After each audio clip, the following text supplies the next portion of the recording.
Well, guess I should start then, huh?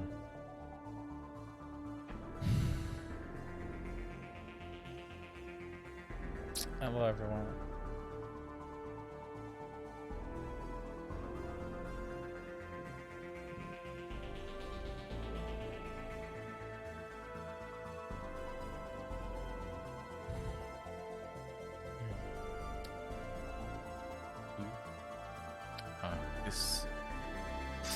This like launch thing is pretty epic. Like, this is just a launcher.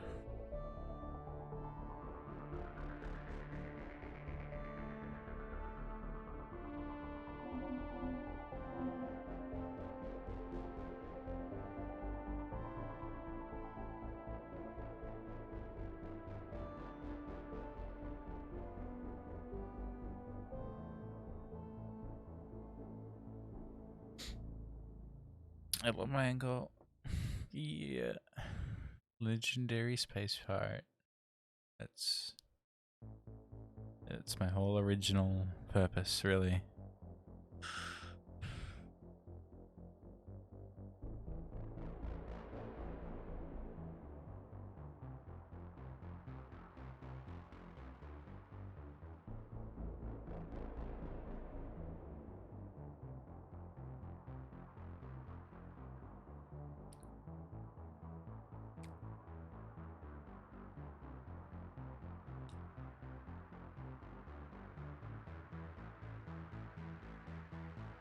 I'll switch over to the game.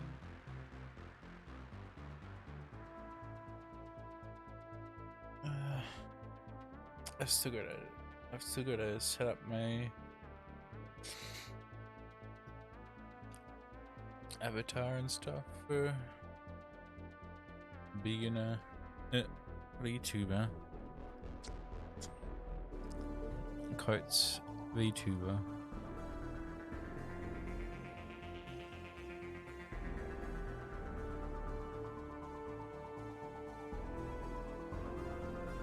Well, I might ask GD to help with it.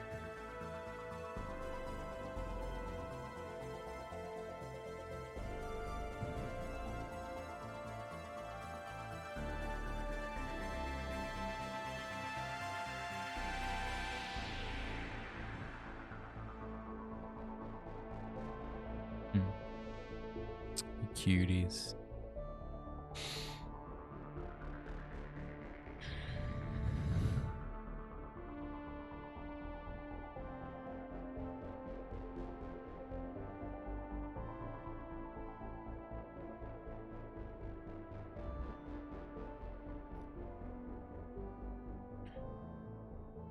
Man, this is good. I like these games, and especially two was fucking awesome, and I can't wait to get back to that again. Depending on how long Mass Effect 1 takes, I might do another stream like after.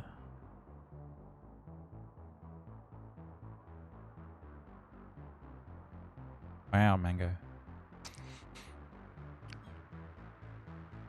After Mass Effect ends, first one. Depending how long this takes, this might take a while, because I like taking my time with stuff.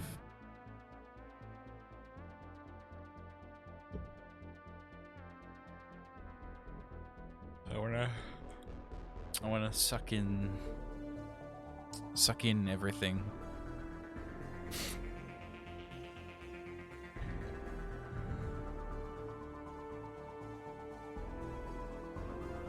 Because this universe is amazing.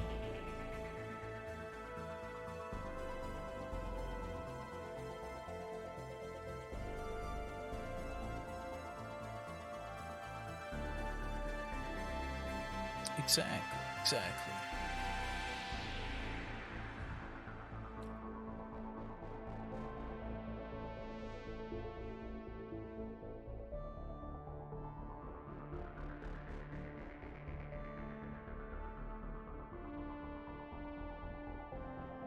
I'll get the game running. Oh.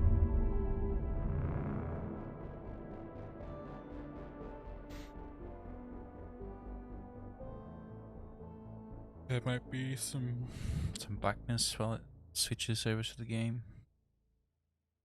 Because technically that's just a launcher.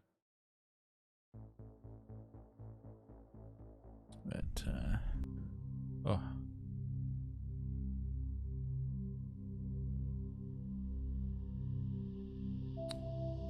Look at that shit. Oh. Man.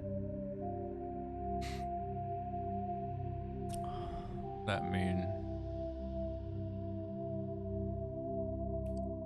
And Earth.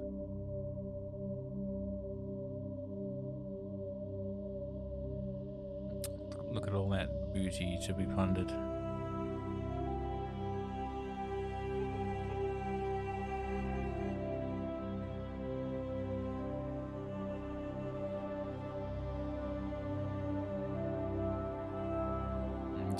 I'm just waiting on the dark side of the moon.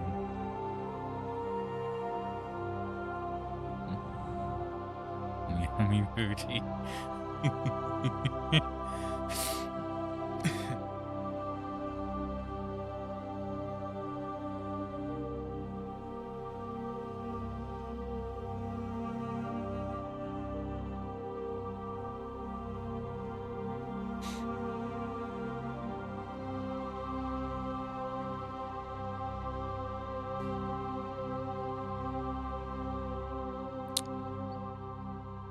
What do you mean, wait?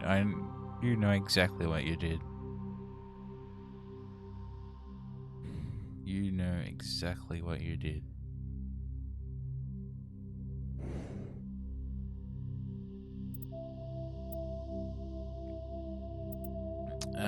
There's not really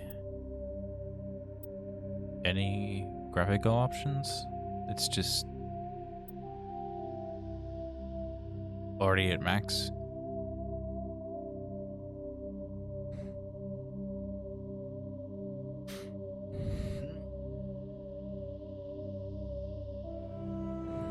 So, yeah.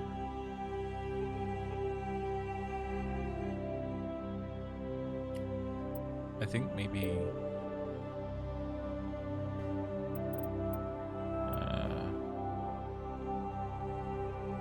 what I could do is just switch this to borderless. Yeah.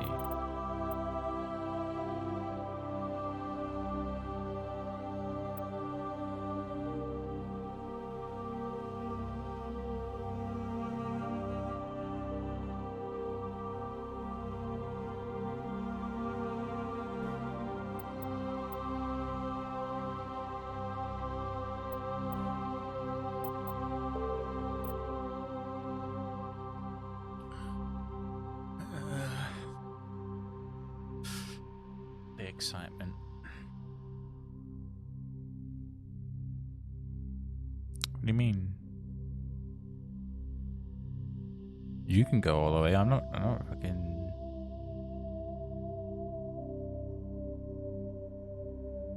No innuendos here.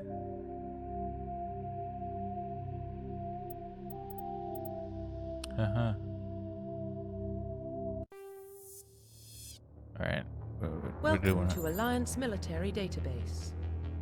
Classified information requested. We're doing it. Establishing secure connection. Secure connection confirmed.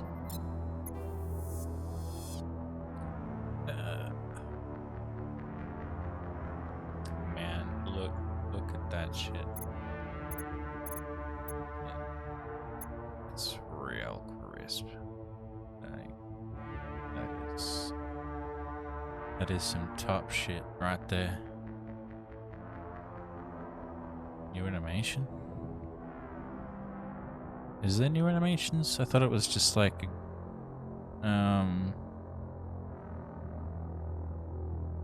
I can't even remember the intro part. Like that little part just there.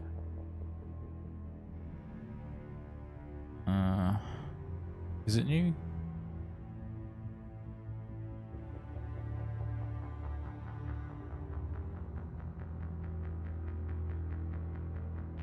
I think it just looks different because of the upscaling.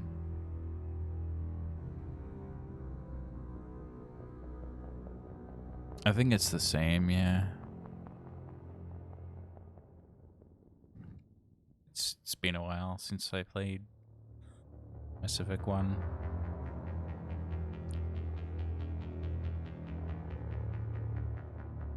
Two I played the fuck out of.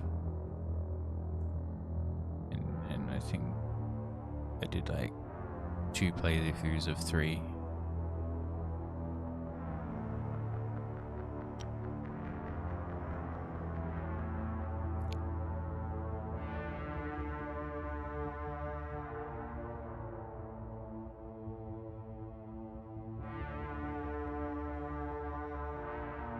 This one I've only done once.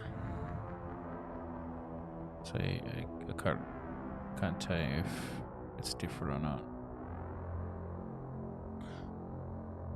So far it just looks real clean and crisp and it looks so good.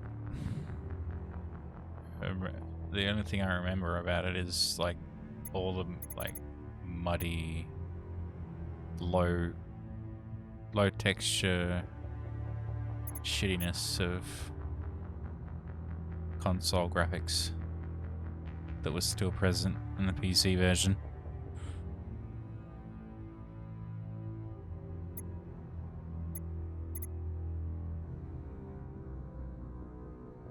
Yeah, it was.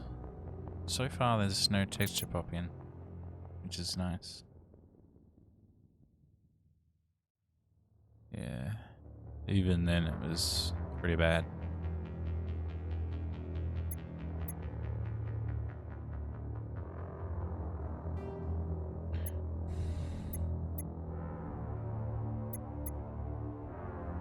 Please log in to access your profile. Oh man, what should I call myself? Hello, Jug. How you doing?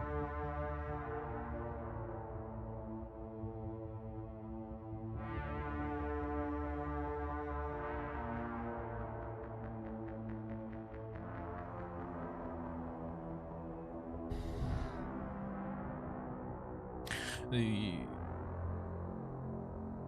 console version was actually better from what I can remember.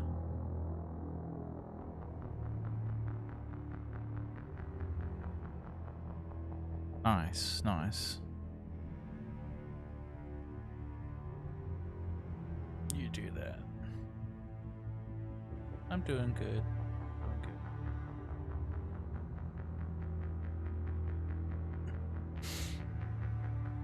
Doing better now. I get to play this again and relive nostalgia.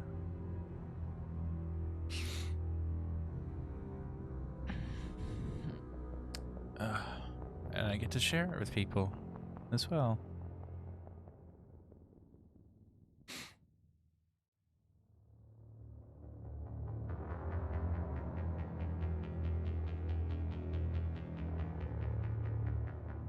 Oh man. What should I name myself? I could go with my like classic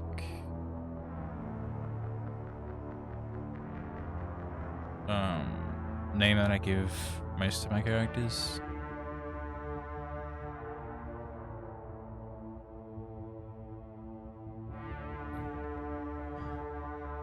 So I have a thing going where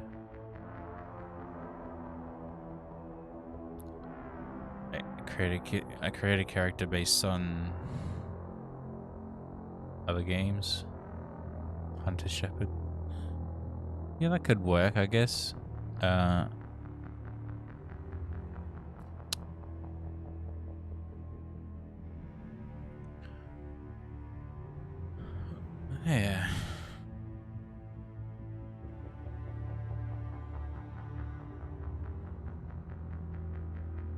most people, there's people with the name Hunter, right?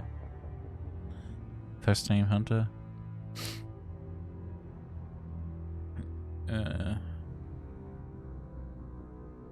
I usually do the same name across different games. Because I have a thing where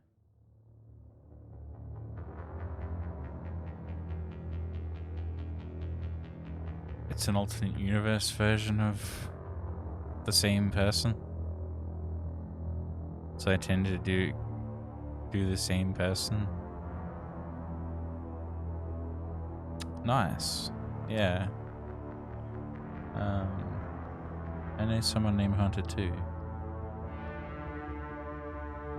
Like, I know them, I've never, like,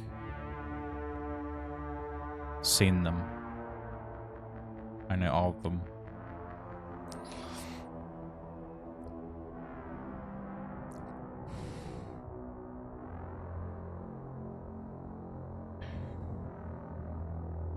Like, I've seen them, but like,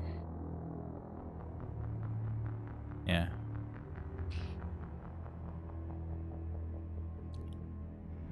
I think there's one actually in my family too. Oh, yeah.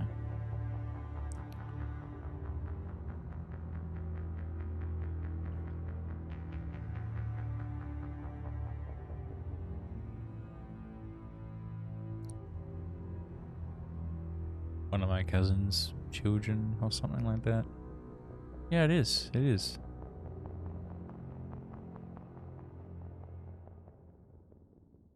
It is a legit first name.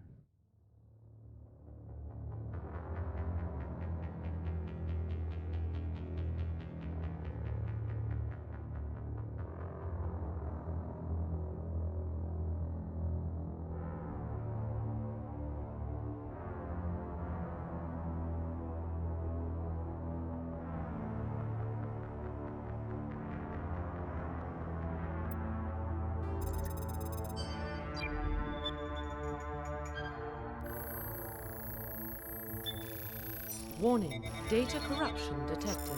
Please reconstruct profile. Confirm pre-service history.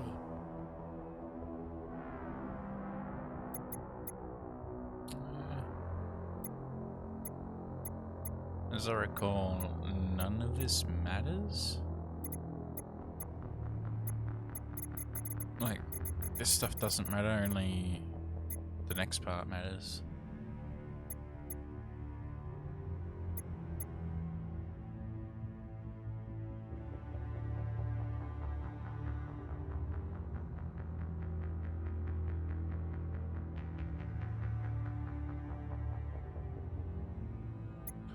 I'm probably gonna go...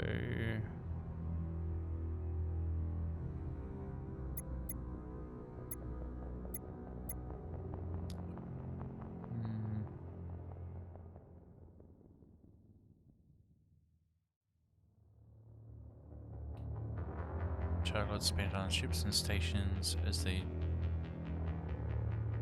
Oh, parents were military. Spent your childhood on ships and stations. And transferred forward proceeding to post to.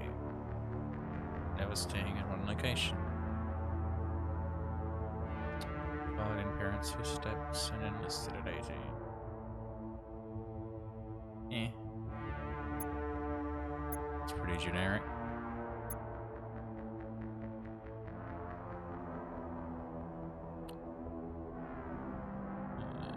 Born and raised on Mindor, a small border colony in the Attican Traverse.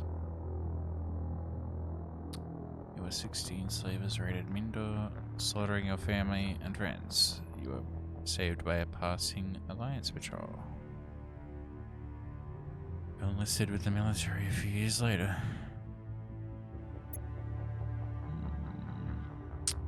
Often raised on the streets of Earth.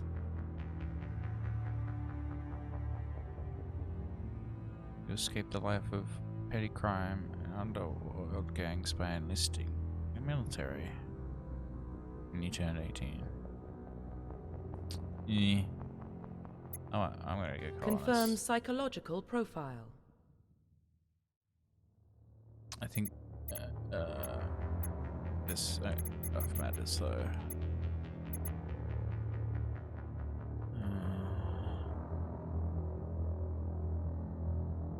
Entering service mission went horribly wrong. Chapter in it's a horrible situation. You had to overcome physical torment and psychological stresses that would have broken most people. You survived while all those around you fell, and now you alone are left to tell the tale.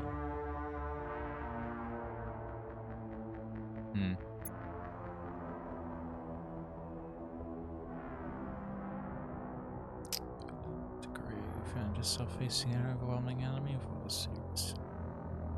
With life to save your fellow soldiers and defeat the enemy despite the impossible odds, your bravery and heroism have been earned. Have earned you medals and recognition from the Alliance Fleet.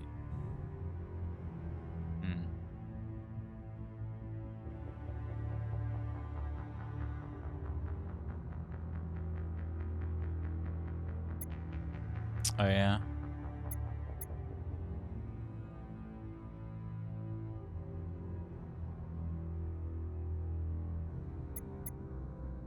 I might actually do the same, to be honest. This looks fucking like I have a stick up my ass. So does that. Yeah, I think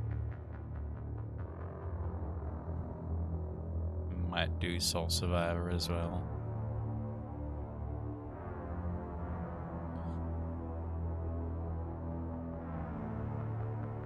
I think it only affects certain dialogue. I'm not sure. I can't remember.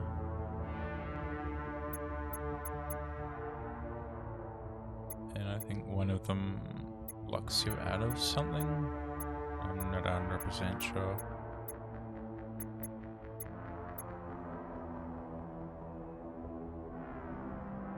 Yeah. Confirm military specialization. For specialization, I'm just going to go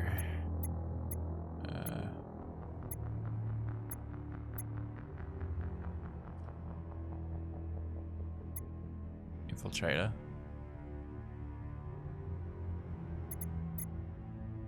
Infiltrators combine combat and tech abilities to specialize in killing or disabling enemies at long range. Infiltrators are trained to use Omnitools, focusing on decryption and offensive abilities rather than healing.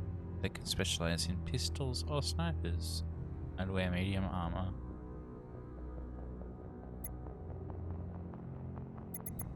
Or a soldier, which is like round robin, like jack of all trades.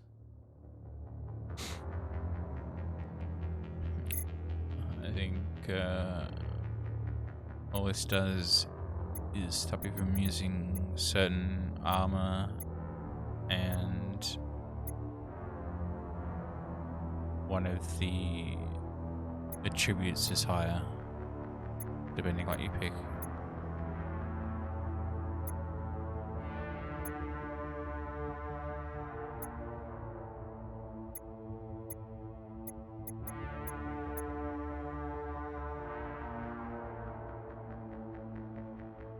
Biotics only, I believe. Combined biotics weapons, deadly at short range, pistols and shotguns.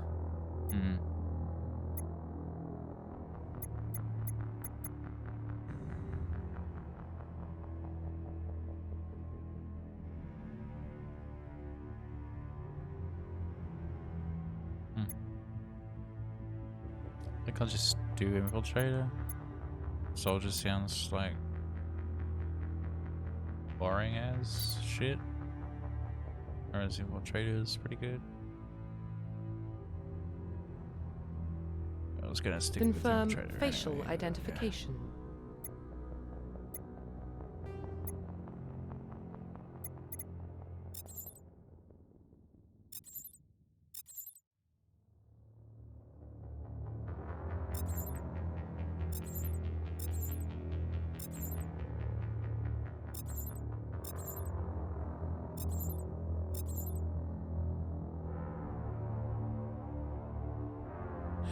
See you in 3 hours. No, I'm not gonna spend 3 hours on it. At most I'll spend like 10 minutes. There's not that many options. Really.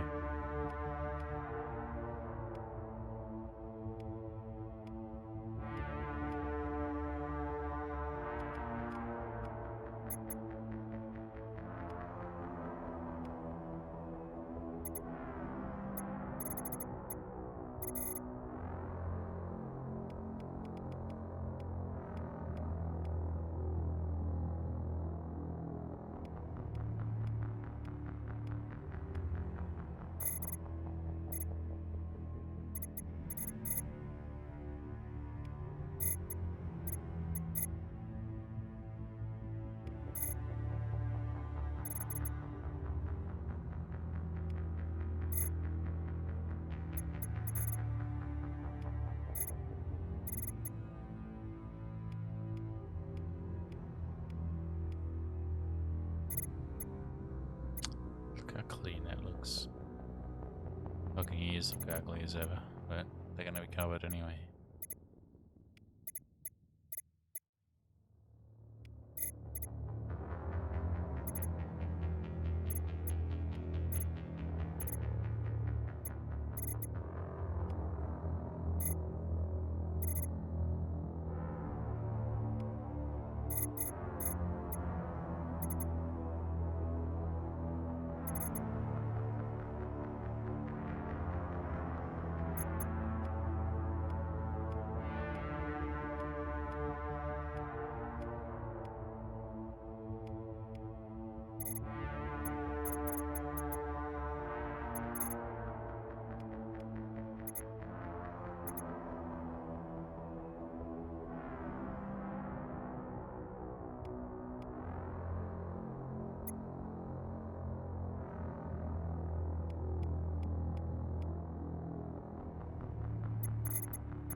It's fine, right? I don't really want to spend too much time on it.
That's fine, right?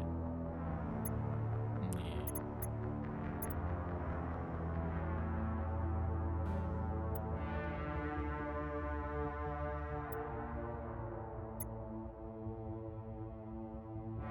Profile reconstruction complete. See, not 3 hours. It's pretty basic creator. Like, it's not much you can do.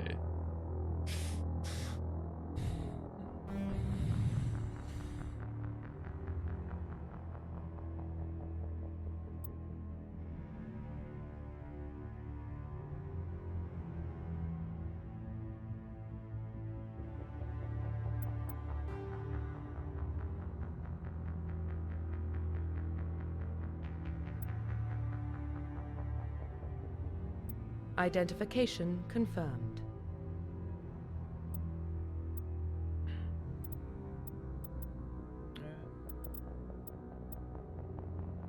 Man, I shouldn't do insanity, right? Should I do insanity?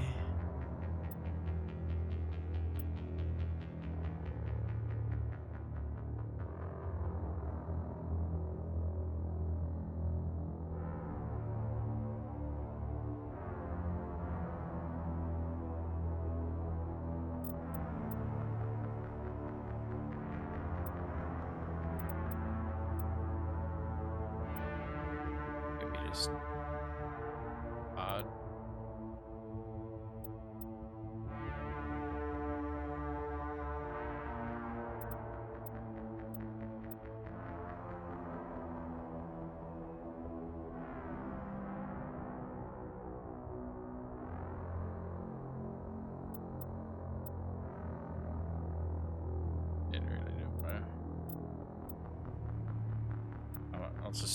I'll do a middle ground. I'll go veteran.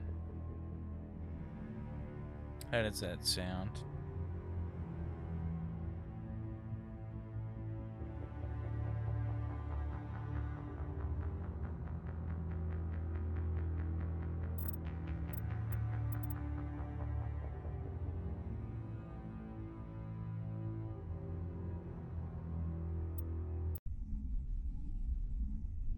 We're in it. We're doing it.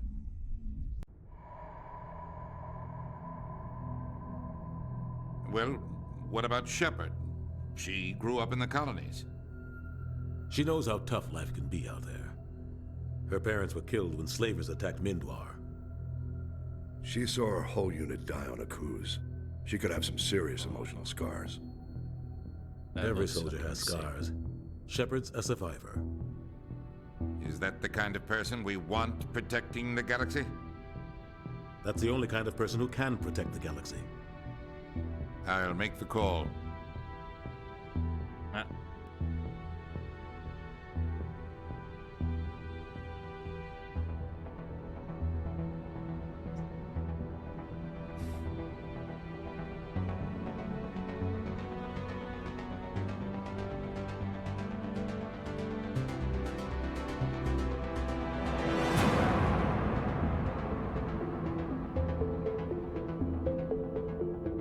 There's a force called Mass Effect, huh?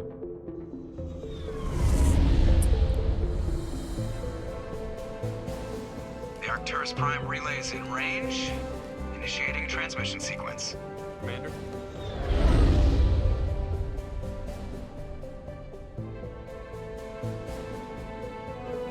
We are connected. Calculating transit mass and destination. Yeah, it does. The relay is hot. Acquiring approach vector.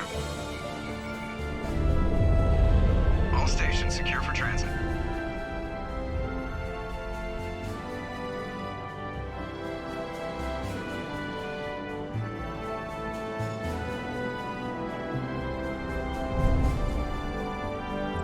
Board is green. Approach run has begun.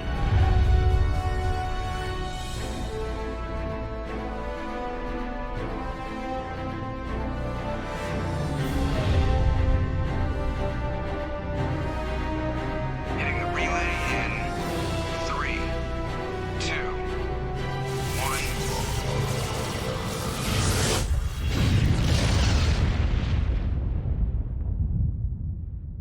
Thrusters, check. Navigation, check. Internal emissions sync engaged. All systems online. Drift, just under 1500K. 1500 is good. Your captain will be pleased. I hate that guy. Nihilus gave you a compliment, so you hate him. You remember to zip up your jumpsuit on the way out of the bathroom? That's good. I just jumped us halfway across the galaxy and hit a target the size of a pinhead, so that's incredible. Besides, Spectres are trouble. I don't like having them on board. Call me paranoid. You're paranoid. The Council helped fund this project. They have a right to send someone to keep an eye on their investment. Yeah, that is the official story, but only an idiot believes the official story.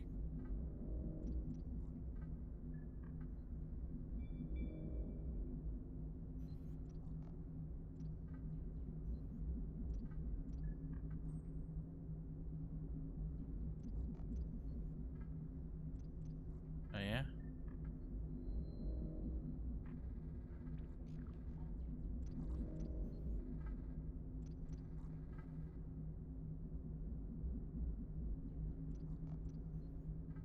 This is pretty much... I'm just gonna pretty much go with what I would say. You always expect the worst. Well, bad feelings are an occupational hazard. But we don't go anywhere unless there's a good reason, so... What are we doing here? Joker, status report. Just cleared the mass relay, Captain. Stealth systems engaged. Everything looks solid. Good. Find a comm buoy and link us into the network. I want mission reports relayed back to Alliance Brass before we reach Eden Prime. Aye, aye, Captain. Better brace yourself, sir. I think Nihilus is headed your way. He's already here, Lieutenant. Tell Commander Shepard to meet me in the comm room for a debriefing. You get that, Commander?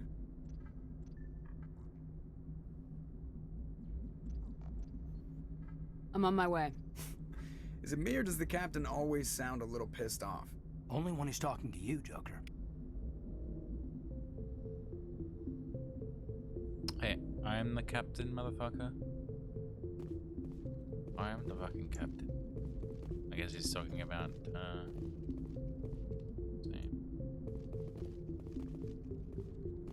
I guess I'm not captain yet. Whatever.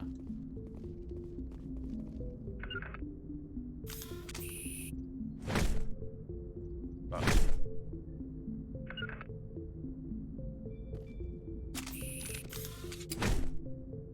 Rally round! The captain's waiting for you in the comm room, Commander.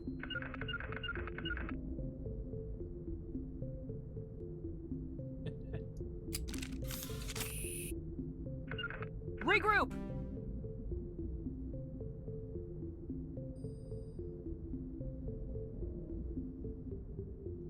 The captain's waiting for you in the comm room, Commander.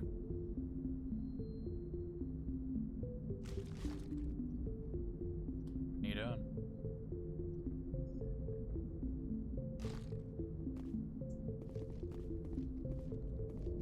The captain's waiting for you in the comm room, Commander.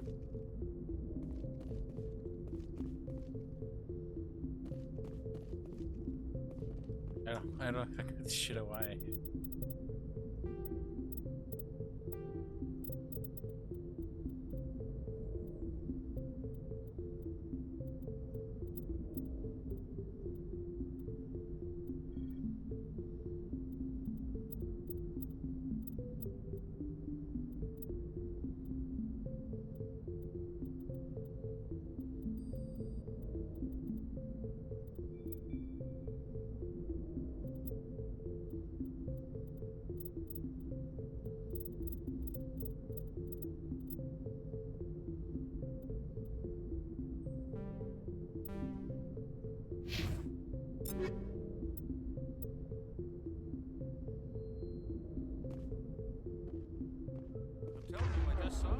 by like he was on a mission.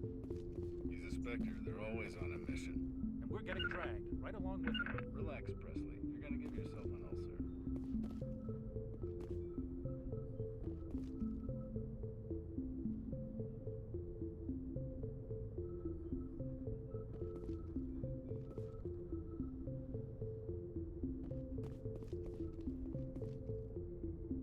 Congratulations, Commander. Oh, no. Looks like we had a smooth run.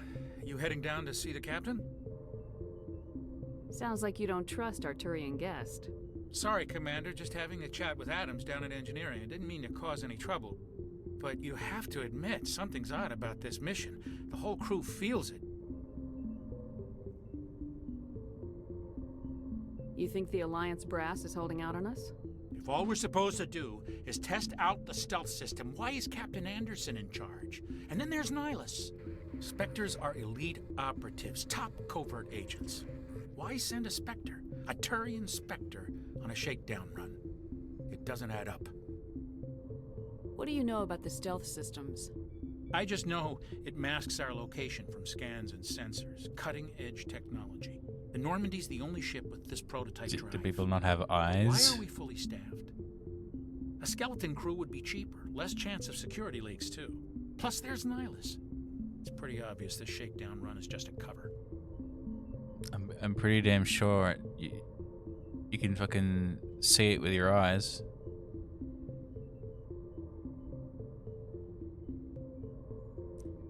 For what? Damned if I know, Commander. We're out here on false pretenses. I'm not a fan of being left in the dark. What do you know about the stealth systems? I just know it masks our location from scans and sensors. Cutting-edge technology. The Normandy's the only ship with this prototype drive. But why are we fully staffed? A skeleton crew would be cheaper, less chance of security leaks too. Plus there's Nihilus. It's pretty obvious this shakedown run is just a cover. Do you have a problem with the captain? No, man. but I can't figure out what he's doing here. Captain Anderson is one of the most decorated Special Forces officers in the service. If he melted down all his medals, he could make a life-size statue of himself. You don't send a soldier like that on a do-nothing mission. He's treating this shakedown run too seriously. Something big is going on. You don't trust Nihilus? I don't like Turians in general. It runs in my family. My grandfather fought in the First Contact War. Lost a lot of friends when the Turians hit us. This guy still has a bit of low res to him.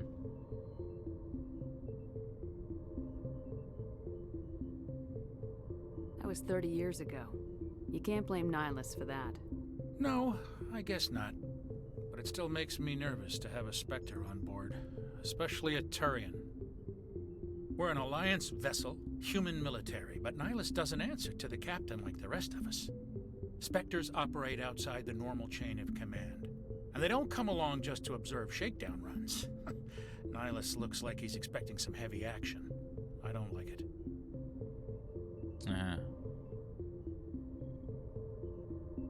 I'll see if I can get some answers when I see him. Good luck, Commander. Thanks, bro. I grew up on Eden Prime, Doc. It's not the kind of place Spectres visit. There's something Nihilus isn't telling us about this mission. That's crazy. The captain's in charge here. He wouldn't take orders from a Spectre. Not his choice, Doc. Spectres don't answer to anyone. They can do whatever they want. Kill anyone who gets in their way. Oh, you watch too many spy vids, Jenkins. Fucking Jenkins. It's always Jenkins. What do you think, Commander? We won't be staying on Eden Prime too long, will we? I'm itching for some real action. I sincerely hope you're kidding, Corporal. Your real action usually ends with me patching up crew members in the infirmary. You need to calm down, Corporal. A good soldier stays cool even under fire. Sorry, Commander, but this waiting's killing me. I've never been on a mission like this before, not one with a Spectre on board.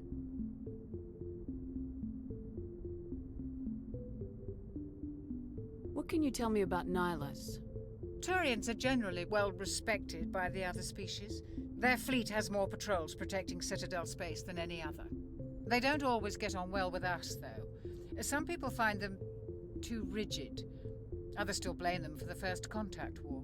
As for Nihilus, I haven't said more than 2 words to him. He usually only speaks to the captain. I heard Nihilus once took down an entire enemy platoon all by himself. Man, I can't believe I'm on a mission with an actual Spectre.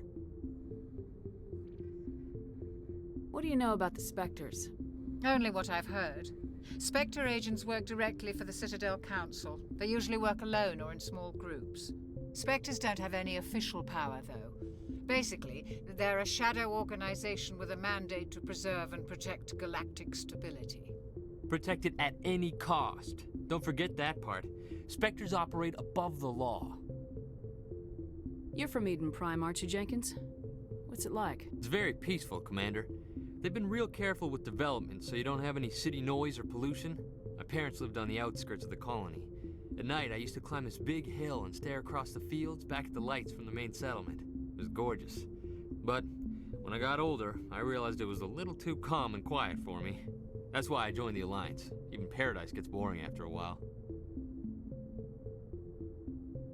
Any idea why Eden Prime was chosen as our destination? Not really sure, Commander. Eden Prime's one of our most stable colonies. Good place to take the Normandy for a shakedown run, I guess. No real danger there. There's gotta be something else going on. We've got a Spectre on board. That's why I'm so wound up. I can't wait for the real mission to start.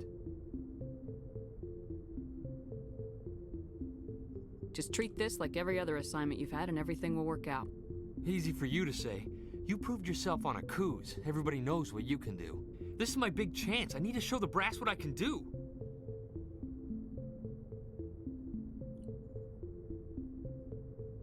You're young, Corporal. You have a long career ahead of you. Don't do something stupid to mess it up. Don't worry, ma'am. I'm not gonna screw this up. The captain's waiting for me. Goodbye, Commander. Yeah. I guess I did something good. Yes, Commander. Is there something you need? No. They're both the captain's same. waiting for me. Goodbye, Commander. They're one. Man, they did damn well on Jenkins. Fucking Presley, they just took a paintbrush and painted that hair on. But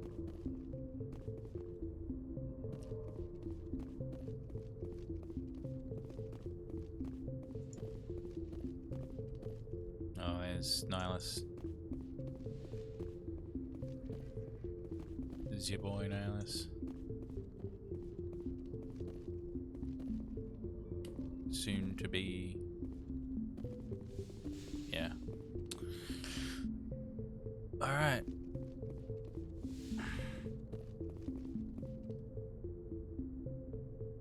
So,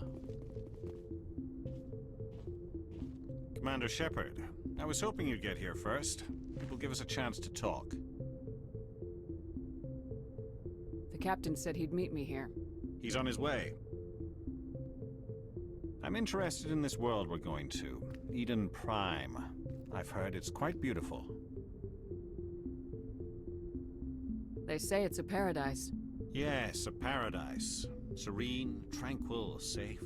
Paradise. Eden Prime has become something of a symbol for your people, hasn't it? Proof that humanity can not only establish colonies across the galaxy, but also protect them. But how safe is it really? Do you know something? Your people are still newcomers, Shepard. The galaxy can be a very dangerous place. Is the Alliance truly ready for this? I think it's about time we told the commander what's really going on. This mission is far more than a simple shakedown run. I love Turians, dude. They have like growliness to the undertone of their voice. That's so cool.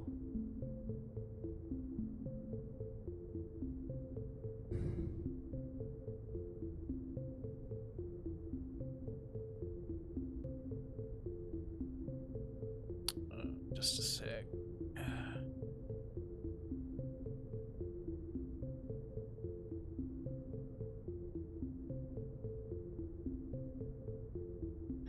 You can never stare at my beautiful face for a bit.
Alright.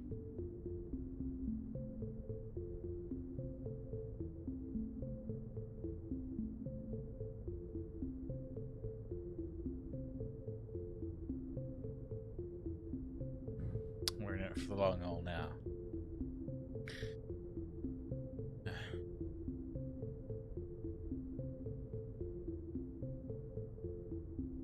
Is someone gonna fill me in, Captain?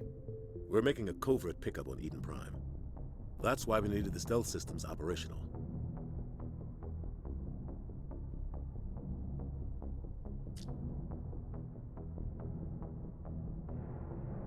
You know, you should have told me. I don't like being kept in the dark, Captain. This comes down from the top, Commander. Information strictly on a need-to-know basis. A research team on Eden Prime unearthed some kind of beacon during an excavation. It was Prothean.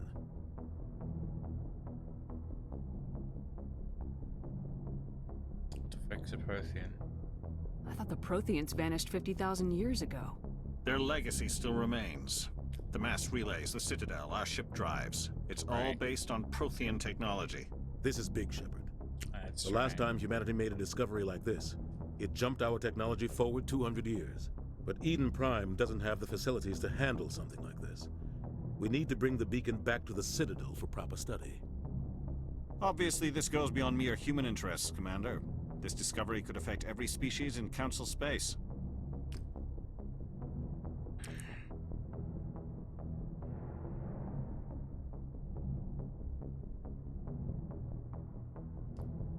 You sound worried. Are we expecting trouble?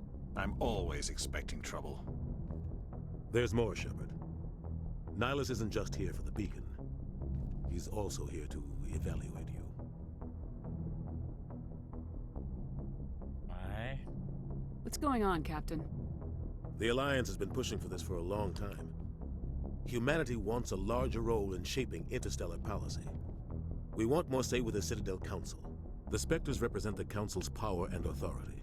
If they accept a human into their ranks, it shows how far the Alliance has come. Not many could have survived what you went through on Akuz. You showed a remarkable will to live, a particularly useful talent. That's why I put your name forward as a candidate for the Spectres.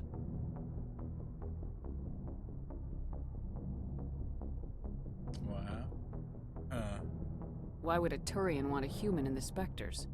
Not all Turians resent humanity. Some of us see the potential of your species. We see what you have to offer to the rest of the galaxy, and to the Spectres. We are an elite group. It's rare to find an individual with the skills we seek. I don't care that you're human, Shepard. I only care that you can do the job. A realist story.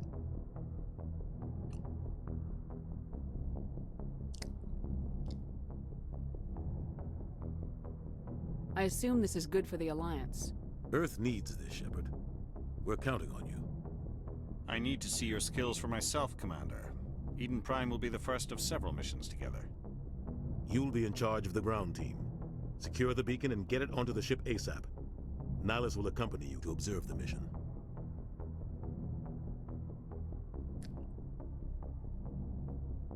What do you know about the Protheans? Just what they taught us in school. They were a technologically advanced species that ruled the galaxy 50,000 years ago. Then they vanished. Nobody really knows how or why, though I've heard plenty of theories. But everyone agrees, galactic civilization wouldn't exist without them.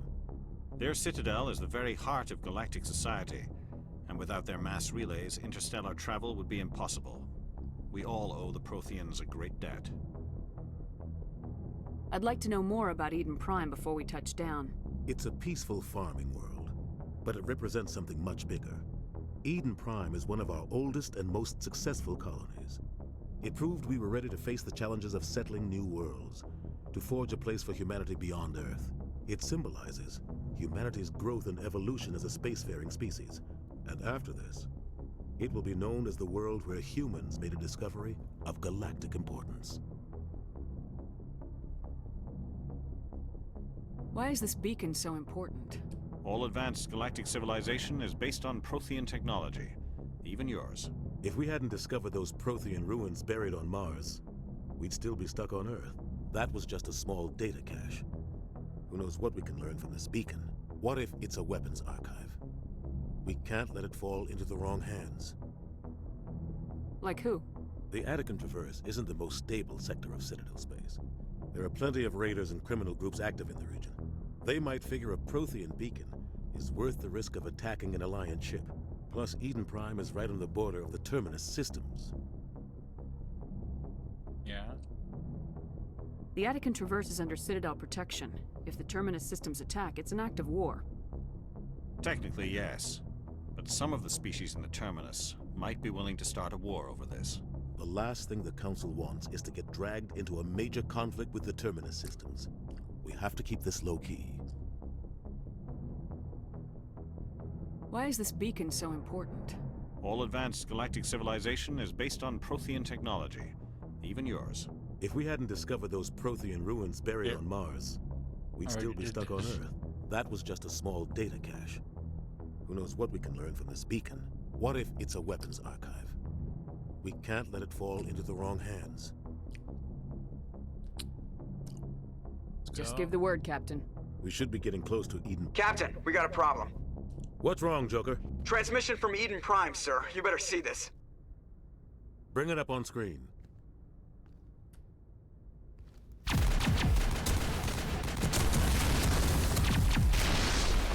Get down!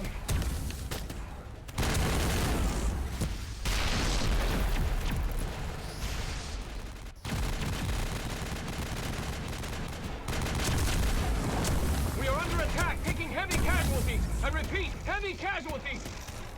We can't get evac. They came out of nowhere. We need...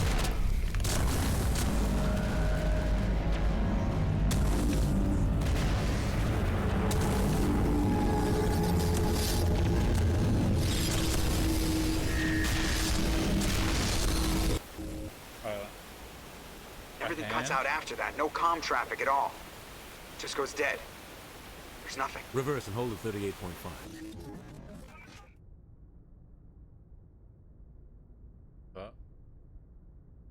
Status report. 17 minutes out, Captain. No other Alliance ships in the area. Take us in, Joker, fast and quiet. This mission just got a lot more complicated. A small strike team can move quickly, without drawing attention. It's our best chance to secure the beacon. Grab your gear and meet us in the cargo hold. Tell Alenko and Jenkins to suit up, Commander. You're going in.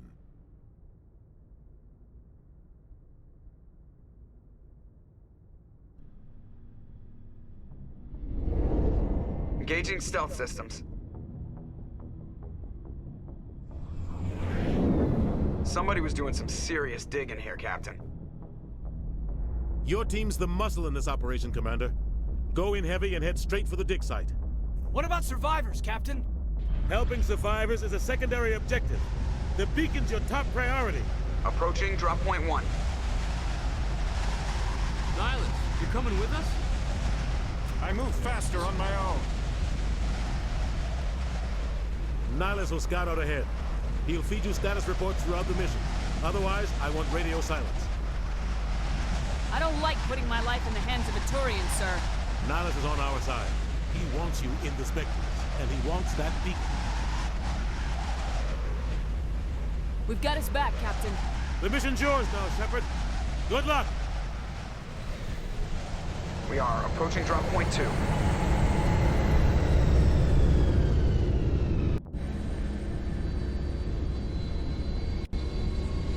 Ship perimeter secured, Commander.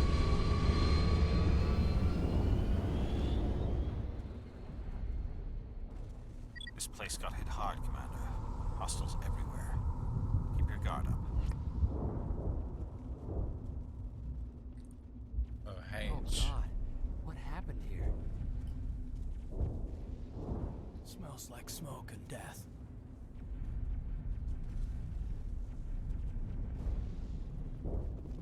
Why does it sound like the Covenant deck? Can you like plasma pistols?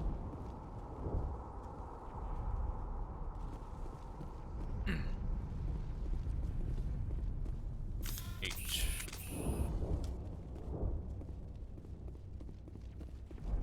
What the hell are those? they're harmless. Gas bags. Oh.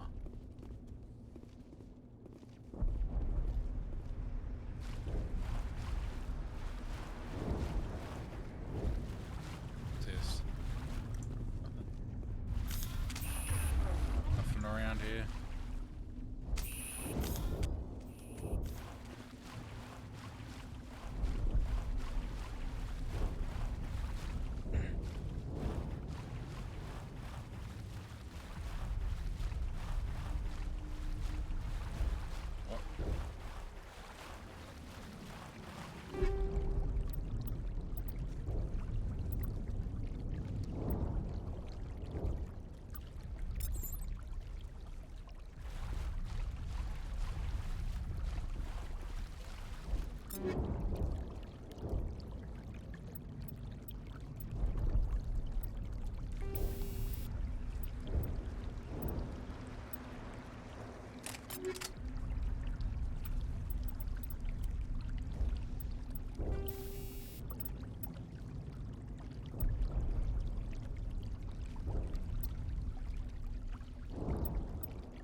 Oh, I put this.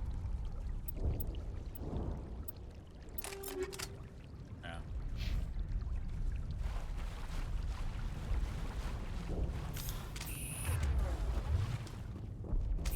I want to sprint. It keeps doing that.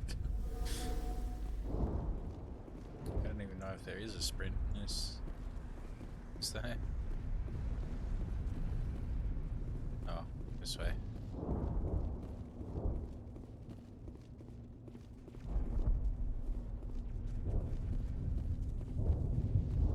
Oh God, what happened here?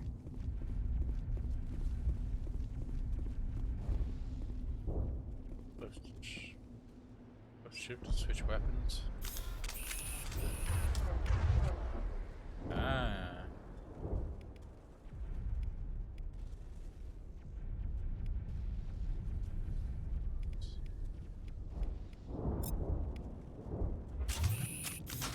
Snoop.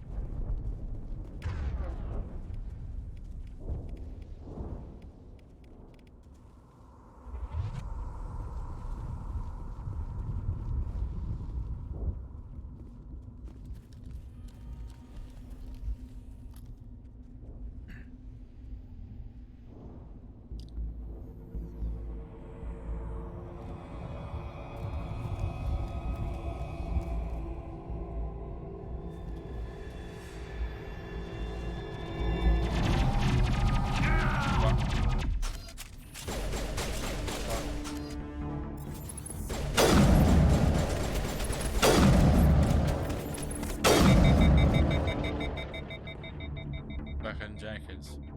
Clear.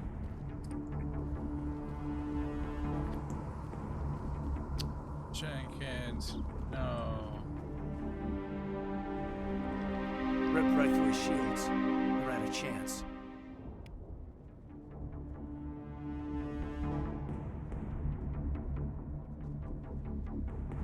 We'll see that he receives a proper service once the mission is complete. But I need you to stay focused. Aye, aye, ma'am.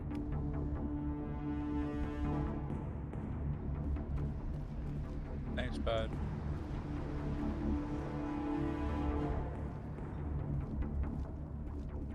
Fucking Jenkins, dude. I knew that was gonna happen. Somehow, just from his name, I knew that was gonna happen.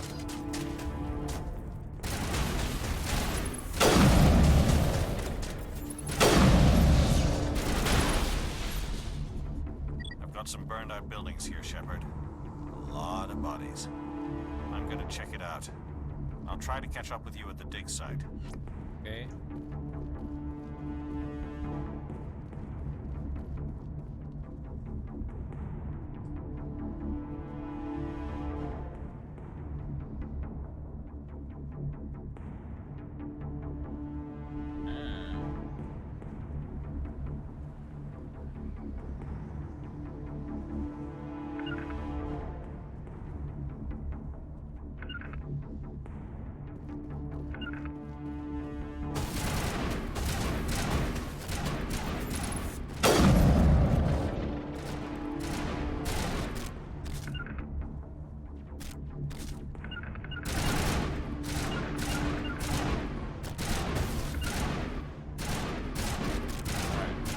Jenkins is dead.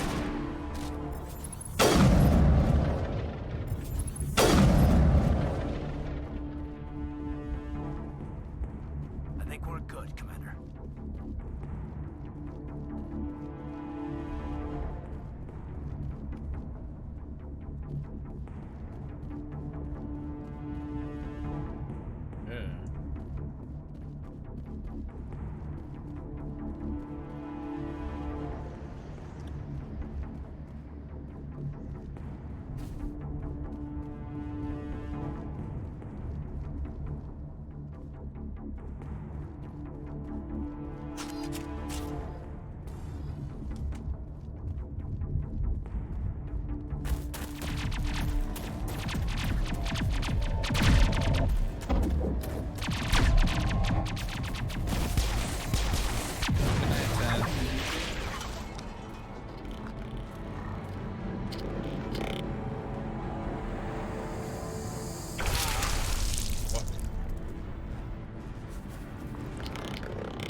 Thanks for your help, Commander.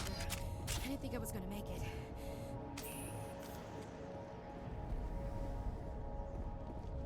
Didn't do shit, but okay.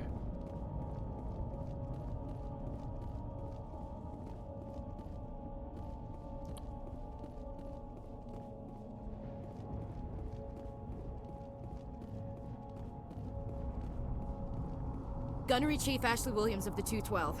You the one in charge here, ma'am? Are you wounded, Williams? A few scrapes and burns, nothing serious. The others weren't so lucky. Oh man. We were patrolling the perimeter when the attack hit. We tried to get off a distress call, but they cut off our communications. I've been fighting for my life ever since. Where's the rest of your squad? We tried to double back to the beacon, but we walked into an ambush. I don't think any of the others... I think I'm the only one left. This isn't your fault, Williams. You couldn't have done anything to save them. Yes, ma'am. We held our position as long as we could, until the Geth overwhelmed us. The Geth haven't been seen outside the Veil in nearly 200 years. Why are they here now? They must have come for the beacon. The dig site is close, just over that rise. It might still be there. You're coming with us, Williams. We need that beacon. Aye, aye, ma'am. It's time for payback. No. What else do you know about the Geth? Just what I remember from history class back in school. They're synthetics, non-organic life forms with limited AI programming, created by the Quarians a few centuries ago. They were supposed to be a source of cheap labor, but ended up turning on the Quarians and drove them into exile. Well, after that, they just kind of disappeared behind the Perseus Veil. Nobody's really heard much from them since. Tell me everything you know about the beacon. They were doing some digging out here to extend the monorail and expand the colony. A few weeks ago, they unearthed some Prothean ruins, and the beacon. Suddenly, every scientific expert in the colony was interested. That's when they brought us in to secure the site. I don't know much about the beacon itself, but I heard one of the researchers say this could be the biggest scientific discovery of the century. What happened to the researchers at the dig site? I don't know. They set up camp near the beacon. The 232 was with them. Maybe their unit fared better than mine. Describe what happened leading up to the attack. We were sent out a couple of nights ago from the main colony to secure the area. Seemed like a routine patrol, until the Geth hit us. We never knew they were coming. What happened to the researchers at the dig site? I don't know. They set up camp near the beacon. The 232 was with them. Maybe their unit fared better than mine. Have you seen a Turian Spectre around here? There aren't any Turians on Eden Prime. None that I've ever met. Not sure I'd be able to tell if one was a Spectre anyway. If you saw this guy, you'd know. Carries enough firepower to wipe out a whole platoon. Luckily, he's on our side. Sorry. Like I said, no Turians. Move out!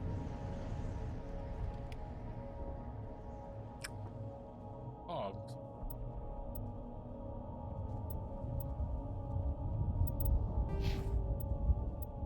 Wow.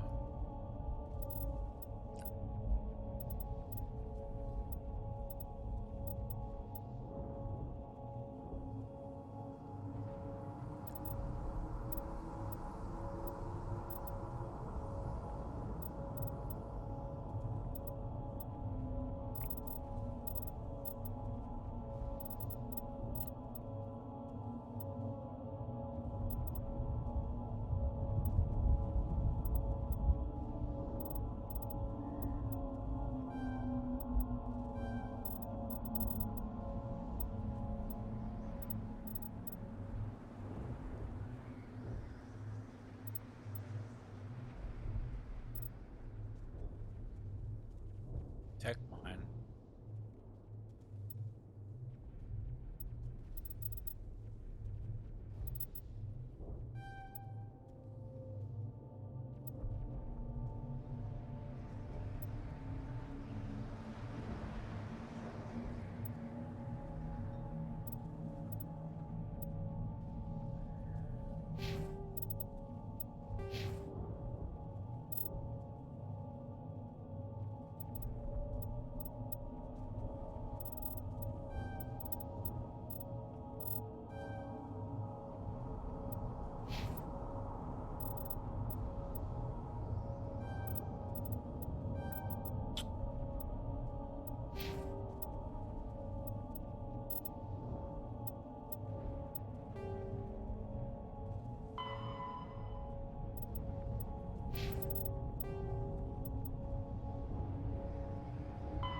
Roughly 1,200 years ago, the Turians were invited to join the Citadel Council to fulfill the role of galactic peacekeepers. The Turians have the largest fleet in Citadel space, and they make up the single largest portion of the Council's military forces. As their territory and influence has spread, the Turians have come to rely on the Solarians for military intelligence and the Asari for diplomacy. Despite a somewhat colonial attitude towards the rest of the galaxy, the ruling hierarchy understands they would lose more than they would gain if the other two races were ever removed. Turians come from an autocratic society that values discipline and possesses a strong sense of personal and collective honor. There is lingering animosity between Turians and humans over the First Contact War of 2157, which is known as the Relay 314 incident to the Turians. Officially, however, the two species are allies, and they enjoy civil, if cool, diplomatic relations. 50,000 years ago, the Protheans were the only spacefaring species in the galaxy. They vanished in a swift galactic extinction. Only the legacy of their empire remains. They are believed to have built the mass relays and the Citadel, which have allowed numerous species to explore and expand throughout the galaxy. Prothean ruins are found on worlds across the galaxy. While surprisingly intact for their age, functioning examples of Prothean paleotechnology are rare. Time and generations of looters have picked their dead cities and derelict stations clean. Some believe the Protheans meddled in the evolution of younger races. The Hanar homeworld of Kaje, for example, shows clear evidence of former Prothean occupation. The presence of a former Prothean observation post on Mars has caused a rebirth of interventionary evolutionists among humans. These individuals believe the god myths of ancient civilizations are misremembered encounters with aliens.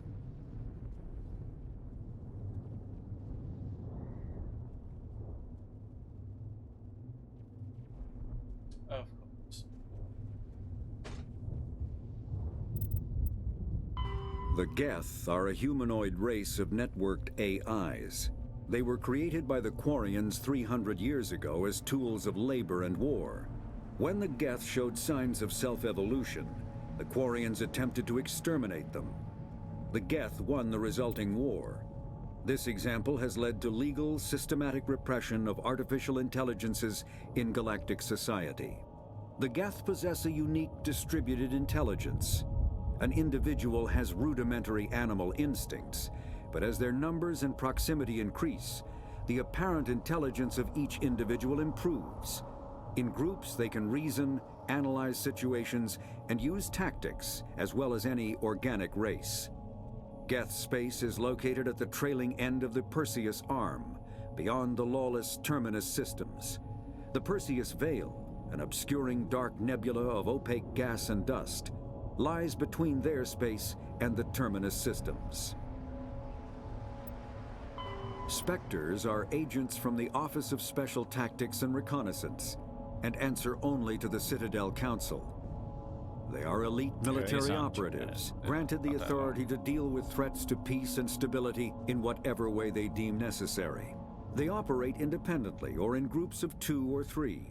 Some are empathetic peacekeepers, resolving disputes through diplomacy. Others are cold-blooded assassins, ruthlessly dispatching problem individuals. All get the job done one way or another, often operating outside the bounds of galactic law. The Spectres were founded after the Solarians joined the Council. For many years, they operated in secrecy as backroom problem solvers. Only after the Krogan rebellions did their activities become publicized. Assignment of a Spectre is less contentious than a military deployment, but makes it clear that the Council is concerned about a situation. Humanity's first contact with an alien race occurred in 2157. At that time, the Alliance allowed survey fleets to activate any dormant mass relays discovered, a practice considered dangerous and irresponsible by Council-aligned races. When a Turian patrol discovered a human fleet attempting to activate a relay, they attacked. One human vessel survived, retreating to the colony of Shanxi. The Turians followed, quickly defeating the local forces. Shanxi was occupied, the first and to date only human world to be conquered by an alien species. The Turians believed the handful of ships they defeated represented the bulk of human defenses, so they were unprepared when the Second Fleet, under Admiral Castany Drescher, launched a strong counteroffensive, evicting them from Shanxi. The Turians mobilized for full-scale war, drawing the attention of the rest of the galaxy. The Council quickly intervened, forcing a truce.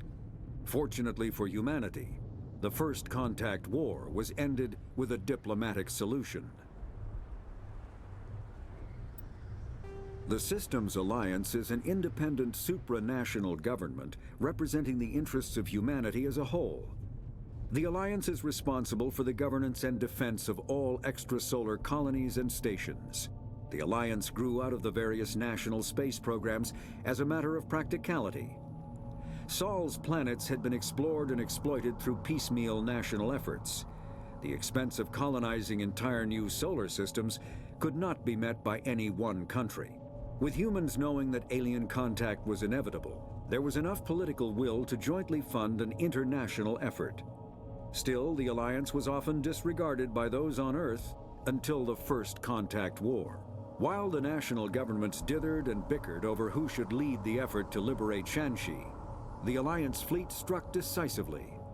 Post-war public approval gave the Alliance the credibility to establish its own parliament and become the galactic face of humanity. The Terminus systems are located on the far side of the Attican Traverse, beyond the space administered by the Citadel Council or claimed by the Human Systems Alliance. It is populated by a loose affiliation of minor species, united only in their refusal to acknowledge the political authority of the Council or adhere to the Citadel Conventions. Their independence comes at a price. The Terminus is fraught with conflict. War among the various species is common, as governments and dictators constantly rise and fall. The region is a haven for illegal activities, particularly piracy and the slave trade. At least once a year, a fleet from the Terminus invades the nearby Attican Traverse. These attacks are typically small raids against poorly defended colonies. The Council rarely retaliates, as sending patrols into the Terminus systems could unify the disparate species against their common foe, triggering a long and costly war.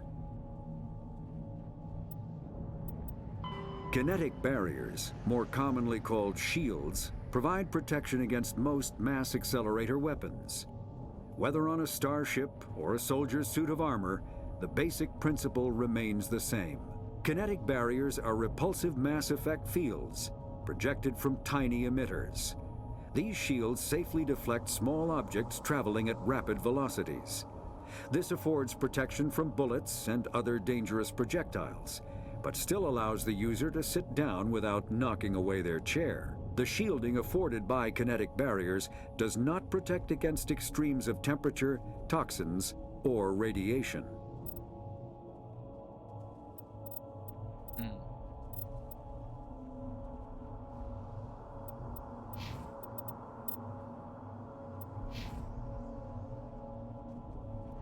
Nice.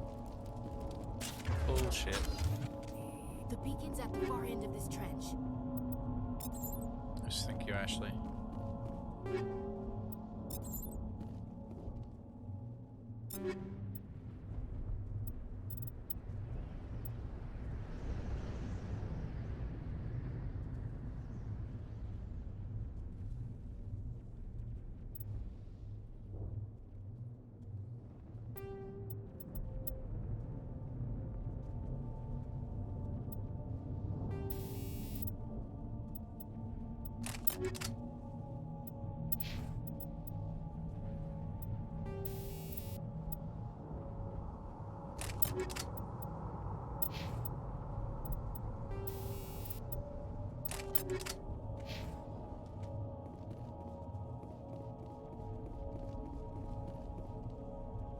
Oh, this new armor looks cool.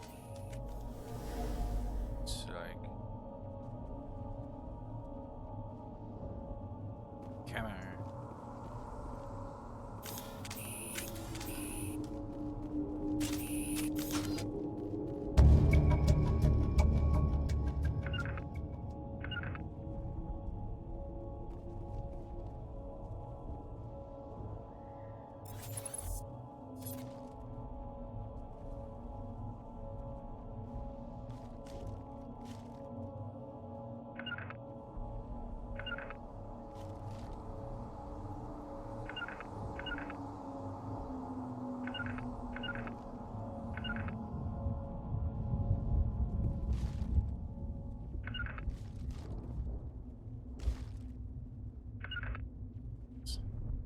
What are they doing?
Was still alive when they stuck him on the spike. Killing us isn't enough. The Geth want us to suffer. Impaling victims instead of just shooting them. There must be some reason behind it. Classic psychological warfare. They're using terror as a weapon. Are they?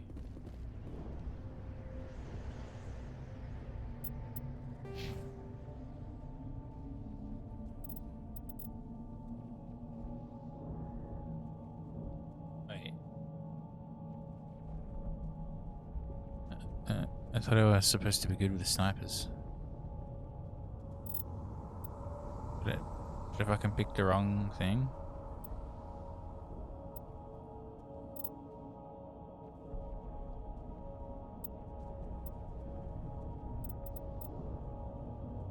Oh. Unlock snipers. Okay. 1, 2, 3, 5. That's 5.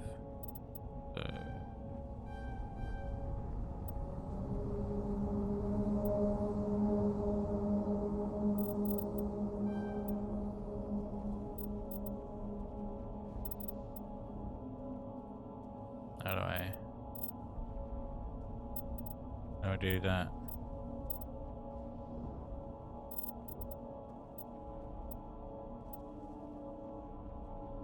I can't.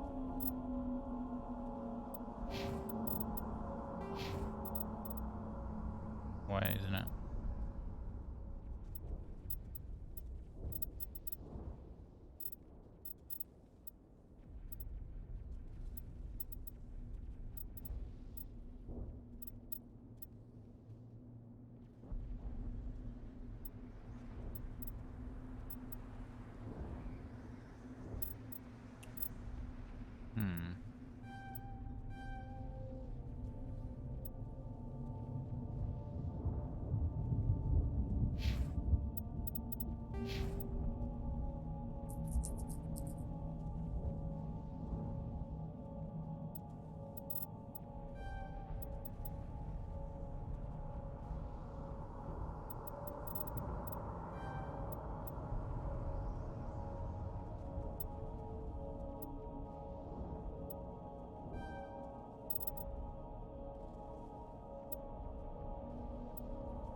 Maybe I need a certain level?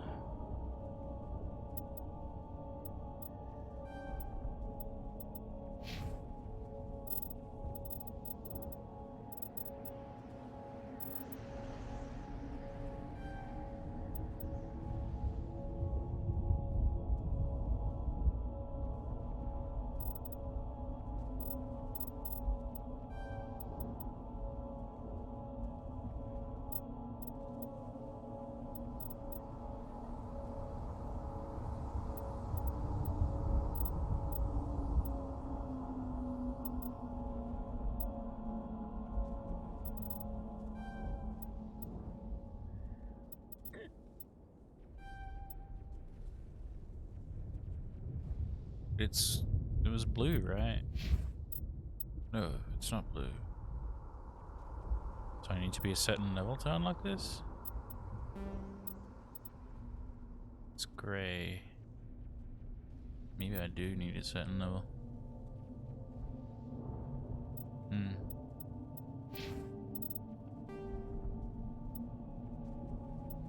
Combat hard suits use a dual-layer system to protect the wearer. The inner layer consists of fabric armor with kinetic padding. Areas that don't need to be flexible, such as the chest or shins, are reinforced with sheets of lightweight, ablative ceramic. The outer layer consists of automatically generated kinetic barriers. Objects traveling above a certain speed will trigger the barrier's reflex system and be deflected, provided there is enough energy left in the shield's power cell. Armored hard suits are sealable to protect the wearer from extremes of temperature and atmosphere. Standard equipment includes an onboard mini-frame and a communications, navigation, and sensing suite. The mini-frame is designed to accept and display data from a weapon's smart targeting system to make it easier to locate and eliminate enemies.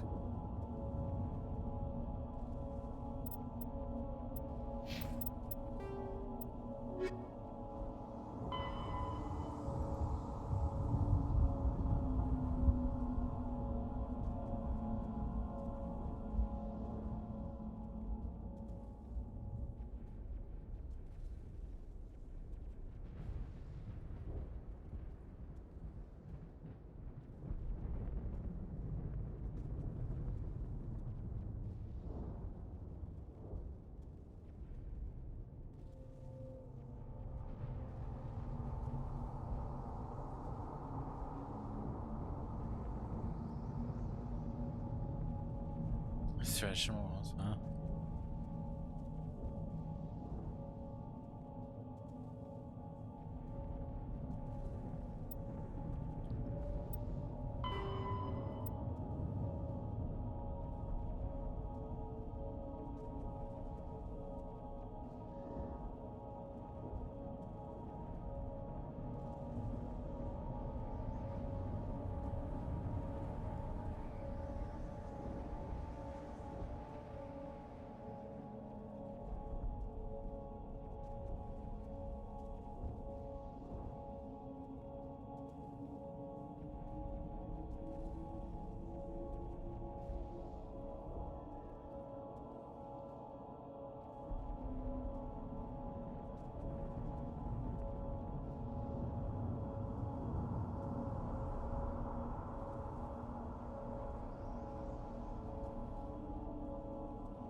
Someone fucking smuggled fucking unknown shit to Singapore and it like got around and now like 30% of kids that are born get cancer.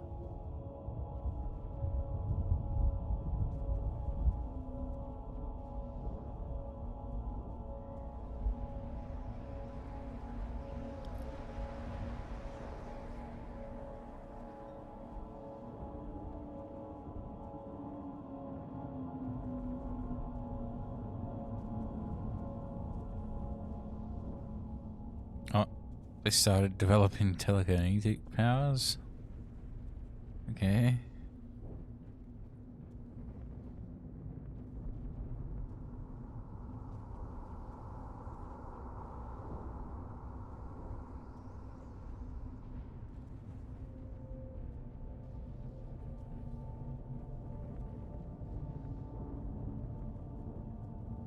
Now they have biotic abilities because of it.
I feel like this should be a primary.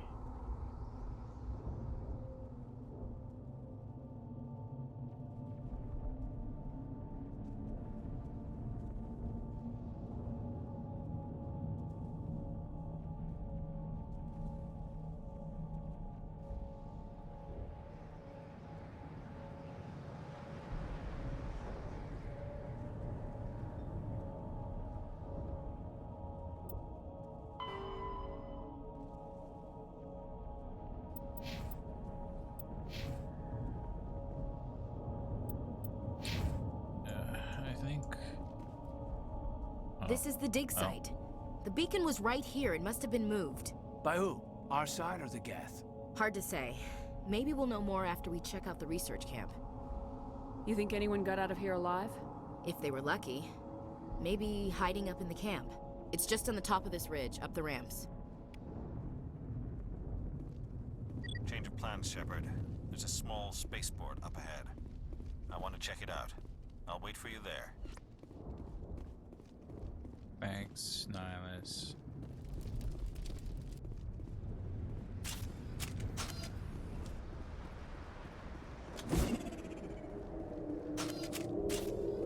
What is that? Looks like they hit the camp hard. It's a good place for an ambush. Keep your guard up. My God. Oh God, they're still alive. What did the Geth do to them?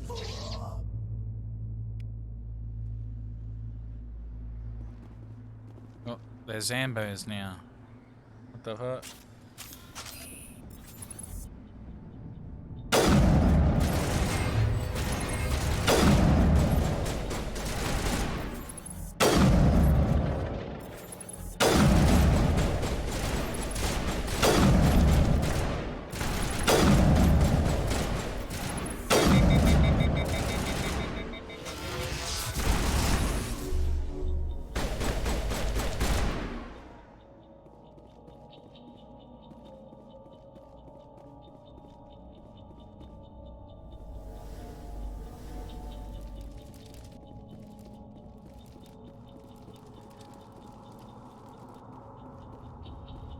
That door.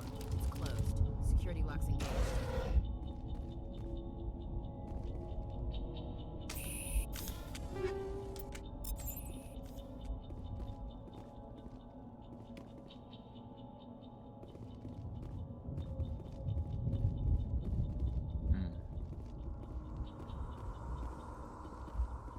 Fuck happened here?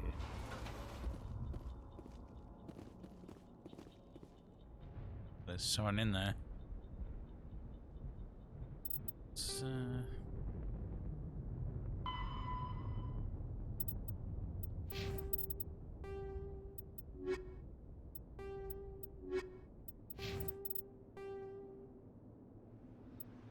After the Geth secure a location, they round up and impale dead and living bodies on mechanical spikes. The spikes rapidly transform these victims into withered husks, extracting water and trace minerals, and replacing them with cybernetics. The cybernetics reanimate the lifeless flesh and tissue, transforming the bodies into mindless killing machines. Some Alliance soldiers refer to the husk-generating spikes as dragon's teeth, a reference to the mythological berserkers who sprang up from the earth wherever the teeth of the dragon Eris were planted. Dragon's teeth and husks bear little resemblance to other pieces of Geth technology. No one is sure why a synthetic race would bother to drain the minuscule amount of recoverable resources from organic corpses, though the value of reusing them as shock troops is obvious.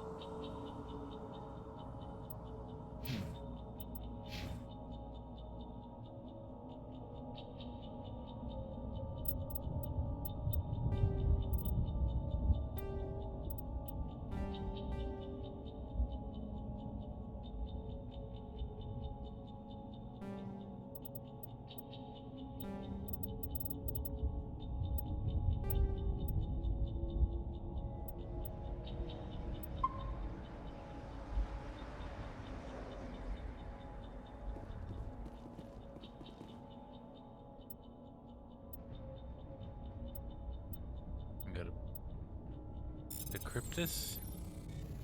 Huh.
Humans.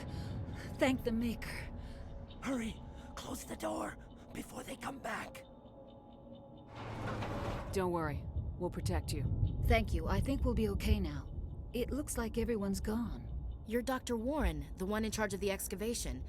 Do you know what happened to the beacon? It was moved to the spaceport this morning. Manuel and I stayed behind to help pack up the camp. When the attack came, the Marines held them off long enough for us to hide. They gave their lives to save us. No one is saved. The age of humanity is ended. Soon, only ruin and corpses will remain. Dude, I hate this guy. What else can you tell me about the attack? It all happened so fast. 1 second we were gathering up our equipment. The next we were hiding in the shed while the Geth swarmed over the camp. Agents of the Destroyers. Bringers of darkness. Heralds of our extinction. We could hear the battle outside. Gunfire, screams. I thought it would never end. Then everything went quiet. We just sat there, too afraid to move, until you came along. Good work. Did you notice a Turian in the area? I saw him. The Prophet. Leader of the enemy. He was here before the attack. That's impossible. Nihilus was with us in the Normandy before the attack. He couldn't have been here. I'm sorry. Manuel's still a bit unsettled. We haven't seen your Turian. We've been hiding in here since the attack. Can you tell me anything about the beacon? It's some type of data module from a galaxy-wide communications network. Remarkably well preserved. It could be the greatest scientific discovery of our lifetime. Miraculous new technologies, groundbreaking medical advances. Who knows what secrets are locked inside? We have unearthed the heart of evil. Awakened the beast. Unleashed the darkness. Manuel, please. This isn't the time.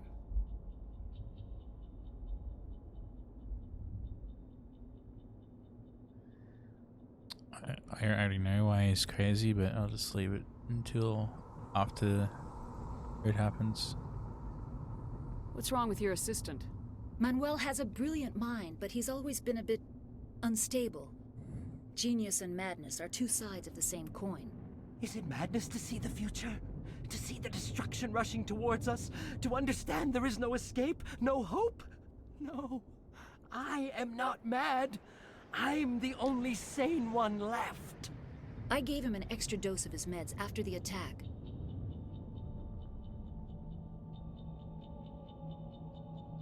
I can shut him up. Say goodnight, Manuel. You cannot silence the truth. My voice must be heard. Oh my God! What did you do? That might have been a little extreme, Commander. You can't just go around whacking people in the head. Just a little bump on the head. Let him sleep it off.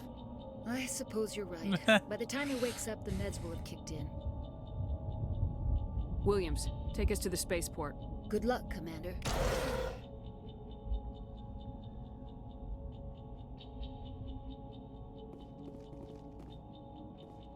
Good night, Manuel.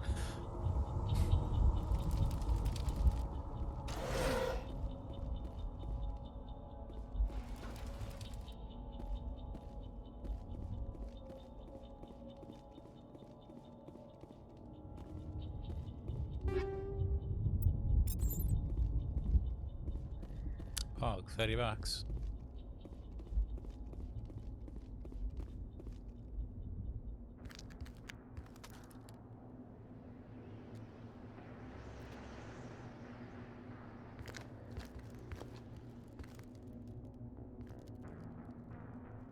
Saren.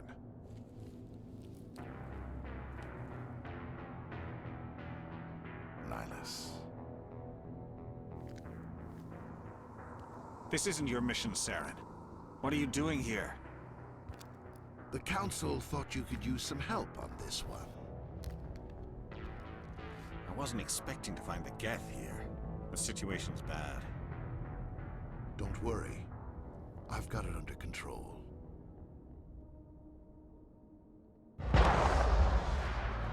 Oh, no.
What is that? Off in the distance.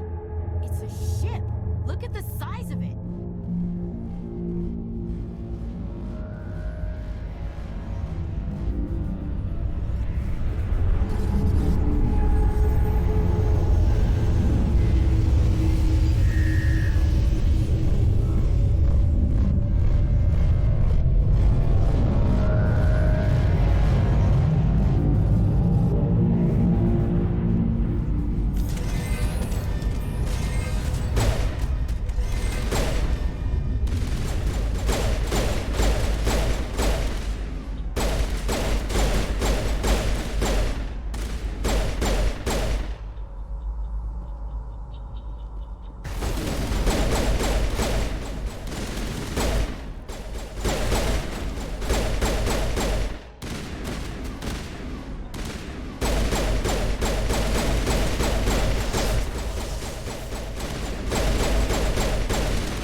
It just looked like a assault rifle from this angle.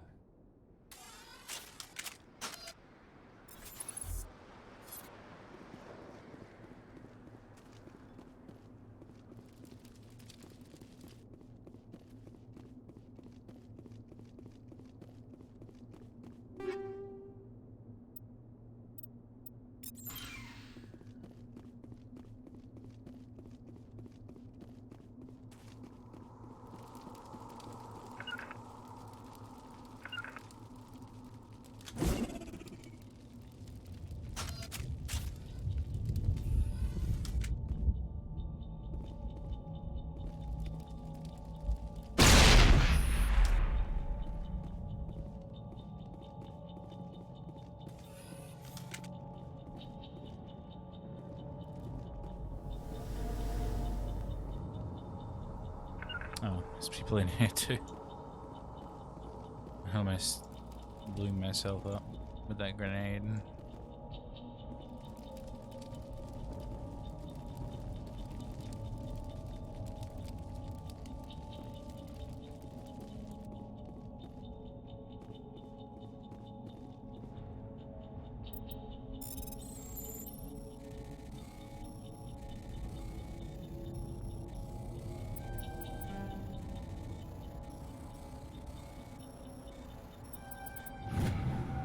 Everybody stay calm out there.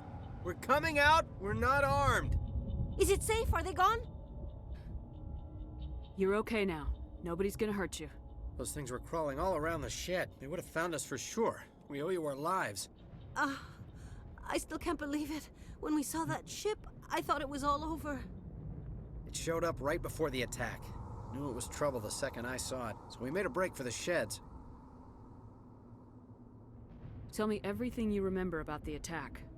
The three of us were working the crops when that ship showed up. We just saw it and ran. I don't know what happened to the rest of the crew. They were by the garage, over near the spaceport, right where that ship came down. No way they survived. You don't know that. We survived. If they made it to the garage, they could have had a fighting chance. Do you know anything about the Prothean beacon they dug up? We're just farmers. We heard they found something out there, but it never really mattered to us. Not until now. What else can you tell me about the ship you saw? I was too busy running to get a clear look at it. I think it landed over near the spaceport. Tell them about the noise, Cole. That awful noise. It was emitting some kind of signal as it descended. It sounded like the shriek of the damned. Only it was coming from inside your own head.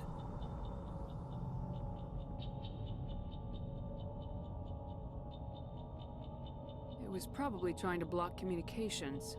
Whatever it was, felt like it was tearing right through my skull. Almost made it impossible to think.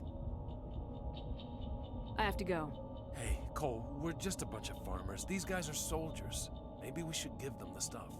Jeez, Blake, you gotta learn when to shut up. You have something to tell me, Cole? Some guys at the spaceport were running a small smuggling ring, nothing major. In exchange for a cut of the profits, we let them store packages in our sheds. You're breaking the law, Cole.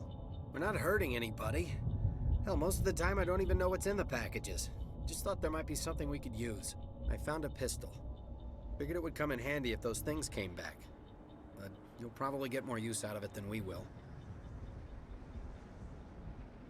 We're risking our lives to save this colony. You sure there's nothing else in here that could help us out?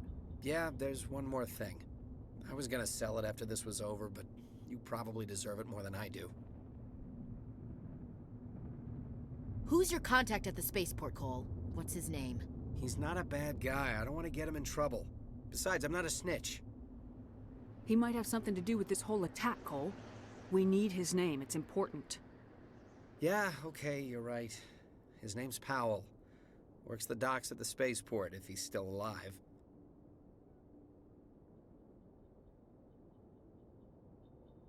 I have to go. Good luck.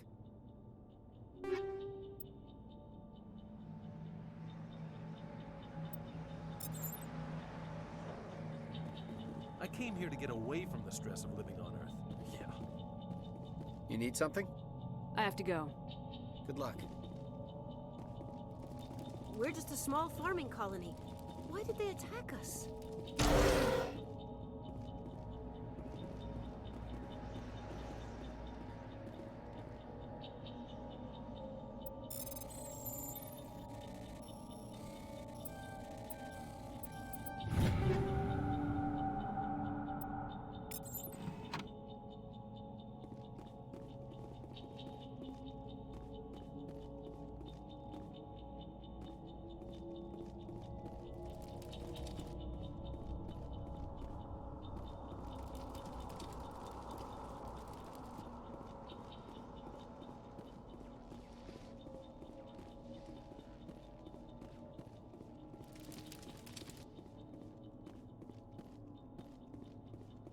Commander, it's Nihilus.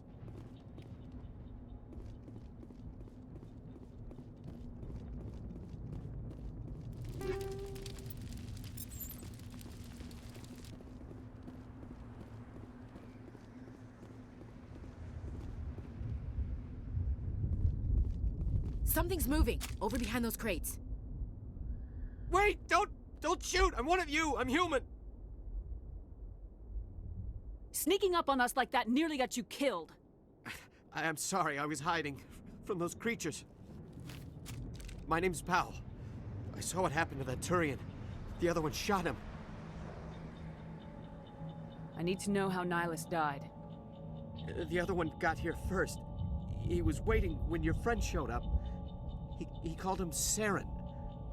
I think they knew each other. Your friend seemed to relax. He let his guard down.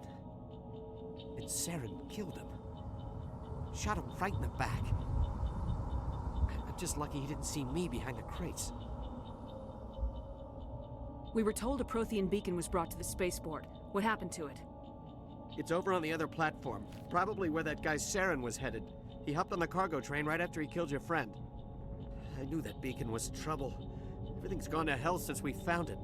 First that damn mothership showed up, then the attack. They killed everyone. Everyone. If I hadn't been behind the crates, I'd be dead too. How come you're the only one who survived? Why didn't anyone else try to hide behind the crates? They never had a chance. I was already behind the crates when the attack started. Wait a minute. You were hiding behind the crates before the attack? Sometimes I need a nap to get through my shift. I sneak off behind the crates to grab 40 winks where the supervisor can't find me. You survived because you're lazy? If you hadn't snuck off for that nap, you'd probably be dead just like all the others. Yeah, I guess. I don't really want to think about it.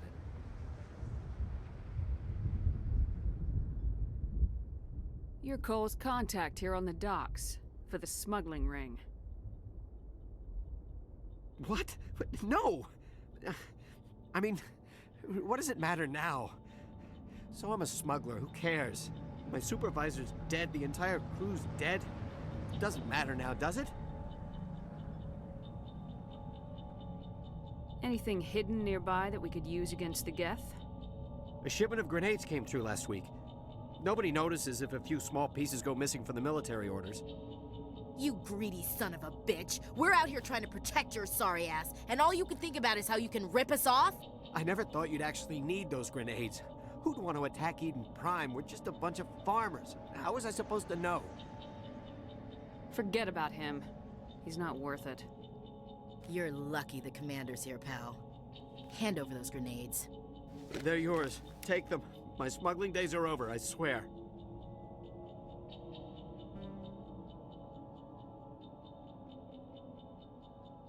Tell me about the Geth attack. It was quick. 1 minute that ship was descending, the next, those Geth were swarming over the platform. Thousands of them. They must have been inside that mothership. They shot anything that moved. It was a massacre. Is there anything else you can tell me about the beacon? They brought it here this morning. We loaded it up onto the train and shipped it to the other platform. Hard to believe that was only a few hours ago. Feels like a whole other life. Tell me about this mothership you saw. I've never seen anything like it before. It was huge. Landed over near that platform. The whole place got dark as it came down. And it was making this noise, this sound that bored right into your brain. That's what woke me up. The attack came a few minutes later. We need to find that beacon before it's too late. Take the cargo train. That's where the other Turian went. I can't stay here. I need to get away from all this.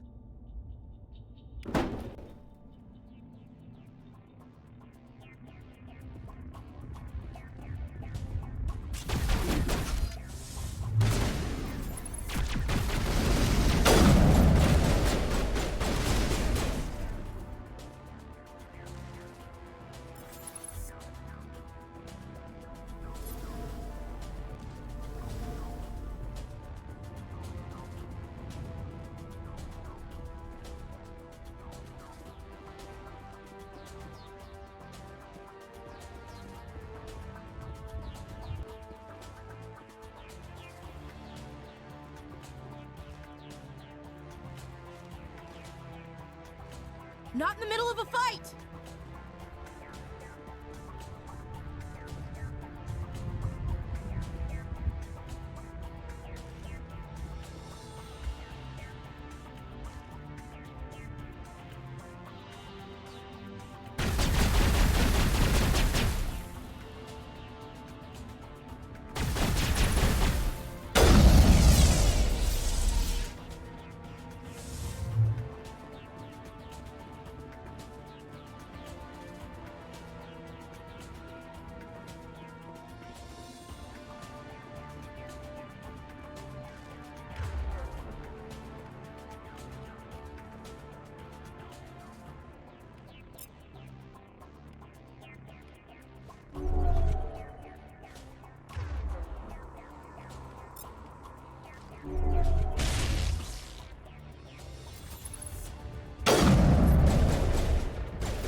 Set the charges. Destroy the entire colony. Leave no evidence that we were here.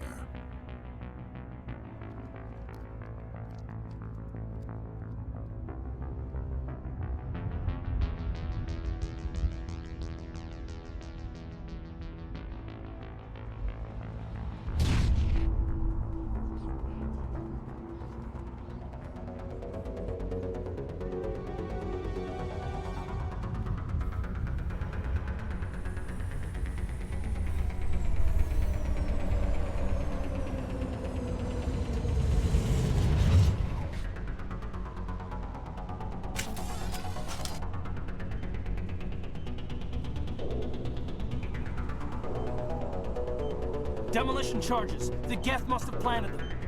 Hurry! We need to find them all and shut them down!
It's the beacon.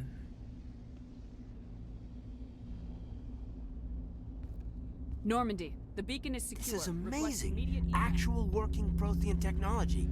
Unbelievable. It wasn't doing anything like that when they dug it up. Something must have activated it. Roger, Normandy. Standing by.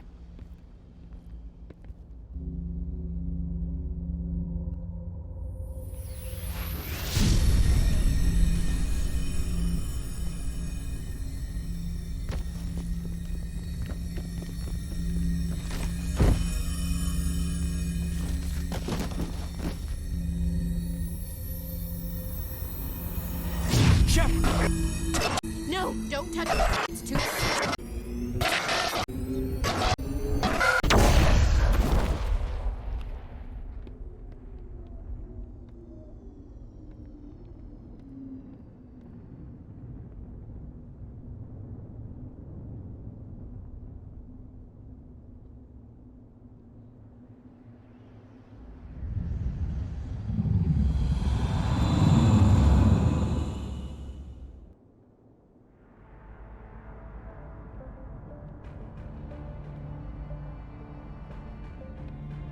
And that's We why the identified dude the was ship crazy. that touched down on Eden Prime. The Normandy, a human alliance vessel. It was under the command of Captain Anderson. They managed to save the colony. And the beacon. One of the humans may have used it.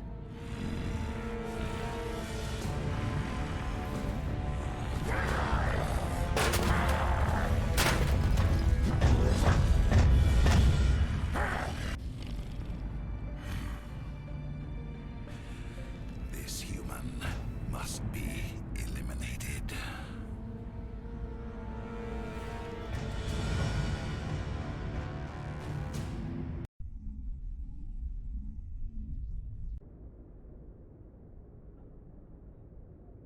Doctor? Dr. Chakwas. I think she's waking up.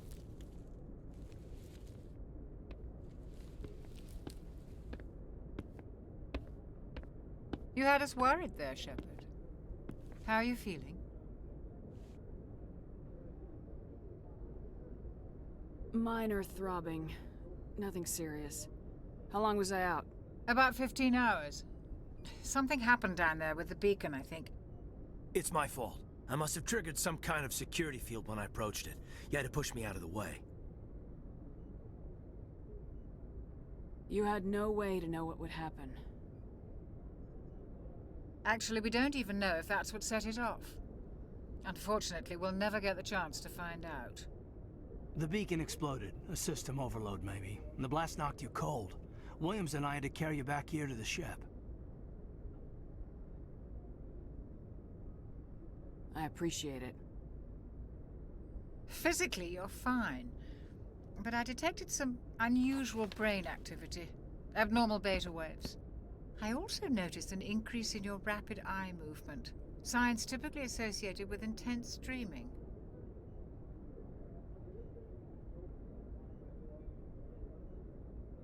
I saw... I'm not sure what I saw. Death, destruction... Nothing's really clear. I better add this to my report. It may... Oh, Captain Anderson. How's our XO holding up, Doctor? Well, all the readings look normal. I'd say the commander's going to be fine. Glad to hear it. Shepard, I need to speak with you. In private.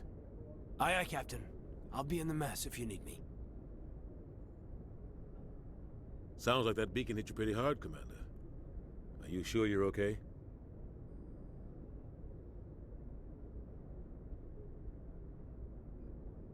I don't like soldiers dying under my command. Jenkins wasn't your fault. You did a good job, Shepard. Fucking Jenkins, dude. Did we leave Gunnery Chief Williams back on Eden Prime? I figured we could use a soldier like her. She's been reassigned to the Normandy. Williams is a good soldier. She deserves it. Lieutenant Alenko agrees with you. That's why I added her to our crew. Intel dropped the ball, sir. We had no idea what we were walking into down there. That's why things went to hell. The Geth haven't been outside the Veil in 2 centuries, Commander. Nobody could have predicted this. You said you needed to see me in private, Captain? I won't lie to you, Shepard. Things look bad. Nihilus is dead. The beacon was destroyed and Geth are invading. The Council's going to want answers. I didn't do anything wrong, Captain. Hopefully the Council can see that. I'll stand behind you and your report, Shepard. You're a damned hero in my books. That's not why I'm here.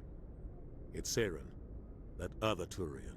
Saren's a Spectre, one of the best, a living legend. But if he's working with the Geth, it means he's gone rogue. A rogue Spectre's trouble. Saren's dangerous, and he hates humans.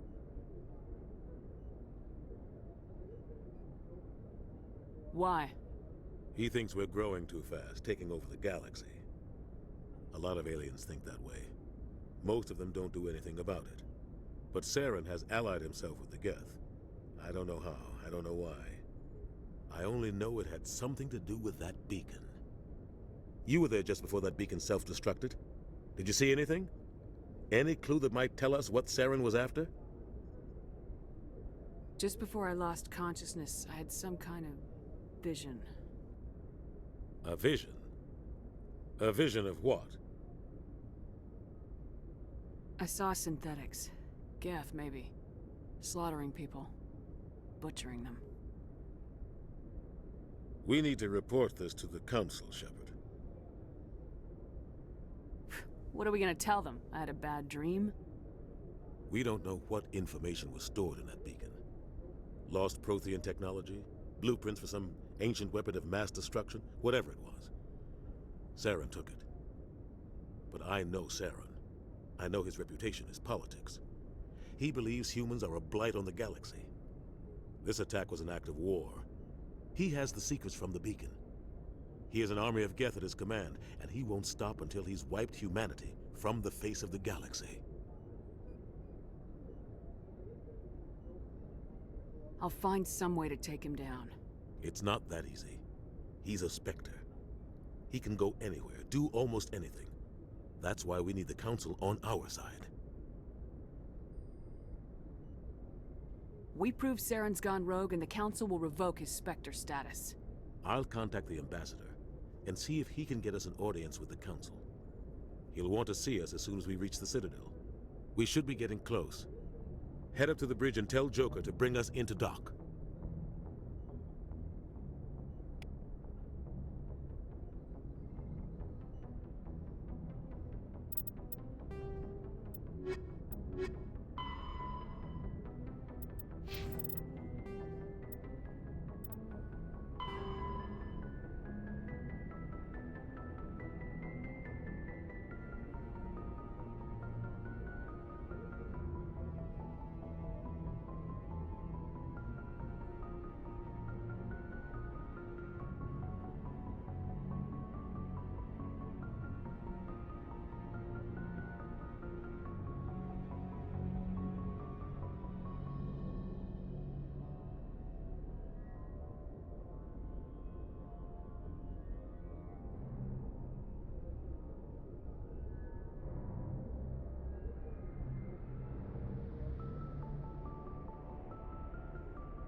The Citadel is an ancient deep space station, presumably constructed by the Protheans. Since the Prothean extinction, numerous species have come to call the Citadel home. It serves as the political, cultural, and financial capital of the galactic community.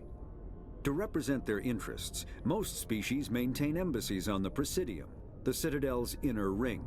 The Citadel Tower in the center of the Presidium holds the Citadel Council chambers. Council affairs often have far-reaching effects on the rest of the galactic community. 5 arms, known as the Wards, extend from the Presidium. Their inner surfaces have been built into cities, populated by millions of inhabitants from across the galaxy. The Citadel is virtually indestructible. If attacked, the station can close its arms to form a solid, impregnable shell. For as long as the station has existed, an enigmatic race called the Keepers has maintained it.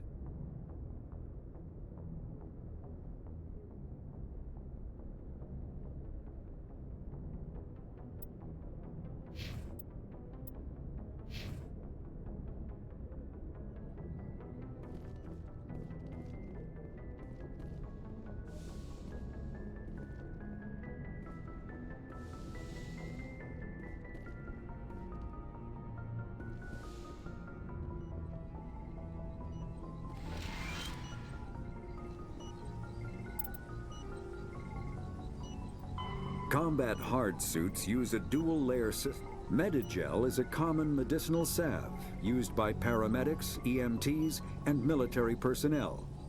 It combines several useful applications: a local anesthetic, disinfectant, and clotting agent all in one. Once applied, the gel is designed to grip tight to flesh until subjected to a frequency of ultrasound.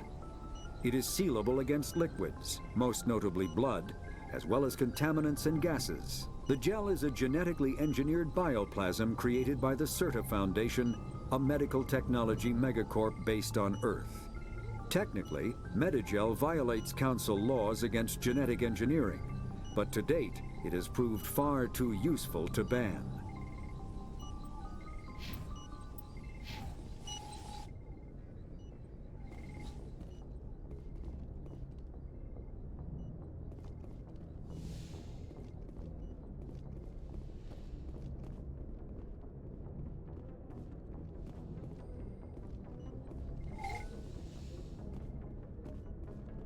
Glad to see you're okay, Commander.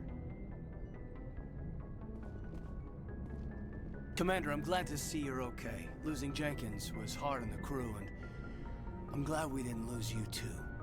Things were pretty rough down there. Yeah, you never get used to seeing dead civilians. It doesn't seem right somehow. But at least you stopped Saren from wiping out the whole colony. I couldn't have done it without you. We're Marines. We stick together. And I'm just sorry that we lost Jenkins.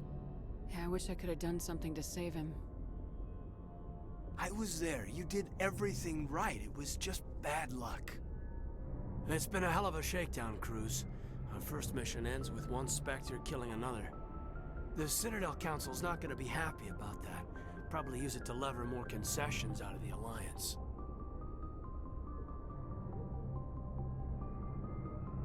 You've got a good grasp of the situation. You a career man? Yeah, a lot of biotics are. We're not restricted, but we sure don't go undocumented. May as well get a paycheck for it. Besides, my father served. I made him proud when I enlisted. Eventually. But is that why you're here? Because of your family?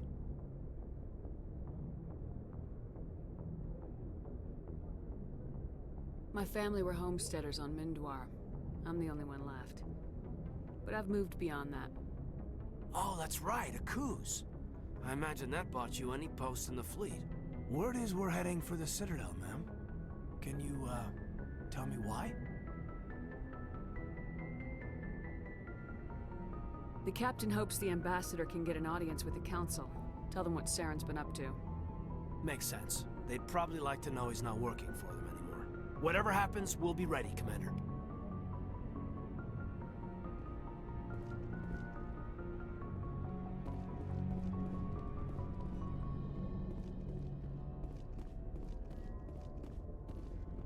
Where are my quarters?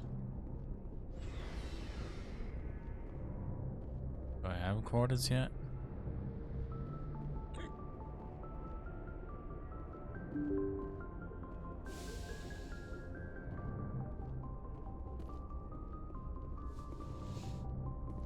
Oh, I was looking I'm Presley. glad you're okay, Commander.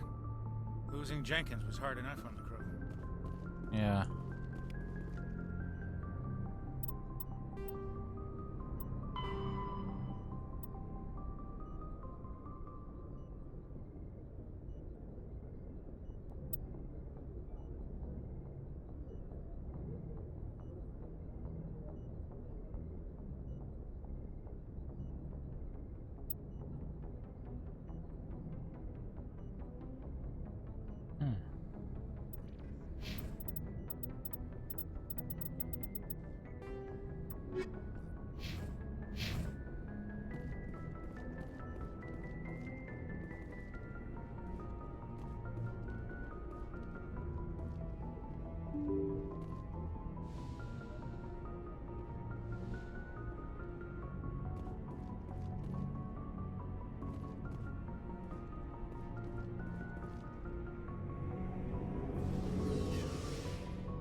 Element Zero can increase or decrease the mass of a volume of space-time when subjected to an electrical current. With a positive current, mass is increased. With a negative current, mass is decreased. The stronger the current, the greater the magnitude of the dark energy mass effect. In space, low-mass fields allow FTL travel and inexpensive surface-to-orbit transit. High-mass fields create artificial gravity and push space debris away from vessels. In manufacturing, low-mass fields permit the creation of evenly blended alloys, while high-mass compaction creates dense, sturdy construction materials. The military makes extensive use of mobility-enhancing technologies, with Mass Effect utilizing fighting vehicles standard frontline issue in most military forces. Mass Effect fields are also essential in the creation of kinetic barriers or shields to protect against enemy fire.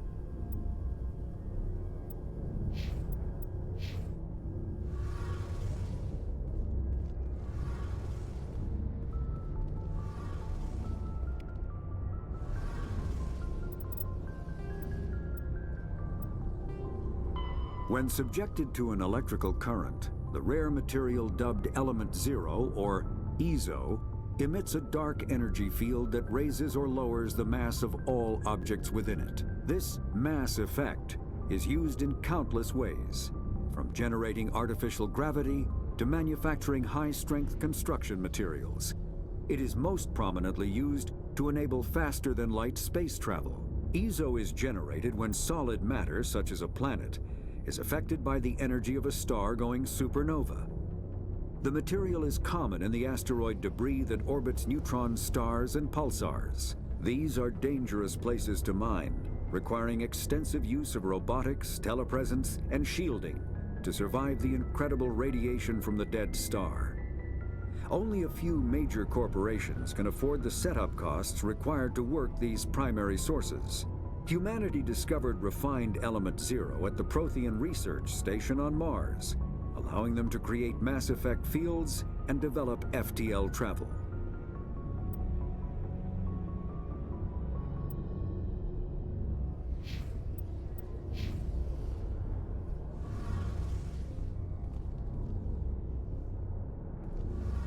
Shame about Jenkins, Commander.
The Mako infantry fighting vehicle was designed for the System Alliance's frigates. Though the interior is cramped, an M35 is small enough to be carried in the cargo bay and easily deployed on virtually any world. With its turreted 155mm mass accelerator and coaxially mounted machine gun, the Mako can provide a fire team with weapon support as well as mobility. Since Alliance Marines may be required to fight on any world, the Mako is environmentally sealed and equipped with microthrusters for use on low-gravity planetoids. The Mako is powered by a sealed hydrogen-oxygen fuel cell and includes a small Element Zero core. While not large enough to nullify the vehicle's mass, the core can reduce it enough to be safely airdropped. When used in conjunction with thrusters, it also allows the Mako to extricate itself from difficult terrain.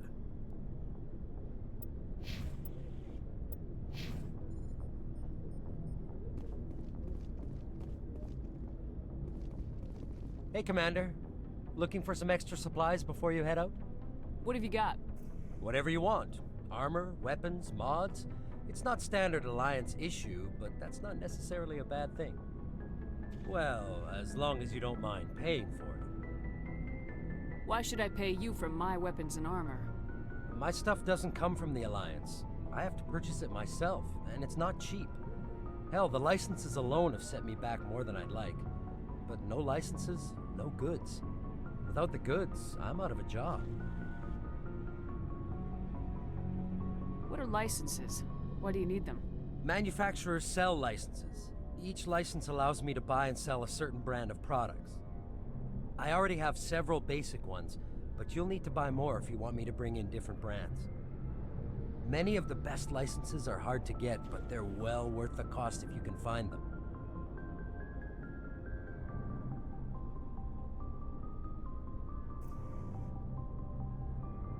How often will you get new items?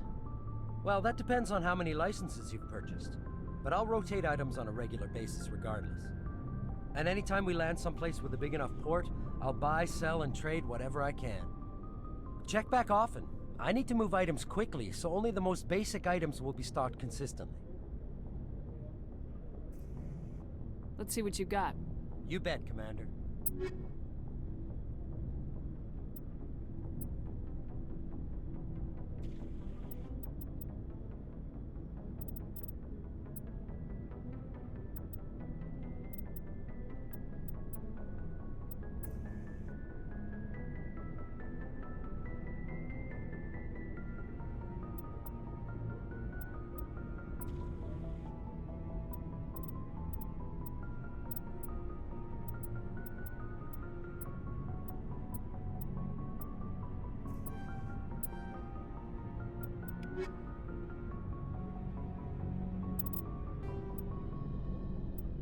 When subjected to an electrical... Omni-tools are handheld devices that combine a computer microframe, sensor analysis pack, and manufacturing fabricator. Versatile and reliable, an Omni-tool can be used to analyze and adjust the functionality of most standard equipment, including weapons and armor, from a distance. The fabrication module can rapidly assemble small three-dimensional objects from common reusable industrial plastics, ceramics, and light alloys. This allows for field repairs and modifications to most standard items, as well as the reuse of salvaged equipment. Omni-tools are standard issue for soldiers and first-in colonists.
Yes, Commander? Is there something you need? How did you end up serving on an Alliance ship? I enlisted right out of med school. Earth always seemed boring to me. Too safe, too secure. I figured the colonies were teeming with exotic adventure. I wanted to travel the stars, tending the wounds of tough soldiers with piercing eyes and sensitive souls. Turns out military life isn't quite as romantic as I'd imagined. But humanity needs the Alliance if we want to keep expanding through the Traverse, and the Alliance always needs good doctors. So I stayed on to do my part. Ever think you made the wrong choice? Sometimes I think about opening a private practice back on Earth, or maybe taking a position at one of the new med centers out in the colonies. But there's something special about working on soldiers. If I left the Alliance now, I'd feel like I was abandoning them. What do you know about Captain Anderson? I've served with him for a few tours now. He knows when to let things slide and when to crack the whip. The crew knows he's seen pretty much anything they'll ever run into. And he cares about the people under his command. How well do you know the Lieutenant? I'd never worked with him before this mission. But he has an impressive service record, over a dozen special commendations. Tends to keep to himself, though. Maybe because of the headaches. It's not easy being an L2. What does that have to do with it? Well, most biotics now use the L3 implants. Lieutenant Alenko was wired with the old L2 configuration. Sometimes there are complications. What kind of complications? Severe mental disabilities, insanity, crippling physical pain. There's a long list of horrific side effects. Caden's lucky. He just gets migraines.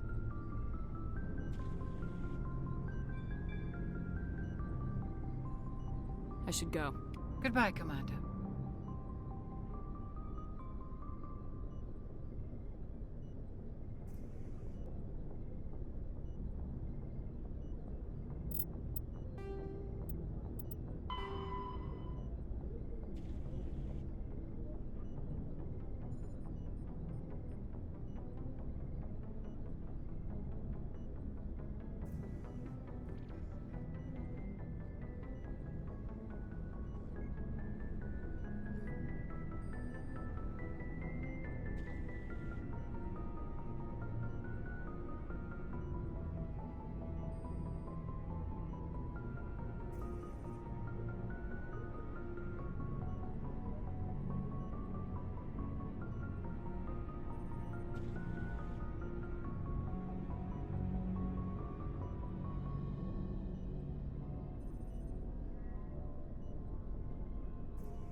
Biotics is the ability of rare individuals to manipulate dark energy and create mass effect fields through the use of electrical impulses from the brain.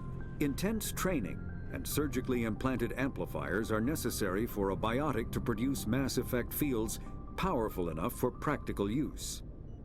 The relative strength of biotic abilities varies greatly among species and with each individual. There are 3 branches of biotics.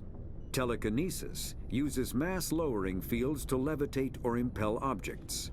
Mass-raising kinetic fields are used to block or pin objects.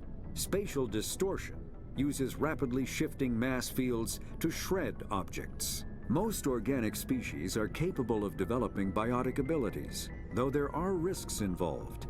Biotics are the result of an in utero exposure to element 0. This usually causes fatal cancers in the victim, but in rare cases, it coalesces into nodules within the fetus's developing nervous system.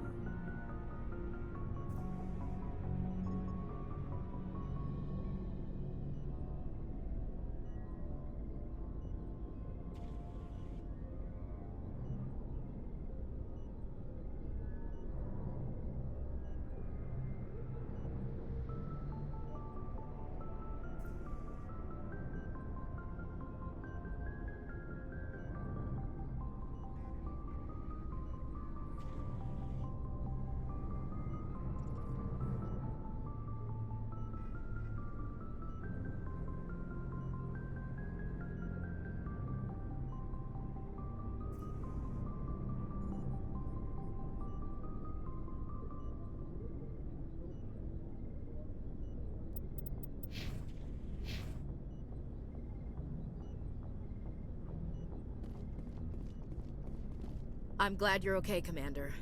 The crew could use some good news after what happened to Jenkins. Jenkins was a valuable part of this crew. Part of me feels guilty over what happened. If Jenkins was still alive, I might not be here. You're a good soldier, Williams. You belong on the Normandy. Thanks, Commander. I appreciate that. Things were pretty rough down there. Are you okay? I've seen friends die before. Comes with being a Marine. But to see my whole unit wiped out, and you never get used to seeing dead civilians. But things would have been a lot worse if you hadn't shown up. We couldn't have done it without you, Williams. Thanks, Commander. I have to admit, I was a little worried about being assigned to the Normandy. It's nice when someone makes you feel welcome. I think you're gonna fit in here just fine, Williams. Thanks, Commander.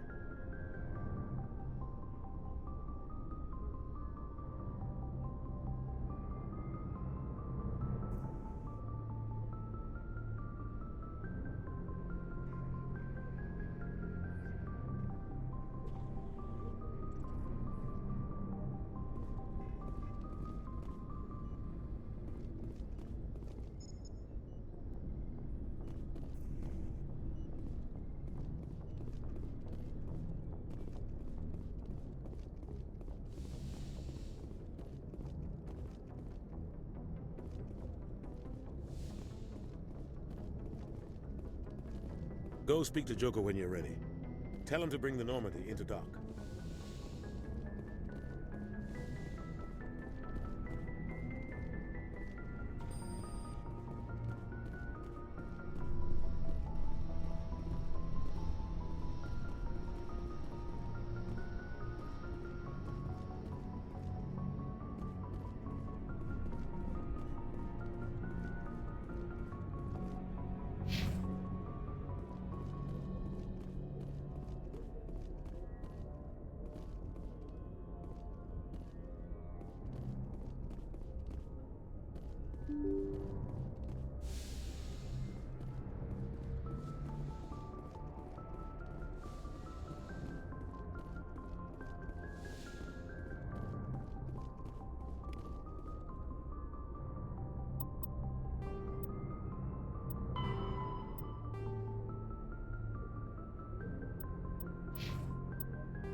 Good timing, Commander. I was just about to bring us into the Citadel.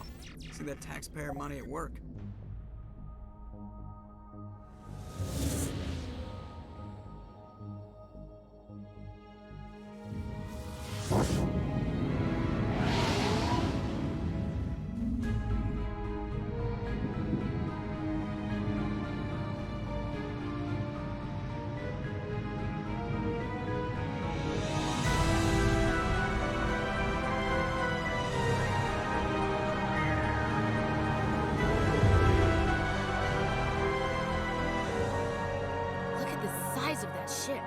The Ascension, flagship of the Citadel fleet. Well, size isn't everything.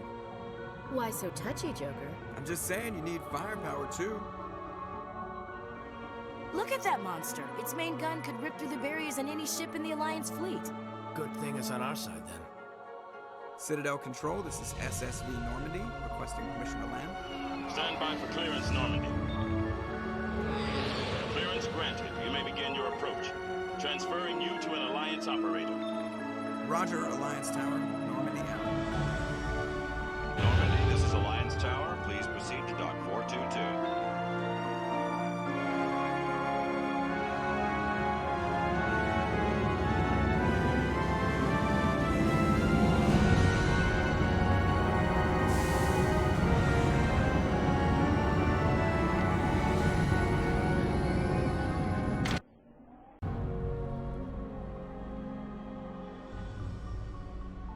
This is an outrage!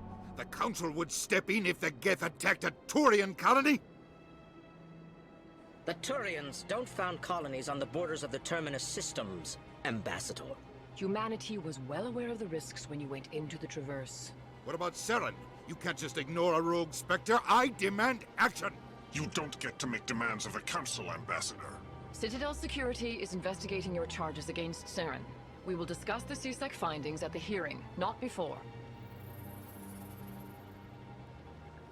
Captain Anderson, I see you brought half your crew with you. Just the ground team from Eden Prime, in case you had any questions. I have the mission reports. I assume they're accurate? They are. Sounds like you convinced the Council to give us an audience. They were not happy about it. Saren's their top agent. They don't like him being accused of treason.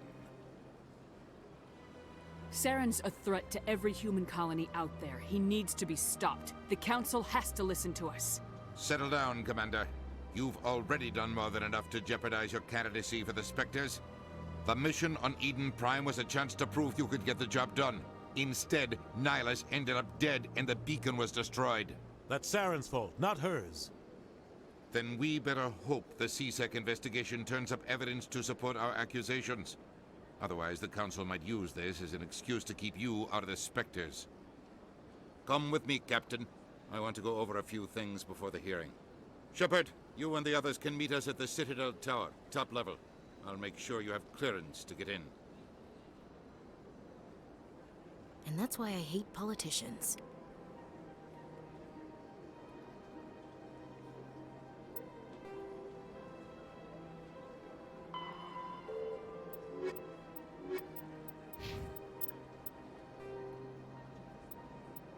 The Citadel is the Council is an executive committee composed of representatives from the Asari Republics, the Turian hierarchy, and the Solarian Union.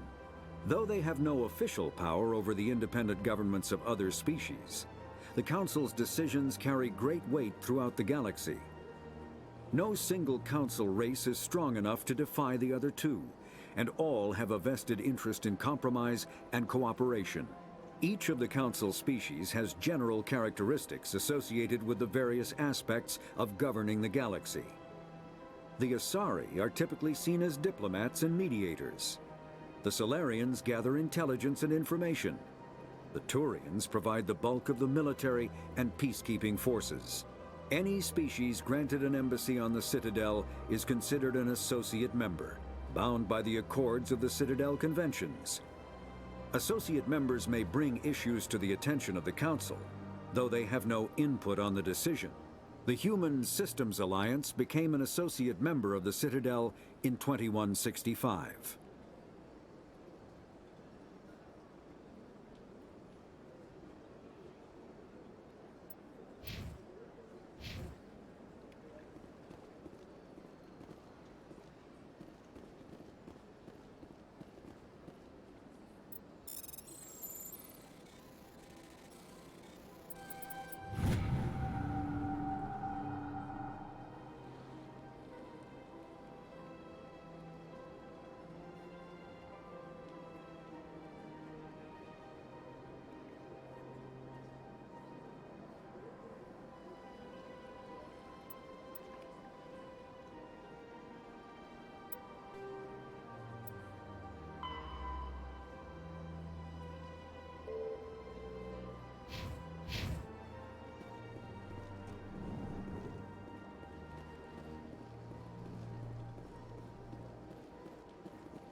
Guess we got our first assignment.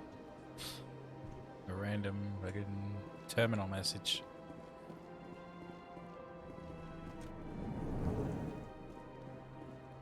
I understand what you're saying, but these allegations are very serious. This is serious. My reputation is at stake. I spoke with the consort in confidence, and her alone, and she betrayed that confidence. All right. I will look into it for you. In the meantime, do not do anything rash.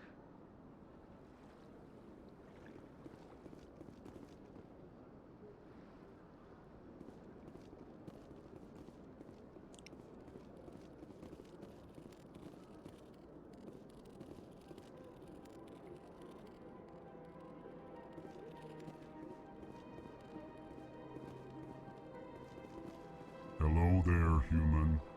Sincere apology, but I am here on business and cannot be distracted right now. You seem distressed. Is there something I can do to help? Alarmed response. You overheard that, did you? This is all going so wrong, and it is the Asari consort's fault. These She's guys the are cool. one who started all this. What did this Asari do to get you so upset? I cannot speak more about this problem. It is too sensitive. Suffice it to say, she has compromised my authority as a diplomat. Where can I find this Asari consort? She is across the bridge from here. Her offices are easy enough to spot. Good day, human.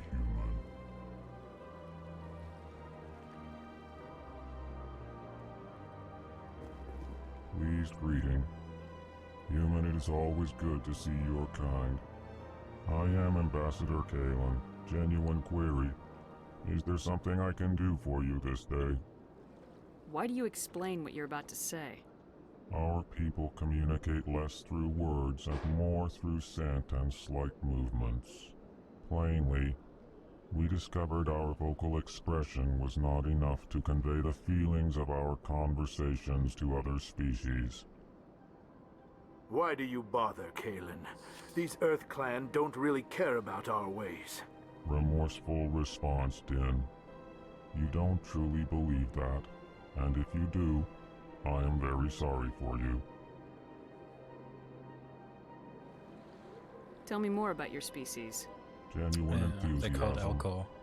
I delight in telling the history of my people. It is agreeable to They share need to our work on their culture with posture. others.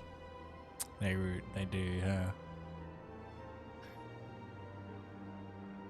Tell me about the history and origins of the Elcor. The Elcor were just beginning to explore Council space when the Asari first made contact with us.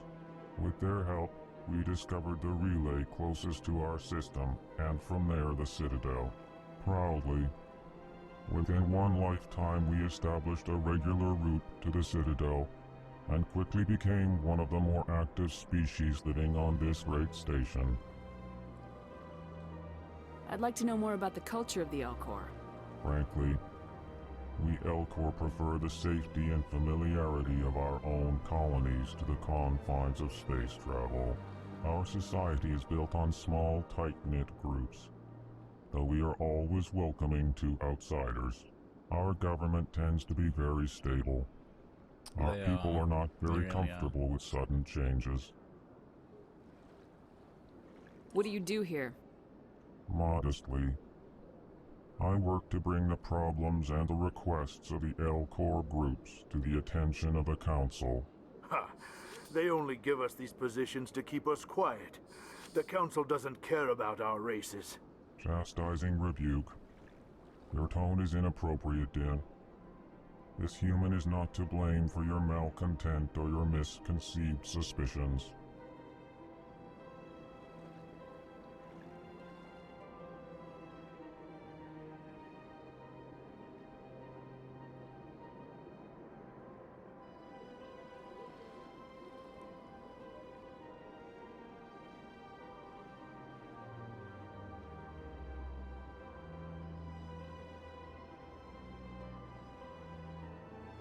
Goodbye, Ambassador. Sincere farewell. Good day to you, human. Enjoy your time on the Citadel.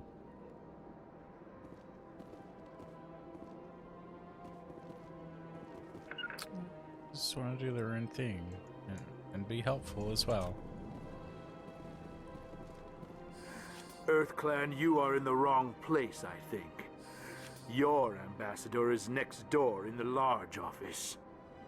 Chastising remark. Don't be so rude, Din. At least introduce yourself. I am Din Korlak, Volus ambassador. Is there something I can do for you, Earth Clan? What is this place? You are in the embassy for the Volus and the Elcor. Your ambassador is next door. In his own office. In this shared space, I aid my fellow Volus when I'm not being interrupted. I'd like to know more about the Volus. I'm sure our history and culture would bore you, EarthClan.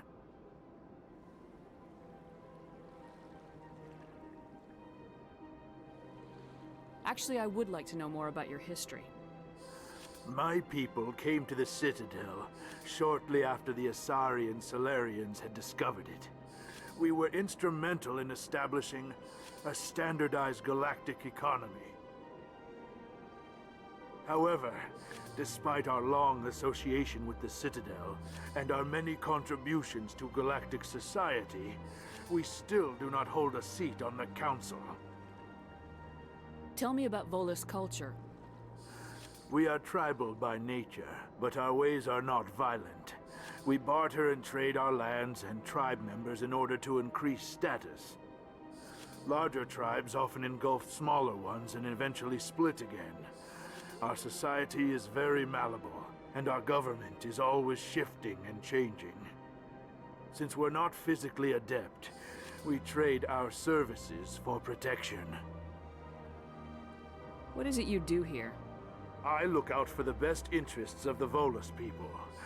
No easy task considering how often we are overlooked by the Council. Chastising rebuke, Din. The Council favors your species greatly. You are naive. The EarthClan will be invited to the Council long before our species will. Why aren't the Elcor or Volus part of the Council? All species must prove themselves before they join the Council. All but the EarthClans, it would seem. Dismissive.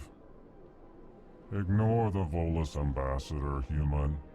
He is incorrect in his assessment. Really? How long have we been waiting? How long do you think we'll continue to wait?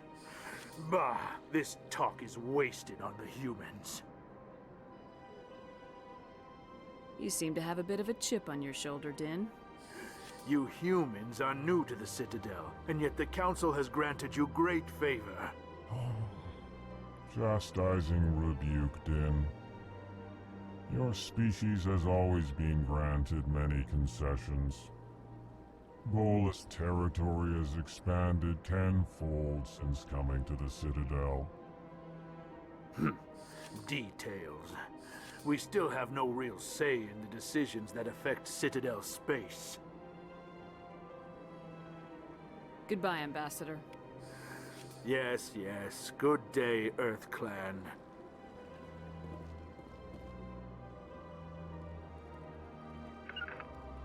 These guys are cool too, even though they're like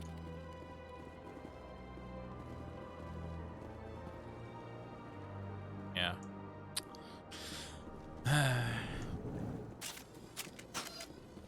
Most of them are like him.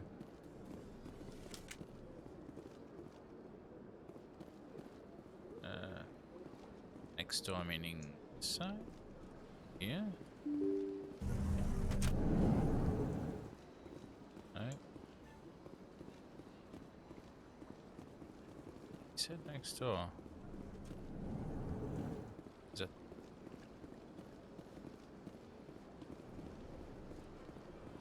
Is this it? But he's got not here right now.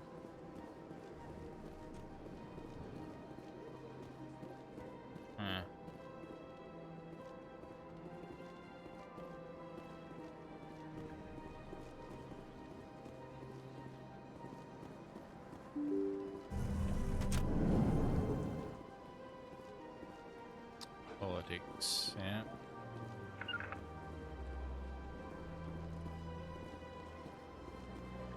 Welcome to the Presidium. Allow me to be your guide.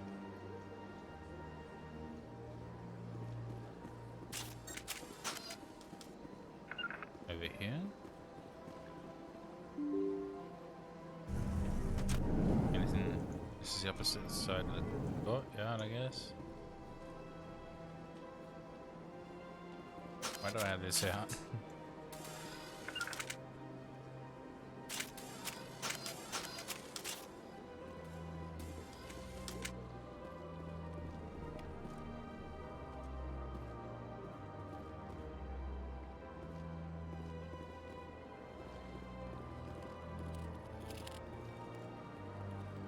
can't tell the aliens from the animals.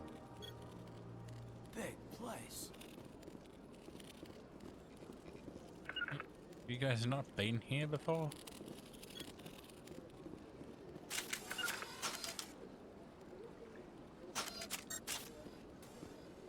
Human, delighted, welcome. It is good to meet you. Thanks, man. I can't believe I landed a job here. This place is fantastic.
Another mission.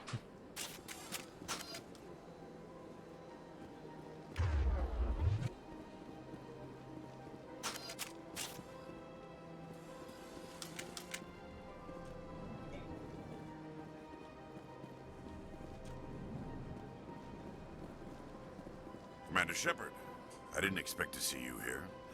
Did Ambassador Udina send you? Have we met before? No, but I know you well enough. I'm Executor Palin, head of CSEC. It's my job to know when someone like you arrives on the Citadel. Was there something you needed, Commander?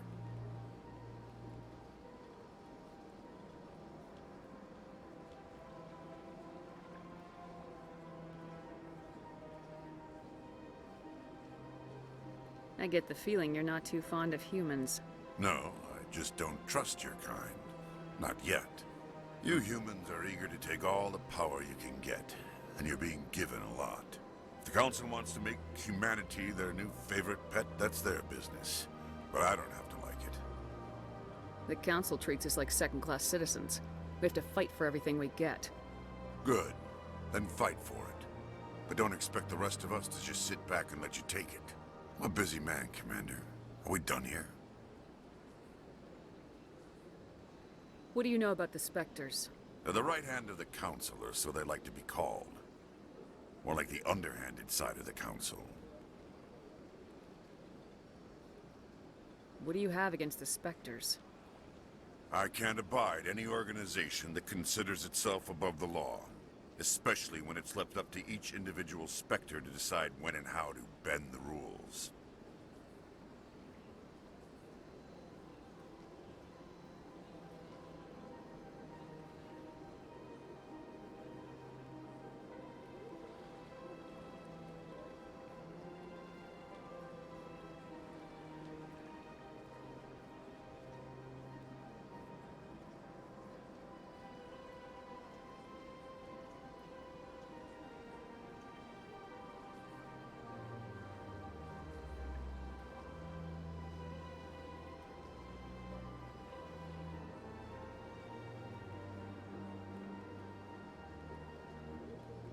Sometimes you have to bend the law to keep people safe.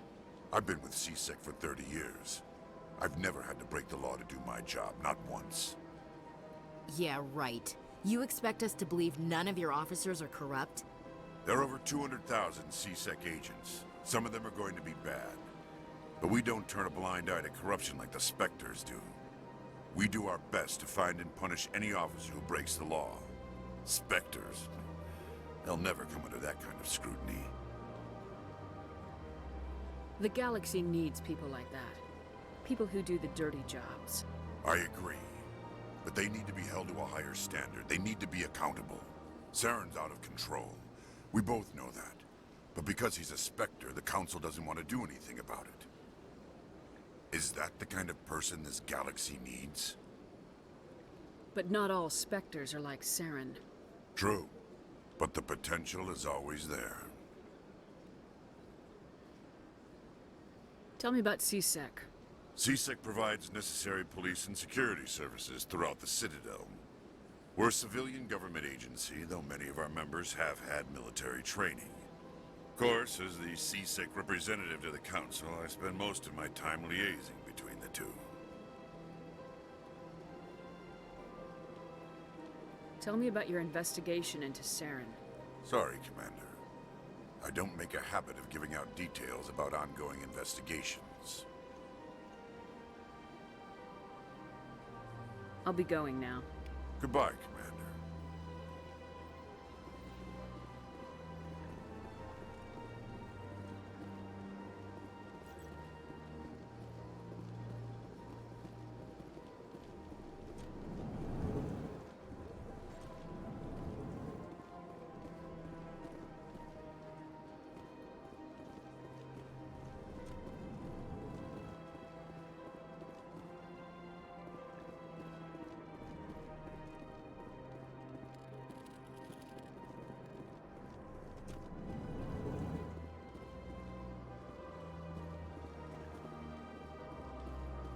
I don't have time to talk now. I'm very busy.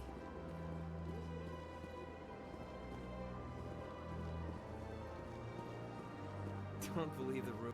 What do you want? Oh, Commander. Is there something I can do for you? Relax, Private. This isn't an inspection. Right, sorry. What can I do for you, Commander? What can you tell me about the Asari consort? Well, she's an Asari who works here as... That is, she helps people with things. You never went to see her, did you, Fredericks? No, I never did. I couldn't afford it. It costs half a year's credits just to go in and talk to her. Can you at least tell me where I can find her? Sure. She's across the bridge from the embassies. Thanks, kid. Have fun. Try not to get into too much trouble. I will. Have fun, that is.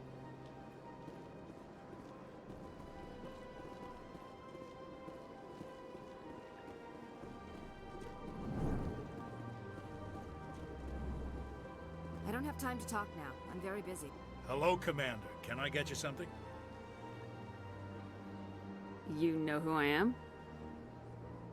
Your arrival created a bigger-than-average stir among the diplomats and hangers-on around here. There's always something new happening around here. I could fill you in on some points of interest if you'd like.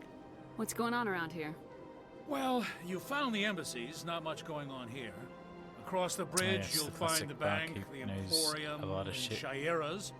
If you haven't heard of her, you soon will. If you need supplies, you can try the markets one level below. For entertainment, I try Flux or Cora's Den. What is Shayera's? The consort, she entertains clients who can afford her services. Most of the diplomats and ambassadors have visited her at one time or another. She's a very powerful woman, but also very respected. Tell me about Flux and Cora's Den. Well, Flux has gambling and dancing, certainly more lively than this place. Cora's Den, on the other hand, well, let's just say it's livelier and deadlier, all at the same time. Goodbye. So long, Commander. Have a pleasant day. Commander, you here for some information? Goodbye. So long, Commander. Have a pleasant day.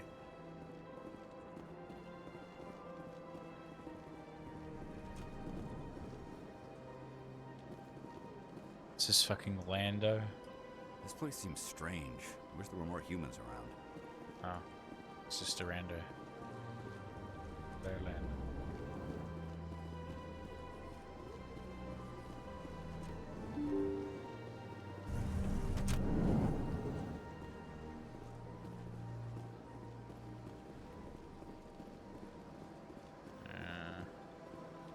talk to you. Good day, Commander. The human ambassador is up the stairs, first room on the right. You know who I am? Yes, I receive reports on all newly arrived dignitaries and notable people. What is this place? This is the Presidium. More specifically, you are at the Citadel embassies. If you have more questions, please access Avina. What's that? Oh, Avina is the virtual guide for the Citadel. Feel free to access the terminal yourself. What's your name? What do you do here? My name is Safiria. I'm the administrative assistant for the embassies. You seem to be distracted. The embassies are the hub of all Citadel politics. When you represent trillions of citizens, it tends to get a little busy. What's your name? What do you do here? My name is Safiria. I'm the administrative assistant for the embassies.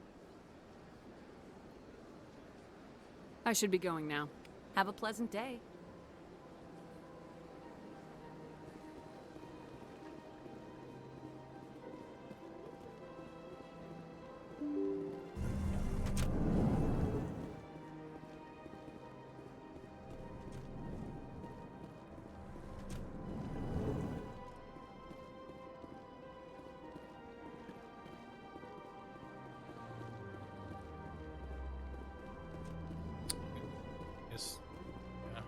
The human embassies,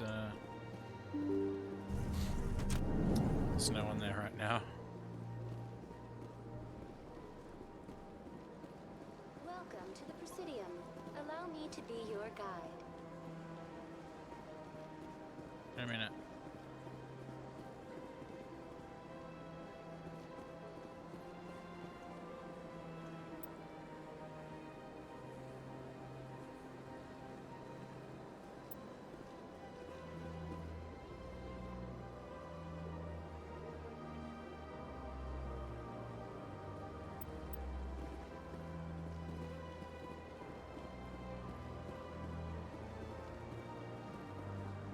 Greetings and welcome to the Presidium. My name is Avina, and I am pleased to be your virtual guide throughout this level of the Citadel Space Station.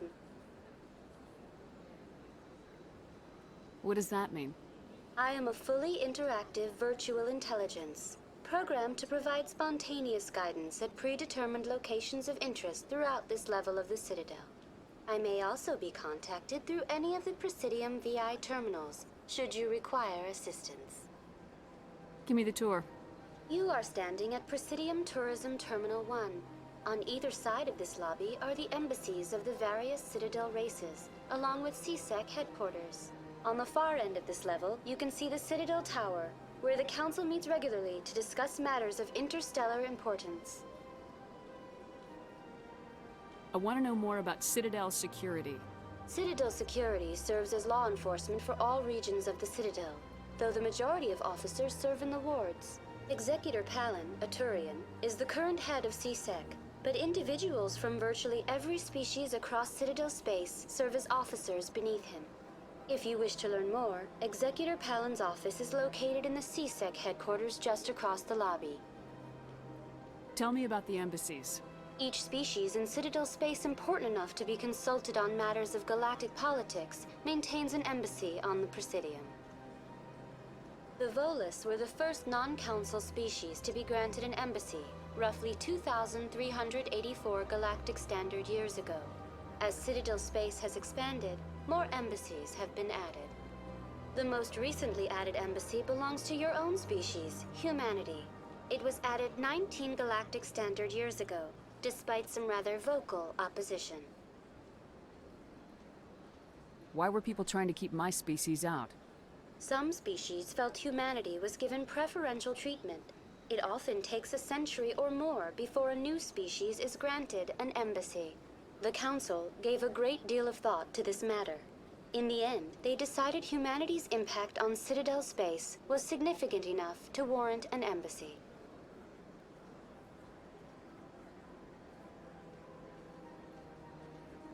Do you agree with their decision? I am not programmed to make that kind of qualified judgment. My code is limited to information and simple interaction simulations. How come the Volus were the first species given an embassy? In the early years following the formation of the Council, the Volus were, apart from the Asari and Salarians, the most populous and widespread species in Citadel space.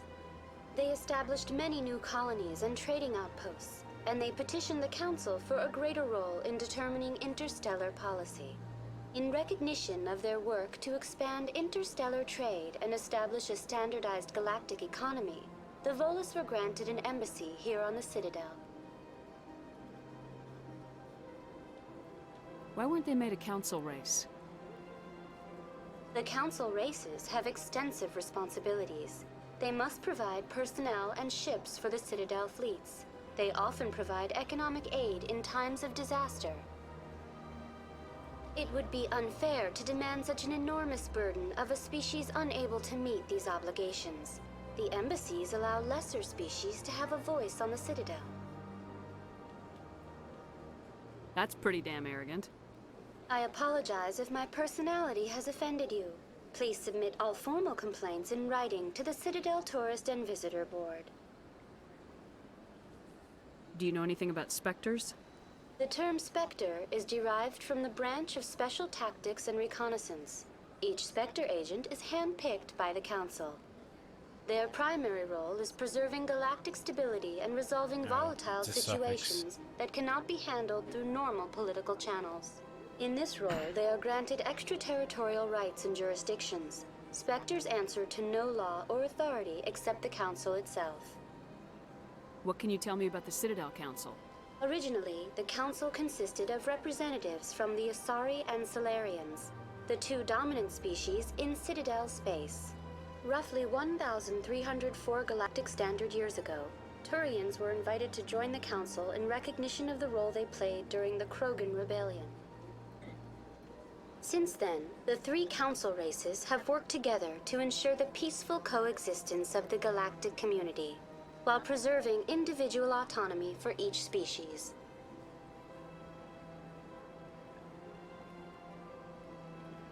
It can't be as simple as that. There must be problems somewhere in the system. I am not programmed to make that kind of qualified judgment. My code is limited to information and simple interaction simulations. Goodbye. Goodbye, and thank you for using Avina. Please enjoy your visit to the Citadel. I'll go this way first. I'm sure it wants me to get to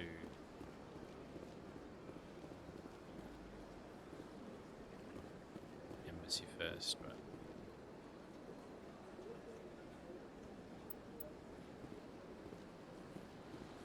not the embassy,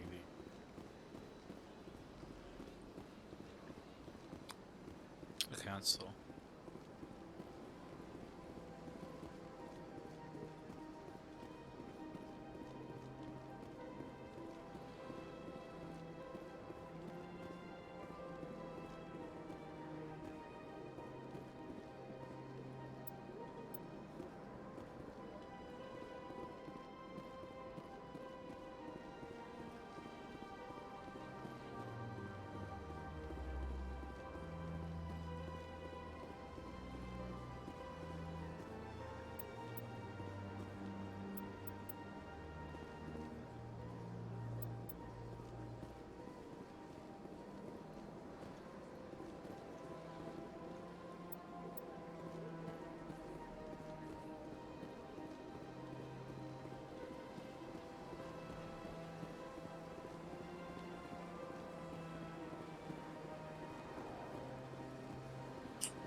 I've had my office rearranged 5 times now. 5 times?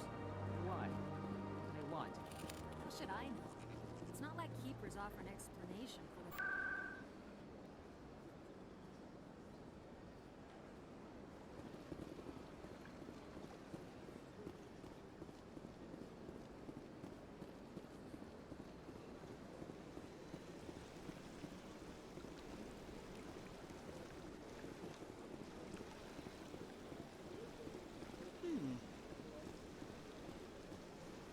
Welcome to Presidium Tourism Terminal 3. Here in the financial district, a number of businesses offer various goods and services to their exclusive clientele. The statue you see before you was commissioned to honor the Krogan soldiers who gave their lives to protect Citadel space during the Rachni Wars. In the aftermath of the Krogan rebellions, several embassies petitioned to have the statue removed. However, this motion was eventually quashed by the Council. Tell me more about the Krogan rebellions. In recognition of their efforts during the Rachni Wars, the Krogan were granted several new colony worlds by the Council. Over the next 400 years, the Krogan species began to expand. Blessed with an extremely high birth rate, their numbers began to swell. Faced with a critical overpopulation crisis, the Krogan started a violent colonization of nearby worlds inhabited by other Council species. The Krogan rebellions had begun. For a full century, the Council and its member species fought to bring the Krogan under control. With the aid of the newly discovered Turian Empire, they were ultimately successful. You needed the Krogan to stop the Rachni. Then you needed the Turians to stop the Krogan. So who's gonna stop the Turians? I am sorry, but that question is beyond my programming parameters. The Turians are members of the Citadel Council. They are not a threat to galactic peace.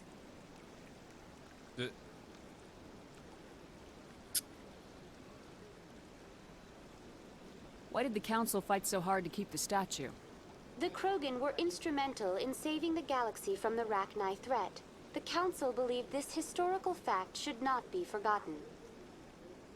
The Council also hoped that preserving the memorial would improve diplomatic relations with the Krogan and bring about a peaceful resolution to the rebellions. Unfortunately, the Krogan refused to negotiate and only surrendered after their population and homeworlds had been ravaged by the Turians. Sounds like they got what they deserved. I am sorry, but a value judgment of that nature goes beyond my programming. What were the Rachni Wars? Nearly 2,200 years ago, explorers seeking to expand Citadel space opened up mass relays leading to systems controlled by the Rachni. A highly intelligent and aggressive insect race, the Rachni unleashed a war of conquest against the rest of the galaxy that lasted for nearly 3 centuries. The emergence of the Krogan finally turned the tide in favor of the Citadel species. Krogan forces provided the numbers necessary to halt the Rachni advance and drive them back. The Krogan then pursued their retreating fleets. Able to survive the harsh environments of the Rachni homeworlds, the Krogan hunted their enemy to extinction. Was it really necessary to wipe them out?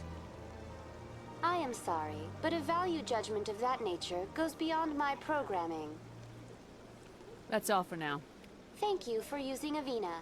Have a pleasant day. Thank you.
What's this?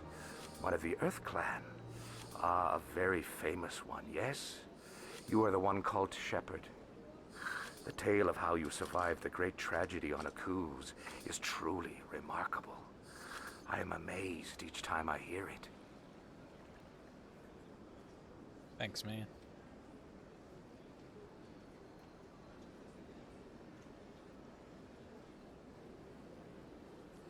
You've got me at a disadvantage here. Forgive me, Earth Clan. My name is Barla Vaughn. My job makes it necessary for me to keep informed. I am a financial advisor to many important clients here on the Citadel. When someone as important as yourself arrives on the station, I take notice. Tell me more about your job. Galactic finance is incredibly complex. A mix of laws and regulations from dozens of interstellar economies. I'm an expert in how all these economies interact. For a fee, I share my expertise. I also offer premium services for those clients who need someone to conduct business without drawing unwanted attention. Discreet and efficient. That's my motto.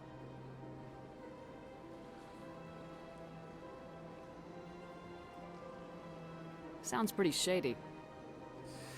Everything I do falls completely within the bounds of interstellar commerce law. Even so, many of my clients would prefer their transactions remain undisclosed. For example, suppose a Hanar ambassador was petitioning the Council to reduce tariffs on Hanar goods. How would it look if he had money invested in a Hanar exporting company?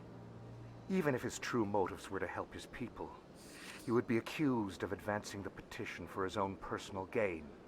I can keep his personal finances private. Still sounds shady to me. Then we can only hope you will never be cursed with a large enough fortune to require my services. What's it like living here on the Citadel? The station is without a doubt the greatest wonder in the galaxy. It is a technological marvel, but its true splendor goes much deeper than the hull and engines. From the Presidium to the wards, the entire station is a testament to the success of the Council. All the species of Citadel spaced together in a single, strong community. What makes the Presidium so special? It is the political center of Citadel space. 80% of all intelligent species in the known galaxy acknowledge the Council's authority on interstellar matters. But only the most powerful and influential species have embassies here on the Presidium. This level of the station is reserved for the elite, Shepard. People like us. What are the wards like? The cultural heart of the galaxy. They pulse with the lifeblood of millions of citizens from dozens of different species. You never know what you'll find down in the wards, Commander. It's always full of surprises. Fortunately, most of them are pleasant. Tell me more about your job. Galactic finance is incredible. I'm an expert. I also offer premium services for those clients who need someone to conduct business without drawing unwanted attention. Discreet and efficient. That's my motto. I should go. Goodbye, Commander. Bye.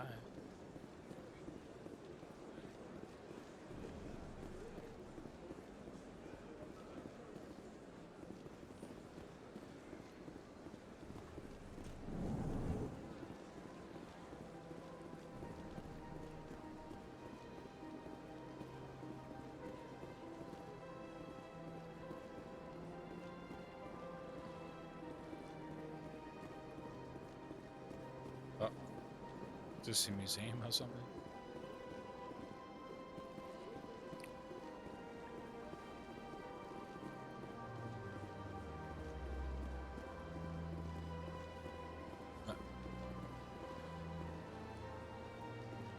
Shopkeeper? Ah, human. This one is greatly pleased to see you here in my decadent emporium. Who are you? This one's face name is Delaninder, though many in this place simply refer to it as Delan. Please take time to examine the fine goods it has for purchase, all of great worth. Show me your items. Oh, this one is pleased to do so, human. You will not be disappointed.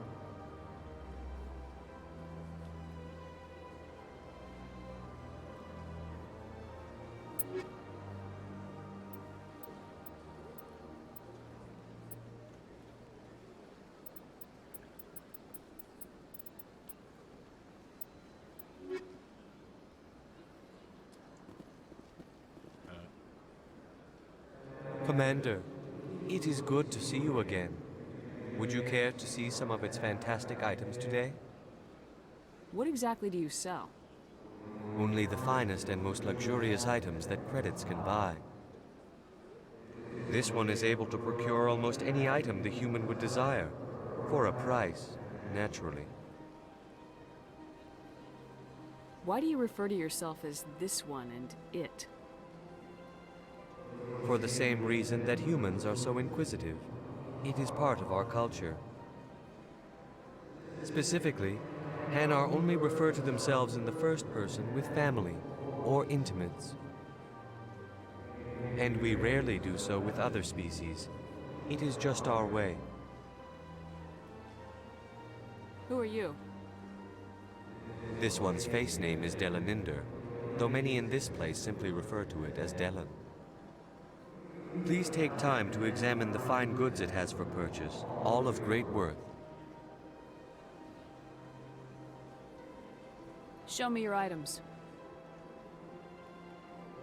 Oh, this one is pleased to do so, human. You will not be disappointed. These guys are freaking awesome. I love it.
Look at that bug thing over there.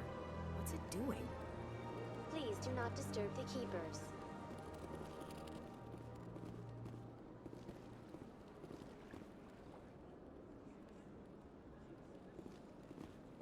Welcome to Presidium Tourism Terminal 2. You are standing near the base of the Citadel Tower, one of the Presidium's most recognizable and important structures. Behind me is the spectacular Relay Monument, a scale model representation of a Prothean mass relay. To your left is one of the Keepers, the enigmatic caretakers of the Citadel, working on a control panel. You may see Keepers involved in various tasks throughout all levels of the Citadel. We ask that you do not interfere with them in any way. The Keepers are essential to the smooth operation of the Citadel. Obstructing their daily work will result in harsh penalties, including incarceration and rehabilitation. Tell me more about the Relay Monument. Discovered by the Asari who first arrived at the Citadel, the Relay Monument is one of the station's most interesting and controversial features. What is the meaning behind this striking piece of art? Is it a tribute to Prothean vanity? A reminder of their conquest of the galaxy through mass relay technology? Or perhaps it is a symbol of unity, a Prothean acknowledgement that the relays would eventually lead other species here to the Citadel. No one can say for sure, making the Relay Monument a favorite topic of discussion among academics and scholars. Tell me about the Citadel Tower. Housing both the council chambers and Citadel control, the tower is one of the most important buildings on the station. Access to these areas is restricted to those with the appropriate clearance. What happens in Citadel Control? Citadel Control handles all incoming and outbound transit. Every ship within 2,000 kilometers of the Citadel is under the jurisdiction of Citadel Control. At peak capacity, they are responsible for monitoring upwards of 1,000 vessels. I'd like to hear more about the council chambers. The business of the Council, which often has far-reaching effects on the galactic community, is conducted in a room at the apex of the Citadel Tower. The Council chambers themselves are truly a magnificent sight to behold, though few get to experience the view in person. Typically, only the councilors, ambassadors, and high-ranking officials, along with various support staff, are allowed access.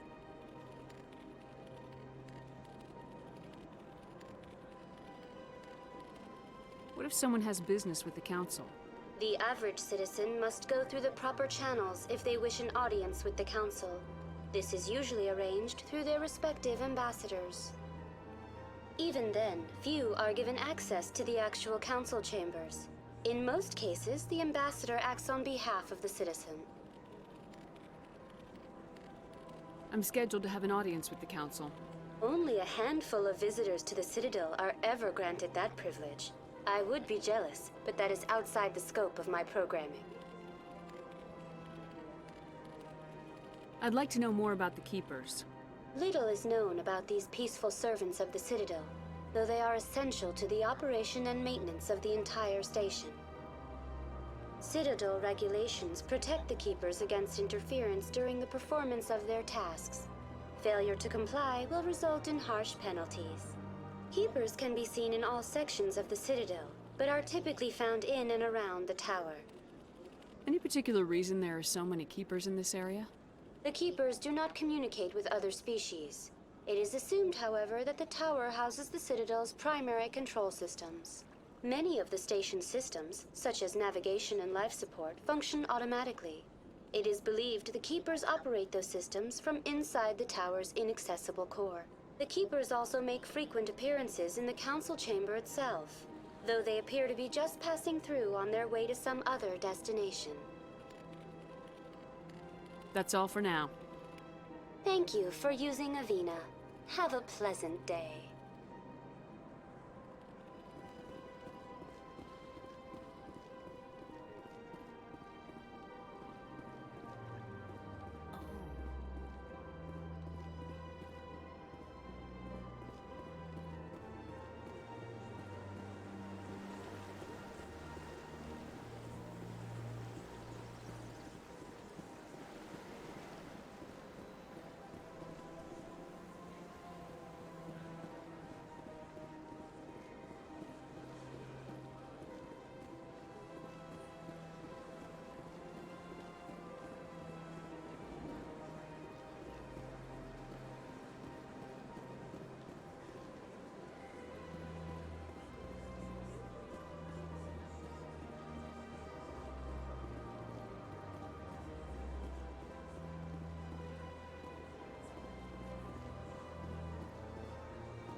The Asari were the first species to discover the Citadel.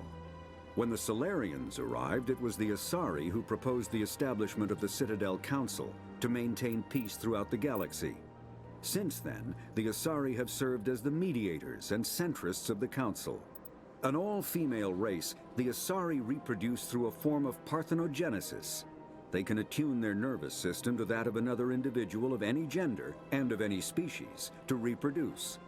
This capability has led to the unseemly and inaccurate rumors about Asari promiscuity. Asari can live for over 1,000 years, passing through 3 stages of life. In the maiden stage, they wander restlessly, seeking new knowledge and experience. When the matron stage begins, they meld with interesting partners to produce their offspring. This ends when they reach the matriarch stage, where they assume the roles of leaders and counselors.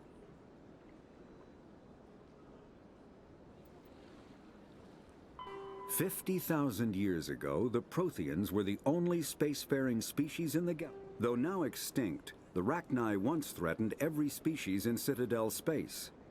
Over 2,000 years ago, explorers foolishly opened a mass relay to a previously unknown system and encountered something never seen before or since, a species of spacefaring insects guided by a hive mind intelligence.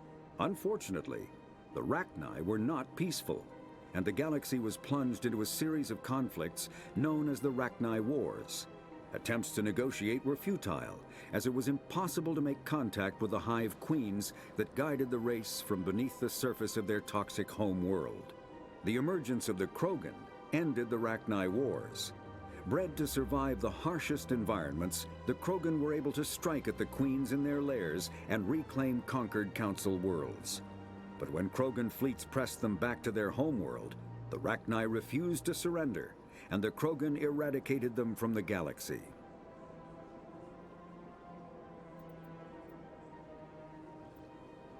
The Elcor are a Citadel species native to the high-gravity world D'Kuna.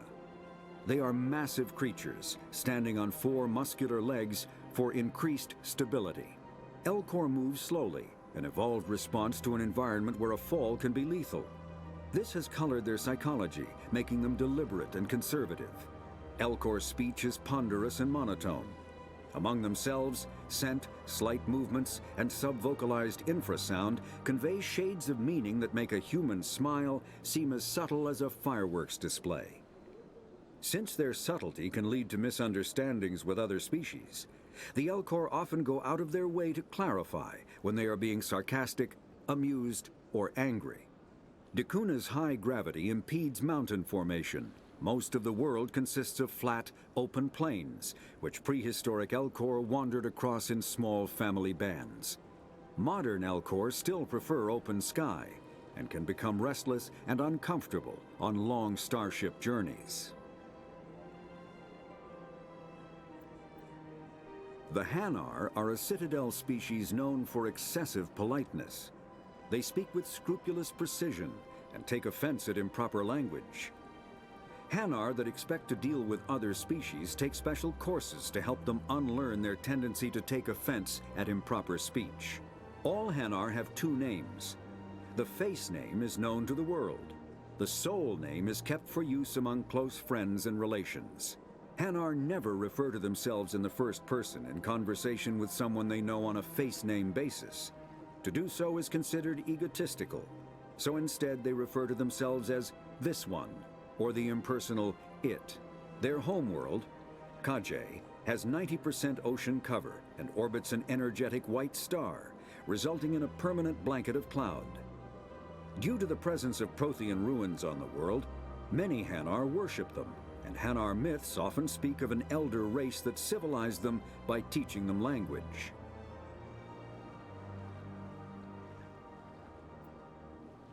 When the Asari discovered the Citadel, they also discovered the Keepers, a docile, multi-limbed insect race that seemingly exists only to maintain and repair the Great Prothean Station.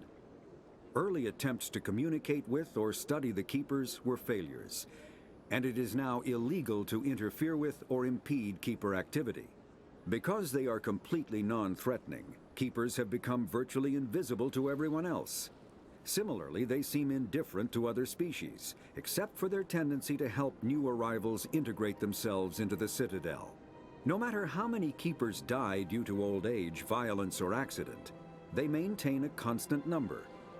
No one has discovered the source of new keepers, but some hypothesize they are genetic constructs, biological androids created somewhere deep in the inaccessible core of the Citadel itself.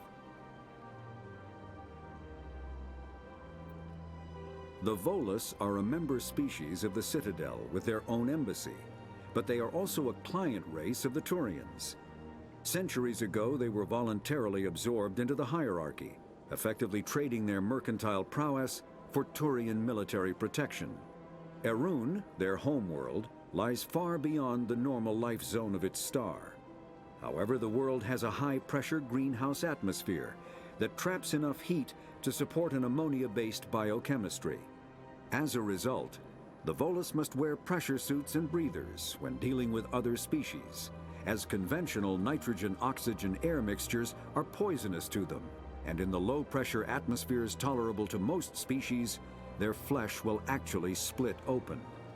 Volus culture is tribal, bartering lands and even people to gain status.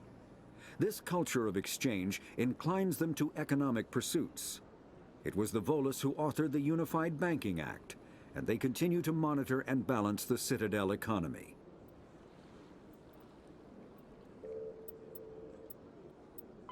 Biotics is the ability of rare individuals to manipulate dark energy and create mass effect fields through the use of electrical impulses from the brain. Mass relays are feats of Prothean engineering advanced far beyond the technology of any living species. They are enormous structures scattered throughout the stars and can create corridors of virtually mass-free space, allowing instantaneous transit between locations separated by years or even centuries of travel using conventional FTL drives. Primary mass relays can propel ships thousands of light years, often from one spiral arm of the galaxy to another.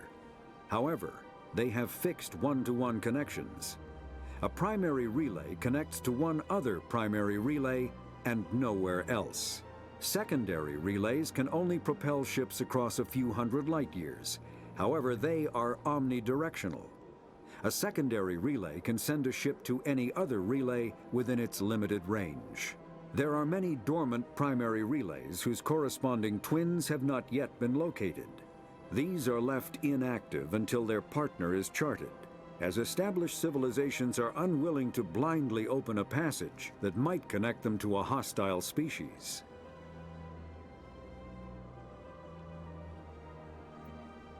A virtual intelligence is an advanced form of user interface software. VIs use a variety of methods to simulate natural conversation, including an audio interface and an avatar personality to interact with. Although a VI can provide a convincing emulation of sentience, they are not self-aware, nor can they learn or take independent action. VIs are used as operating systems on commercial and home computers. Minimal VI agents are also available. Agents are compact and specialized. Some serve as personal secretaries, filtering calls and scheduling meetings based on user-defined priorities. Others are advanced search engines, propagating themselves across the extranet to collate user-requested data. Commercial VIs in a variety of stock personalities are available at any software retailer. Boutique firms and hobbyists also build unique VIs to personal specification. Although software emulation of living personalities is illegal, reconstructions of famous historical figures are common.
have to trust Ambassador Udina.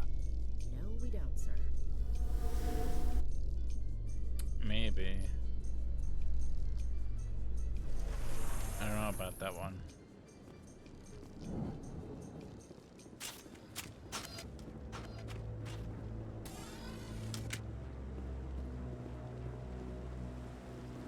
Saren's hiding something. Give me more time. Stall them. Stall the council? Don't be ridiculous. Your investigation is over, Garrus.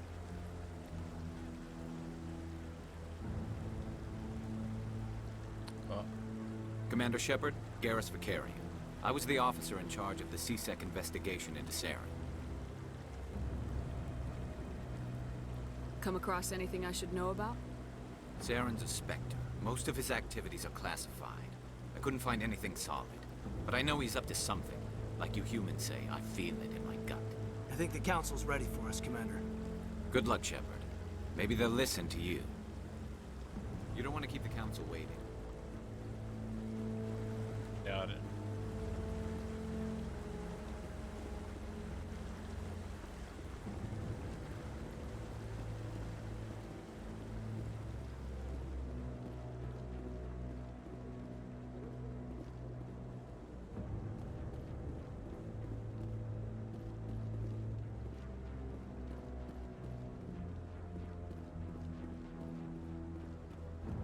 Don't be ridiculous. The Volus won't be joining the Council for years. I'm not so sure. Humans make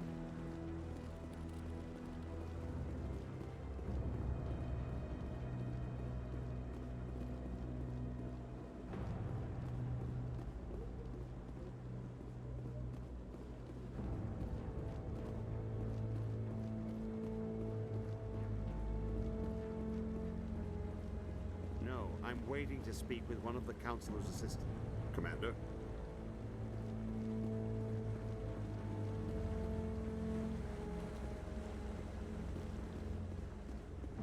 No, I just want to ask a couple of questions.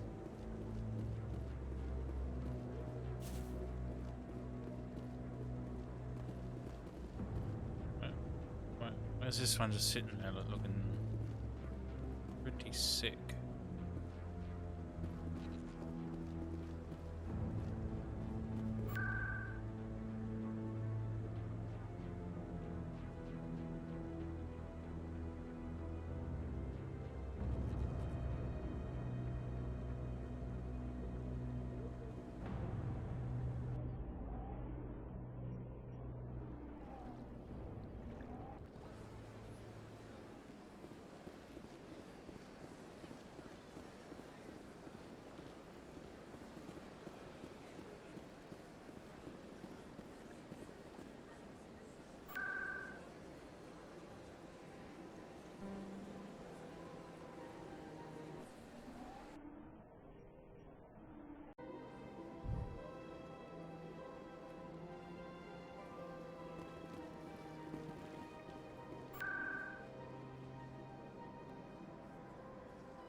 It was right here all along. Alright. Welcome. I am Nelina. I don't recognize you as one of our expected clients today. Would you like me to see when the consort will be able to meet with you?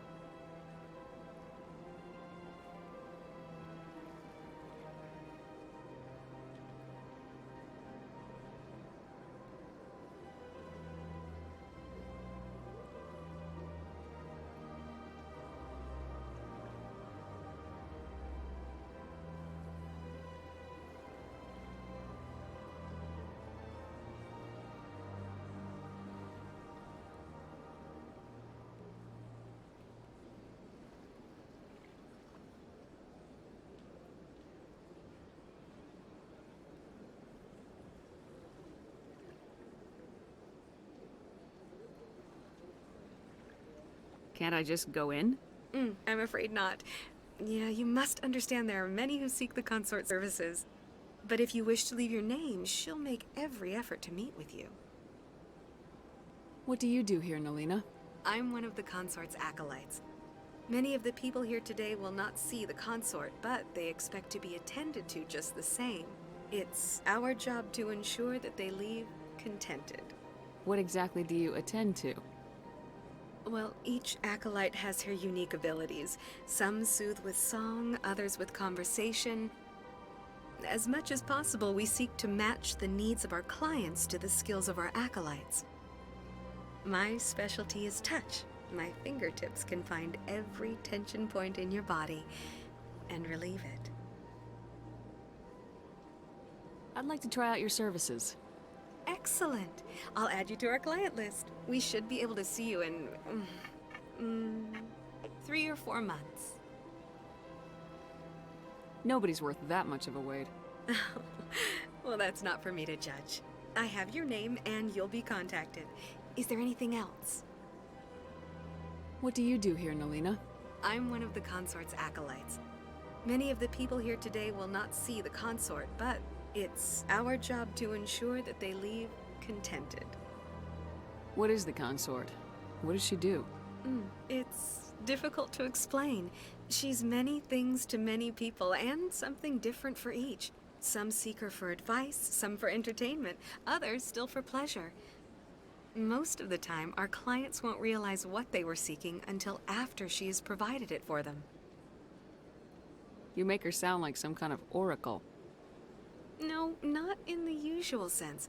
She's merely a woman with remarkable compassion and a generous spirit.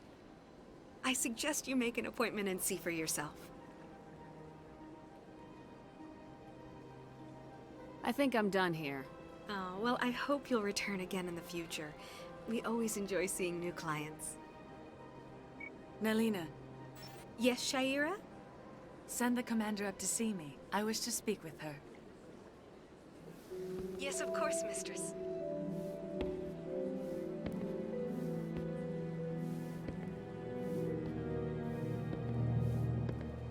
Huh. It appears the consort has taken notice of you. She'd like to meet with you now. Where do I go? Just head upstairs. She'll be waiting for you.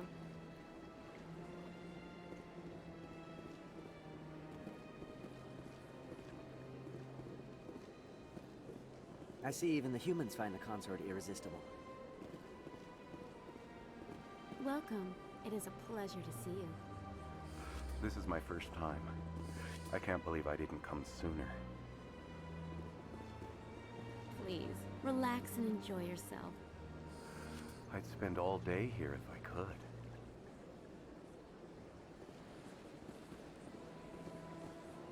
You're with the Alliance? My brother's a private back on Earth.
My dinner is ready. What do you want?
Wow. It was a long dinner. I had to wait for it to cool down. It was very scalding when I got it.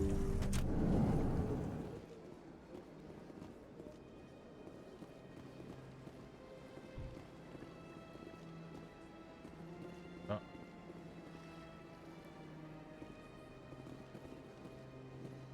That is close enough, Commander.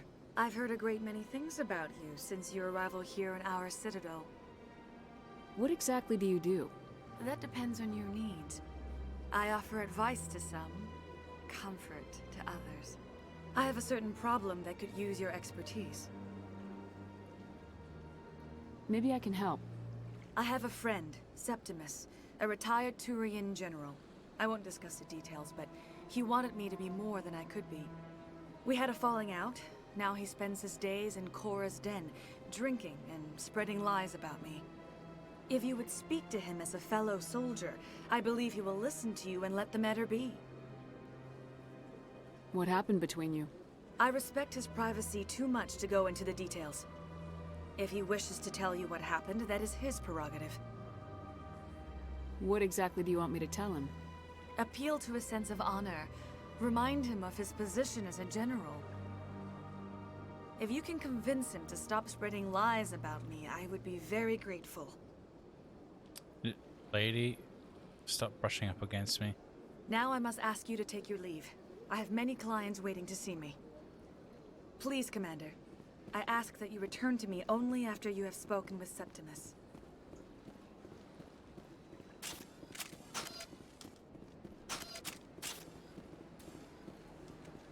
Take a seat if you like. It may be a while. I have to admit I'm a little nervous. That's understandable. Many are a little unsure what to expect at first.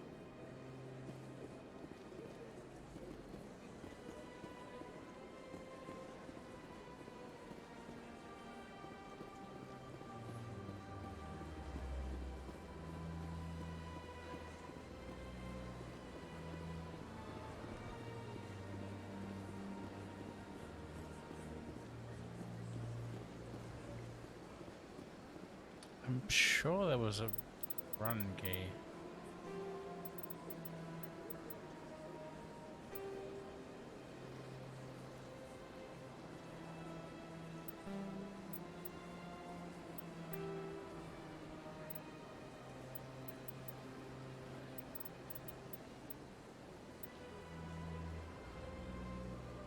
Space is sprint, apparently. Yeah, here we go.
This place seems strange. I wish there were more humans around.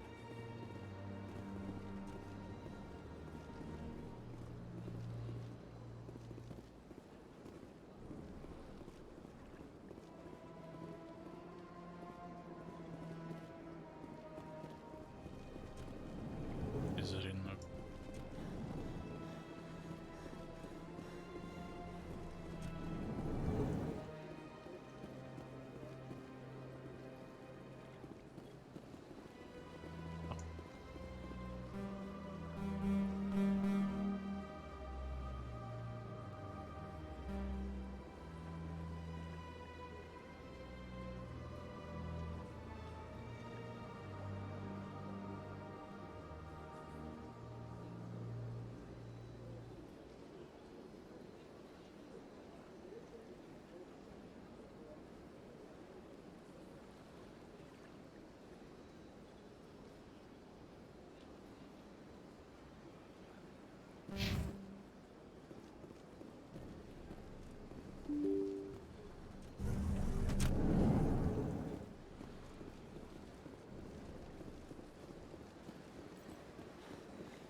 in the ward?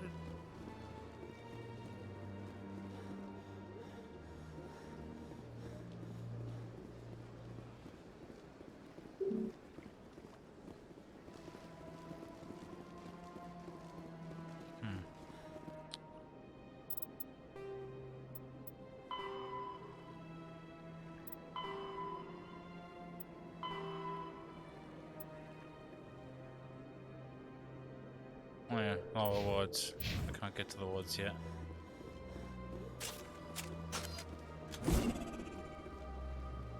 Wow.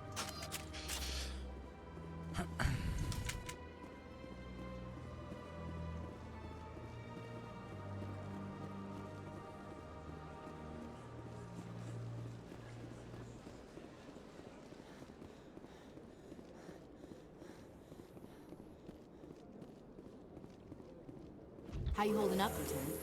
Not too bad. No headaches worth mentioning lately. Maybe I'm getting used to the strain. Maybe you've just got a good stress release. I know that knocking the Geth on their synthetic asses gets rid of my headaches.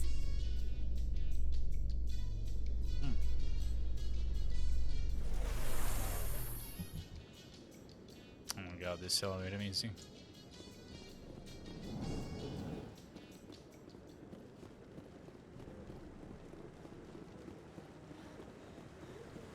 You don't want to keep the council waiting. Huddle up!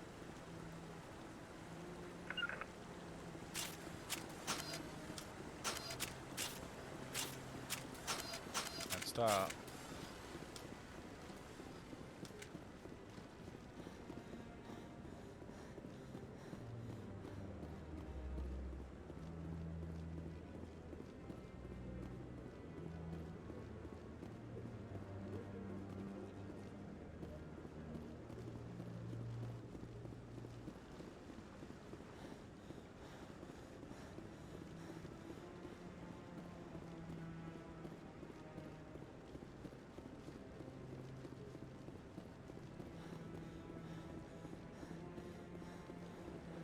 No, I'm waiting to speak with one of the Councilor's assistants.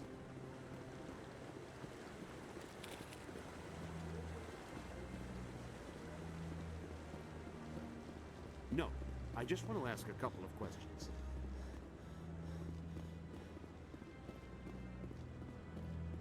The hearing's already started. Come on.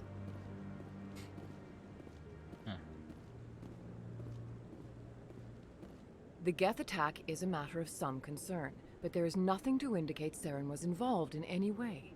The investigation by Citadel Security turned up no evidence to support your charge of treason. An eyewitness saw him kill Nihilus in cold blood. We've read the Eden Prime reports, Ambassador. The testimony of one traumatized dock worker is hardly compelling proof. I resent these accusations. Nihilus was a fellow Spectre and a friend. That just let you catch him off guard. Captain Anderson, you always seem to be involved when humanity makes false charges against me.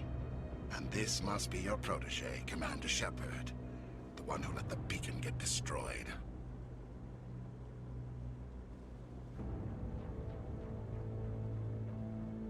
The mission to Eden Prime was top secret. The only way you could know about the beacon was if you were there. With Nihilus gone, his files passed on to me. I read the Eden Prime report. I was unimpressed. But what can you expect from a human? Saren despises humanity. That's why he attacked Eden Prime. Your species needs to learn its place, Shepard. You're not ready to join the Council. You're not even ready to join the Spectres. He has no right to say that. That's not his decision. Shepard's admission into the Spectres is not the purpose of this meeting. This meeting has no purpose. The humans are wasting your time, Counselor, and mine. Saren's hiding behind his position as a Spectre. You need to open your eyes. What we need is evidence. So far, we've seen nothing. There is still one outstanding issue. Commander Shepard's vision. It may have been triggered by the beacon.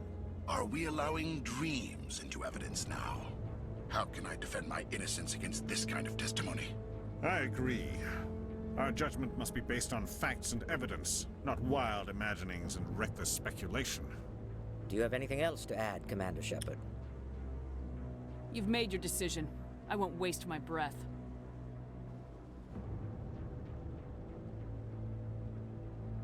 The Council has found no evidence of any connection between Saren and the Geth. Ambassador, your petition to have him disbarred from the Spectres is denied. I'm glad to see justice was served. This meeting is adjourned.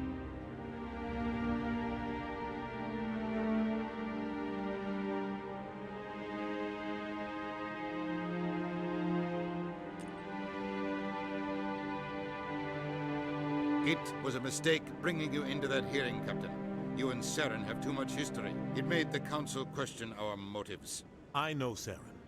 He's working with the Geth for one reason: to exterminate the entire human race. Every colony we have is at risk. Every world we control is in danger. Even Earth isn't safe. Tell me about this history between you and Saren. I worked with him on a mission a long time ago.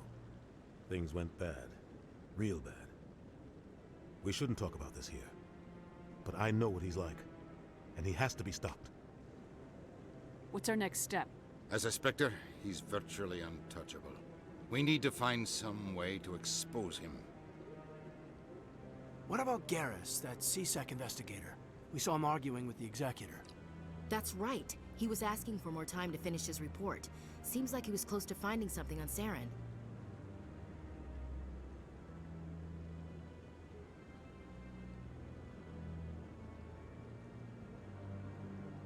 Any idea where we could find him?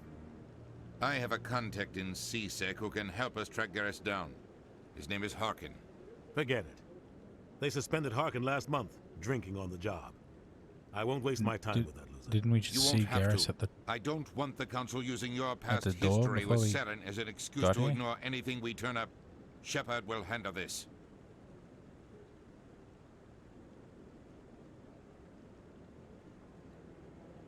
You can't just cut Captain Anderson out of this investigation. The Ambassador's right. I need to step aside. I need to take care of some business. Captain, meet me in my office later. Harkin's probably getting drunk at Cora's Den. It's a dingy little club in the lower section of the wards.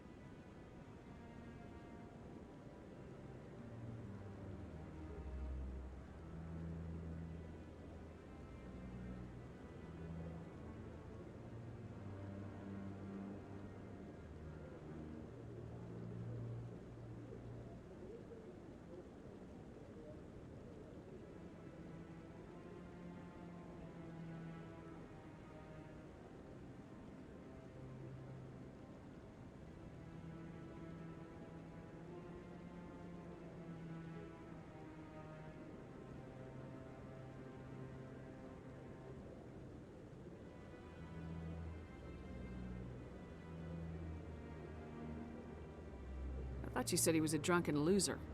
Couldn't hurt to go talk to him. Just be careful. I wouldn't call him reliable. You and Saren have a history. What happened? About 20 years ago, I was part of a mission in the Skillian Verge. I was working with Saren to find and remove a known terrorist threat. Saren eliminated his target, but a lot of people died along the way. Innocent people. And the official records just covered it all up. But I saw how he operates. No conscience. No hesitation. He'd kill 1,000 innocent civilians to end a war without a second thought. Killing innocents doesn't end wars. It causes them. I know how the world works, Commander. Sometimes you're forced to make unpleasant decisions. But only if there's no other way. Saren doesn't even look for another option. He's twisted, broken. He likes the violence, the killing. And he knows how to cover his tracks. Our ambassador doesn't seem to get along with the Council. He's just frustrated. The Council's always preaching that we need to be part of the galactic community. But for them, it's a one-way street. They want us to expand and settle unstable regions like the Skillian Verge and the Attican Traverse. But when we run into trouble, they don't want to help us out. Everyone knows it's only a matter of time until we get a seat on the Council. The Ambassador just thinks it should happen sooner rather than later. And I agree.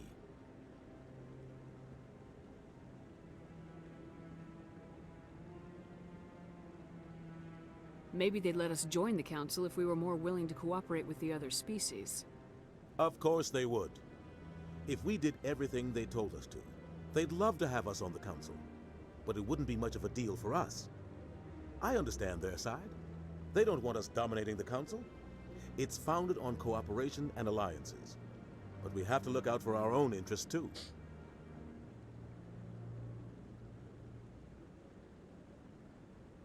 You don't think much of Harkin. The guy joined CSEC about 20 years ago. He's been an embarrassment to our species ever since. Roughing up suspects in custody, bribery accusations, alcohol and drug use. The embassy used to step in when he got in trouble. But I guess enough was enough.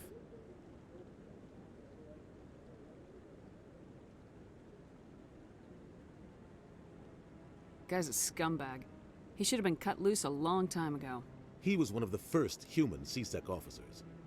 Guess it would have looked bad if he got fired. A lot of backroom deals were worked out over the years to keep him on the force. Politics is a dirty business sometimes, but it looks like his time's run out. We've got enough humans in CSEC now to stop protecting him.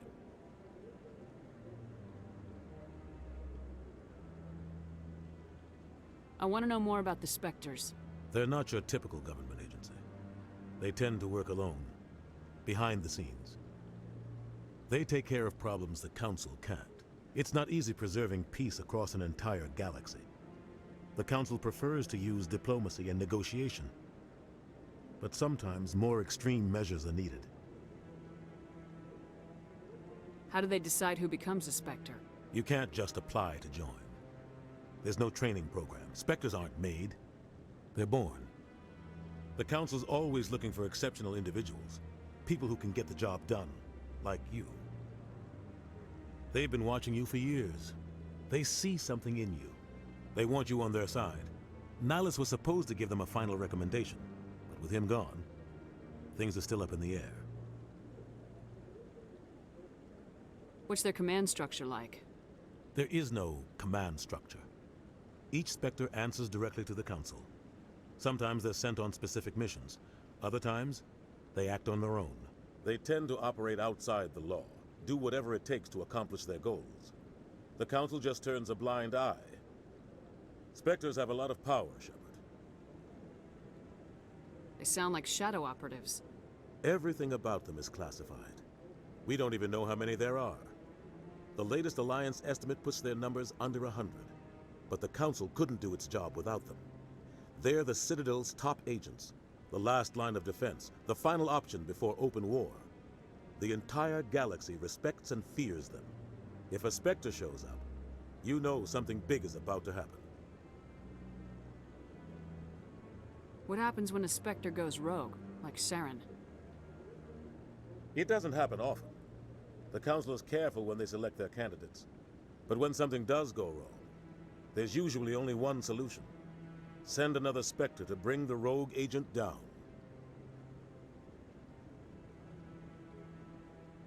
Maybe there's another way to find evidence against Saren. You should talk to Barla Vaughn over in the financial district. Rumor has it he's an agent for the Shadow Broker. The Shadow Broker? An information dealer. Buys and sells secrets to the highest bidder. I've heard Barla Vaughn's one of the top representatives. He might know something about Saren, but his information won't come cheap. I should go. Good luck, Shepard. I'll be over in the ambassador's office if you need anything else.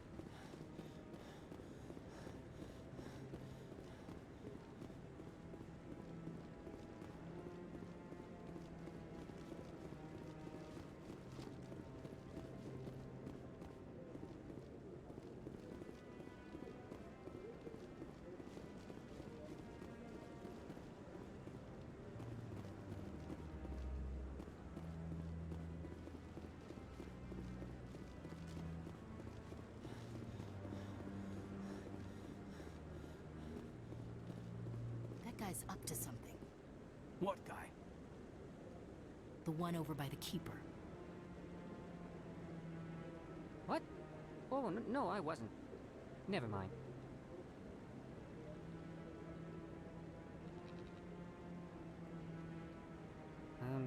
Yes, is there something you want? Why are you so interested in the Keepers? Keepers? I've got no interest in the keep... Don't get coy. I know what I saw. I'm not so sure I should be talking to you about this.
We're just talking.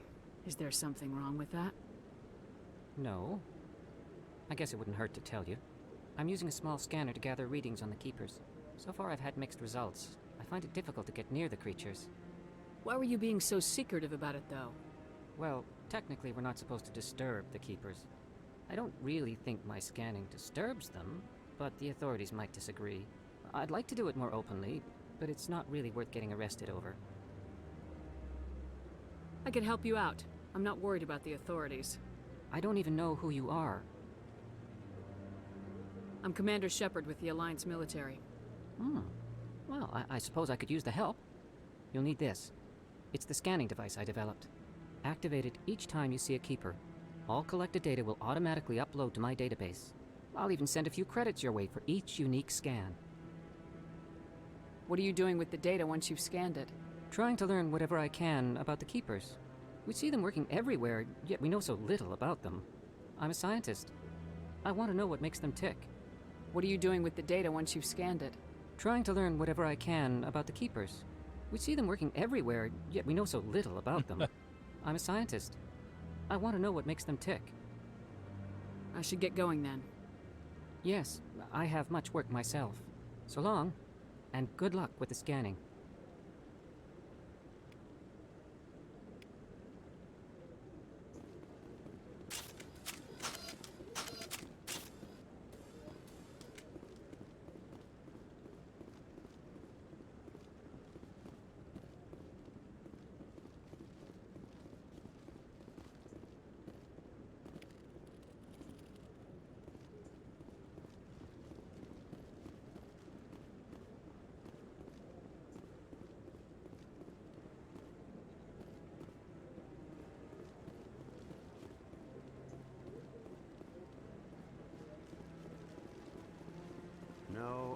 haven't spoken to him before.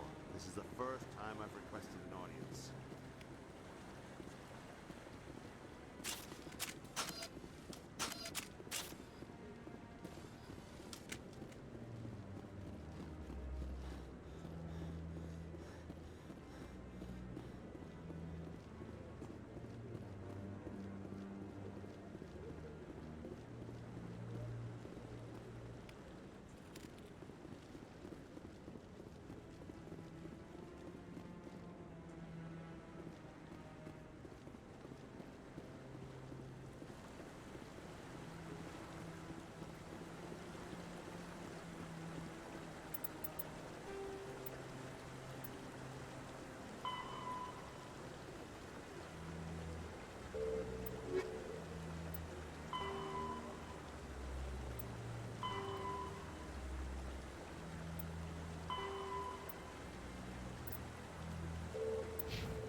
The Asari were the second species to join the Citadel.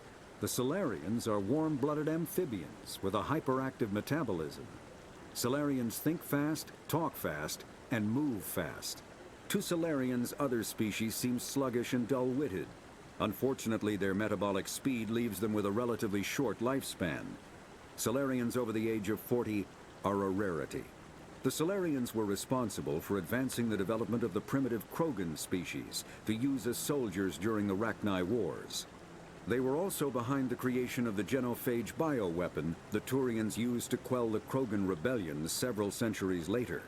Salarians are known for their observational capability and non-linear thinking. This manifests as an aptitude for research and espionage. They are constantly experimenting and inventing, and it is generally accepted that they always know more than they are letting on.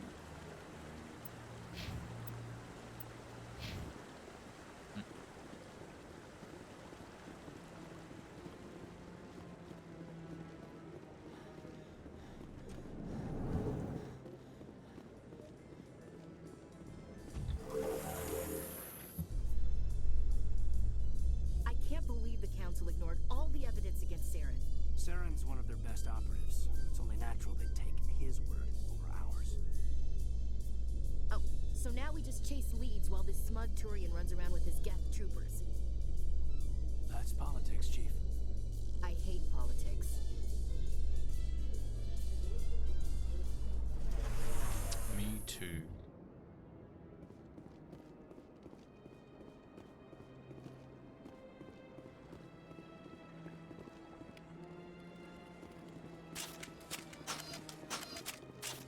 Please do not disturb the keepers.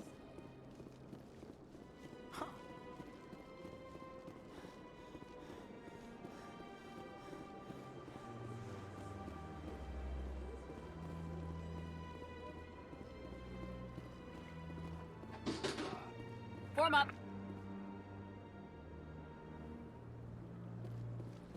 On me! Metagel deployed.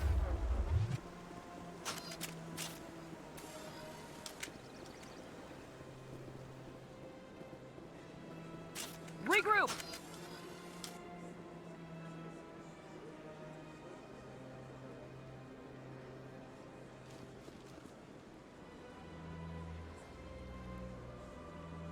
On me!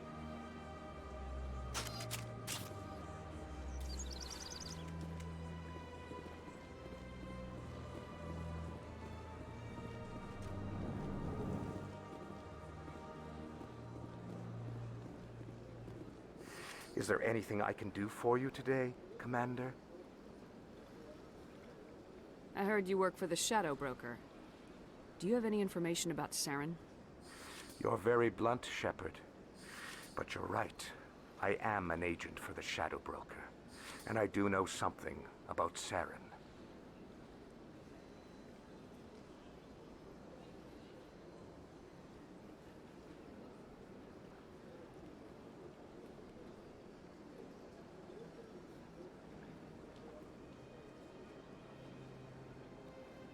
I hear your information can be expensive. Normally, this information would cost a small fortune. But these are exceptional circumstances, so I am going to give it to you for free. What's the catch? There is no catch. The Shadow Broker is quite upset with Saren right now. They used to do a lot of business, until Saren turned on him. That's what happens when you deal with a traitor like Saren. No matter what you think of Saren, he's not stupid. He knows the Shadow Broker is a valuable ally. Turning on him doesn't make sense. Not unless something huge was at stake.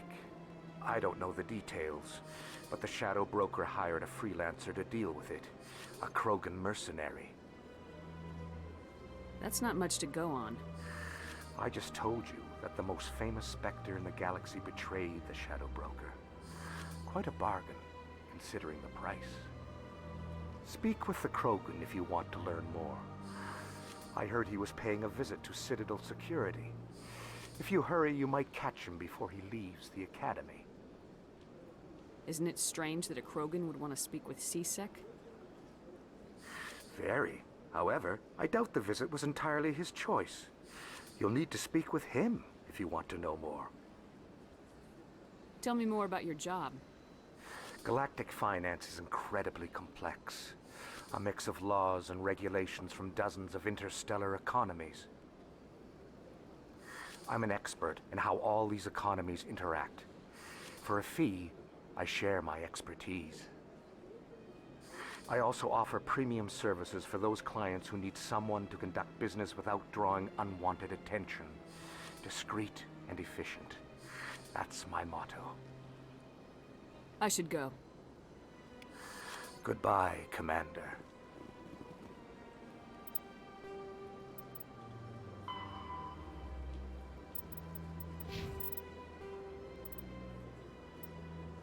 The Elcor are the Krogan evolved in a hostile and vicious environment.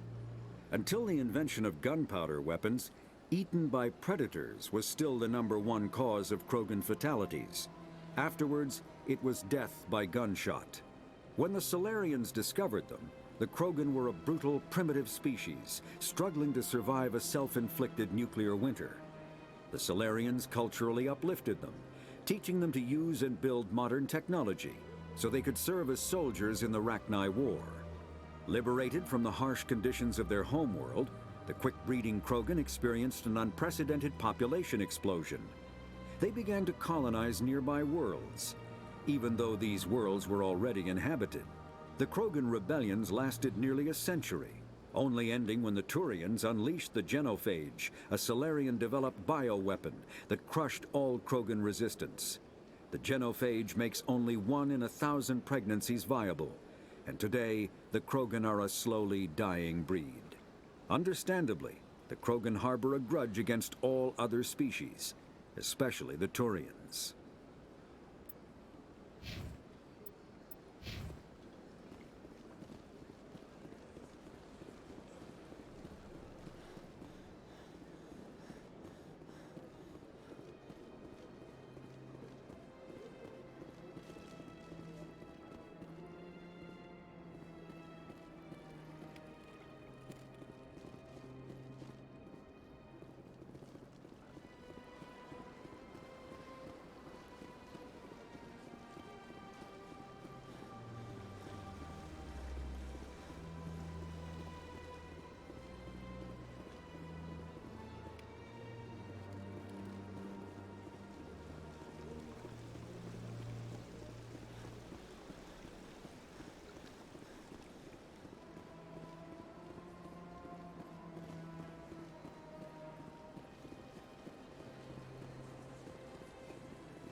That Hanar refuses to listen to reason. Why can't it act in an orderly and lawful manner? You should be more tolerant. It's just trying to express its beliefs. I am not unreasonable. The Hanar is free to spew its nonsense once it purchases an evangelical permit. So if the Hanar gets a permit, it's allowed to preach? No. Registered evangelicals must follow regulations. There are specific areas where preaching is legal. Failure to follow the regulations results in the forfeiture of the license. What's the purpose behind the evangelical permits?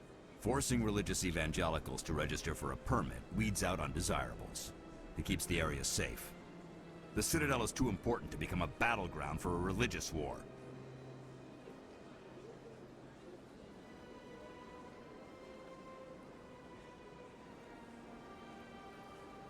If you'd like, I could talk to the Hanar for you. I have argued with the stubborn jelly all afternoon. You are certainly welcome to try.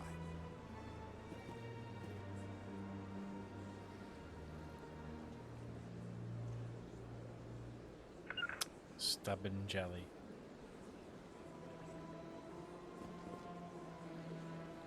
Do you desire to learn of the Enkindlers?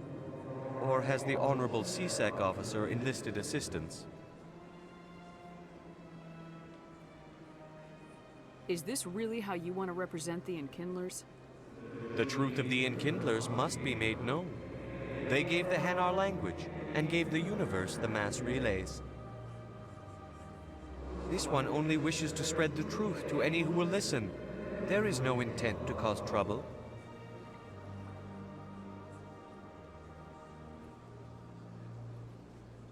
What if I purchase the evangelical permit for you? Finances are only a partial limitation. This one does not believe that one should pay in order to speak the truth. However, this one also does not possess the 150 credits necessary to purchase the permit.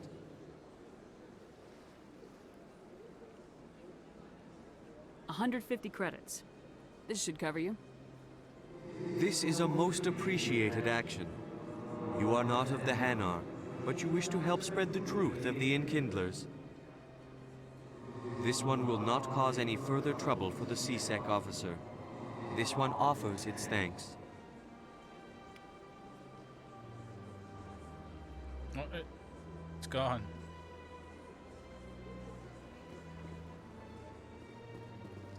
I see the Hanar is left. Thank you. Happy to help. Here, for your assistance in this matter. Now, if you'll excuse me, I should report to my superiors.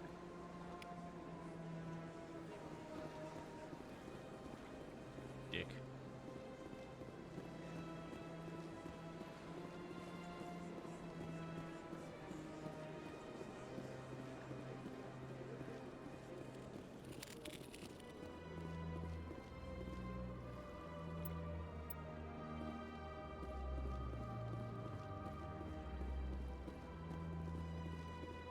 Please do not disturb the keepers. Yeah.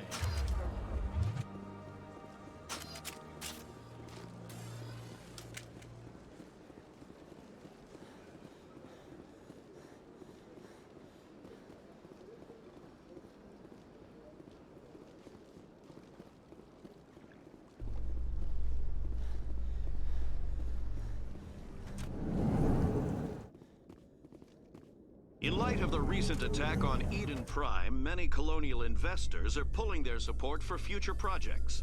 Proponents of expanded human colonization insist that Eden Prime was an isolated case. Nevertheless, colonist enrollment has dropped sharply. Many colonial proposals are on hold until backers have some reassurance that human colonies will be adequately protected.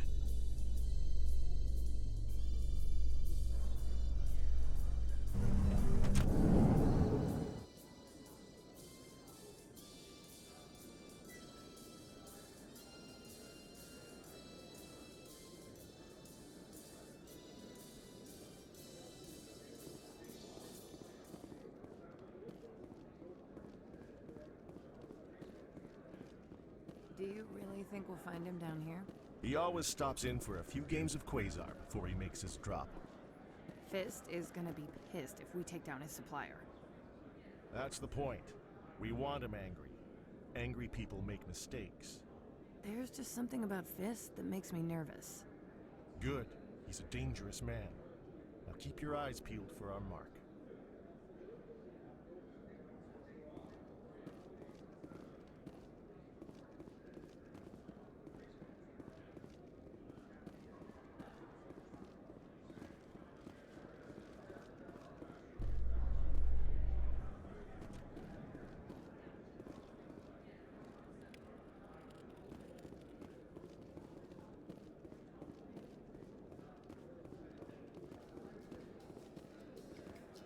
So, Williams, you happy you signed on with Commander Shepard?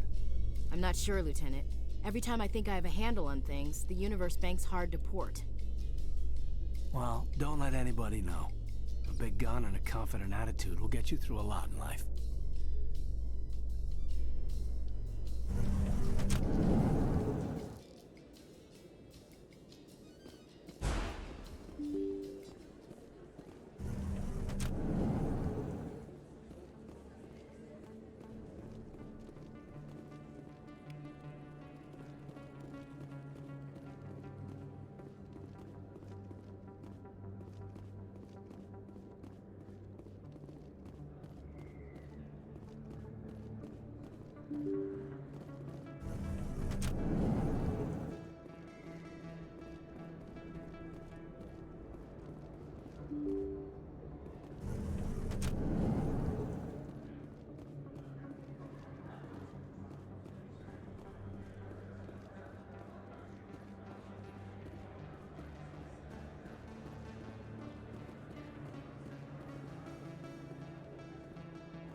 Hello there. Welcome to Moorland's famous shop. You want many good supplies, yes? Let me see what you have. Oh, you will be pleased, I think. Very good things I have. You will see. Oh, yeah?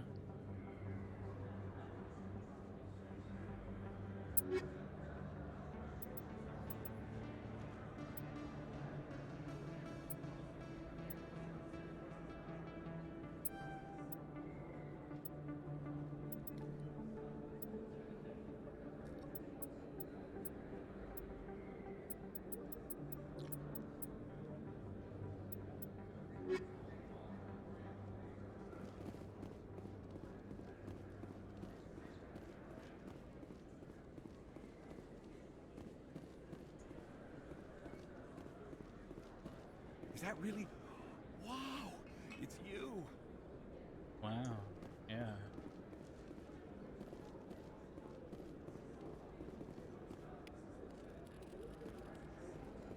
I don't think you bought this here. I don't sell this model. Look, I know it was you. I remember your face. Really, that's impressive. Usually you humans can't tell one Turian from another. This was the place. Now, are you gonna give me a refund or not? Do you have your proof of purchase? What? No, I don't think you ever gave me one. I'm sorry, then. I can't help you. But, what do you... Can't help you.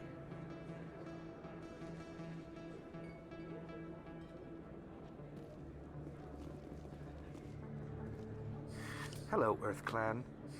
No doubt you've just come back from the colonies. Will you be needing supplies? What colonies are you talking about? Oh, my mistake, Earth Clan. I assumed... It doesn't matter. Pharos? Noveria? Well, if you haven't heard of them yet, I'm sure you will soon. But it doesn't matter where you hail from. My goods are available to all. What can you tell me about Noveria? The corporate capital of the Attican Traverse. Very cold. Very snowy.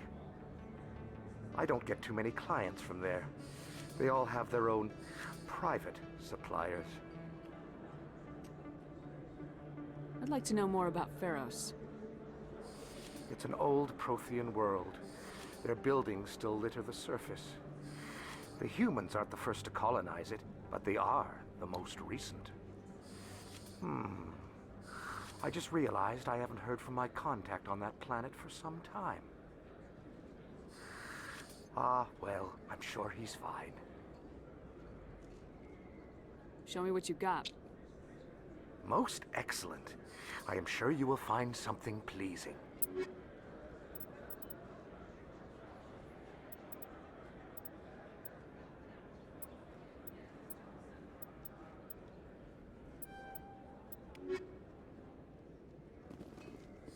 Best place on this ward to buy upgrades.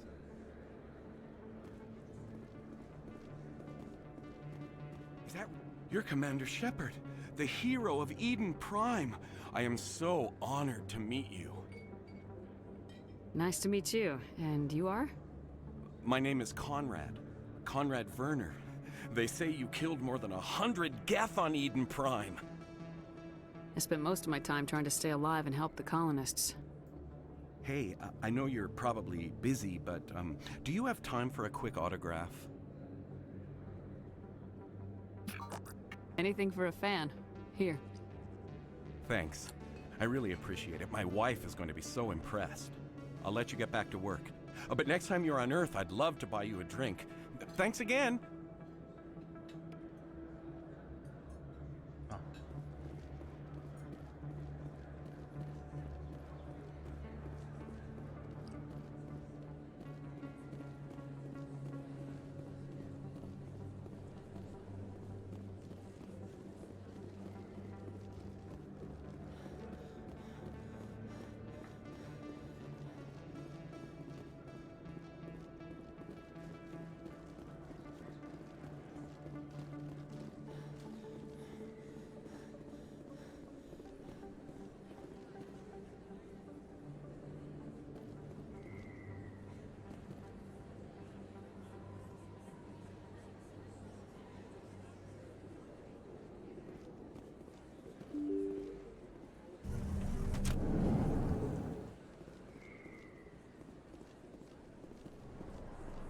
Commander Shepard? Excuse me, Commander Shepard!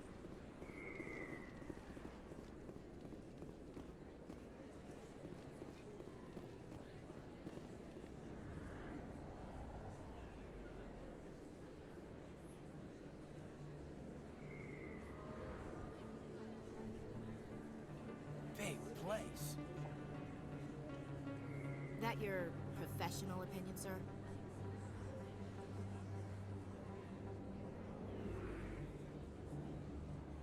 This isn't a station, it's a city. There must be millions here. It can't be possible to track everyone coming and going. This makes Jump Zero look like a porta-john, and it's the largest deep space station the Alliance has. Jump Zero is big, but this is a whole nother scale. Look at the ward arms. How do they keep all that mass from flying apart?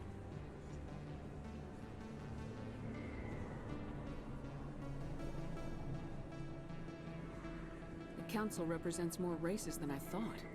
No wonder they're careful with newcomers. They probably just want to keep everything running. It has to be hard keeping all these cultures working together. Or maybe they just don't like humans.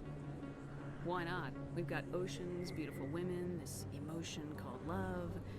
According to the old vids, we have everything they want. When you put it that way, there's no reason they wouldn't like you. I mean, us. Humans. Them. You don't take much shore leave, do you, LT? Alright, laugh it up, Chief. I appreciate the thought, Alenka, but we're on duty here. Aye, ma'am. I'll walk drag, ma'am.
Hello there, Commander.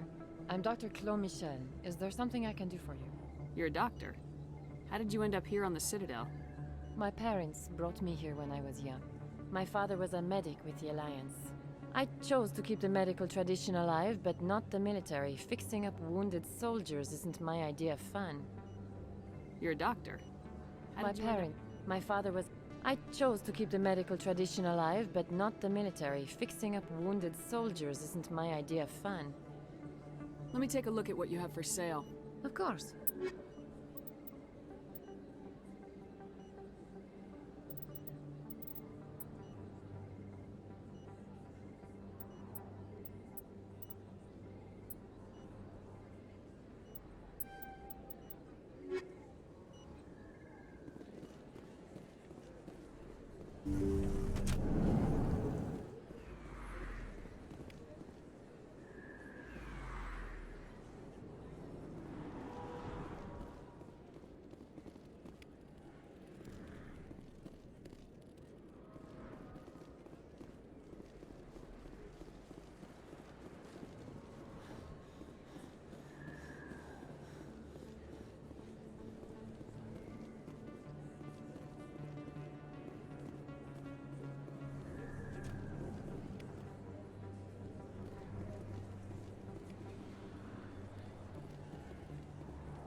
Hey, I know you. You're Shepard, right? I saw the monument at Akuz. They got a whole section about you there. It's a miracle you survived. Looks like you have a fan. I'm sorry, I just never thought I'd meet someone like you in person. My name's Lang, Officer Eddie Lang, Citadel Security. It's an honor to meet you, Commander. What are you doing down here in the wards? Anything I can help you with? Why'd you join Citadel Security? I don't know. Seemed like the right thing to do, you know? Maybe it's in my blood. My grandfather was a cop back on Earth. It's kind of what CSEC is. Police for the Citadel. I'm still pretty new at it, but I like it so far. Way more interesting than staying back on Earth. You get to meet all kinds of cool aliens, like those Hanar. Wild. Plus, CSEC gets a lot of respect here. We uphold the law. People, even aliens, appreciate that.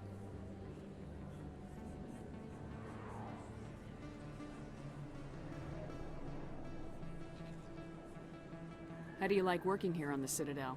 This place is amazing. I've been here almost a year, and I still haven't seen a tenth of it. The Presidium's just so beautiful. Good place to go and relax. But I really like it here down in the wards. There's always something going on somewhere. Like that new club they just opened a few months ago, Flux. Wicked scene in there, Commander. You should check it out when you have some time.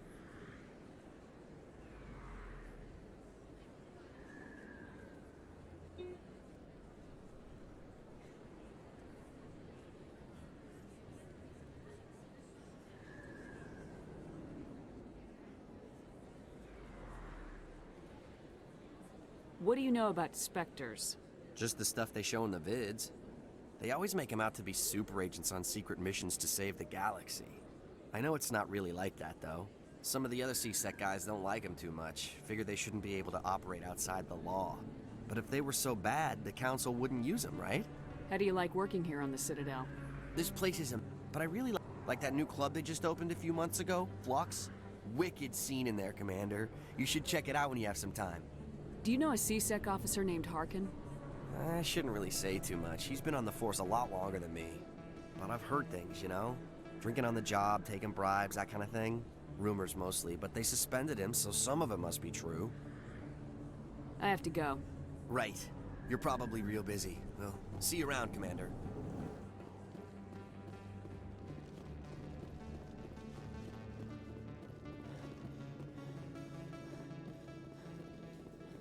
A Solarian excavation team has run into an unexpected problem after unearthing a Prothean dig site. Hanar protesters have blockaded the dig site, claiming that artifacts of the Enkindlers, as the Hanar call them, should not be disturbed. The excavation team has appealed to Hanar representatives on the Citadel to reach a diplomatic solution.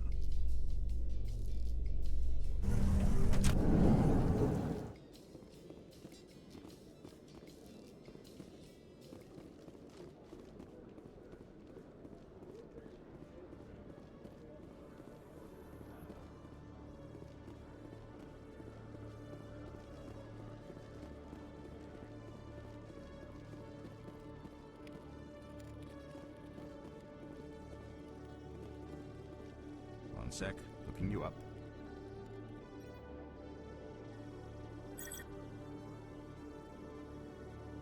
Commander Shepard, here with the Alliance military. First time on the Citadel, that about right? How did you know all that? I'm the CSEC requisitions officer. I need to make sure our buyers are authorized. So, will you be purchasing anything today, Commander Shepard? Show me what you got. Excellent. I hope you find what you're looking for.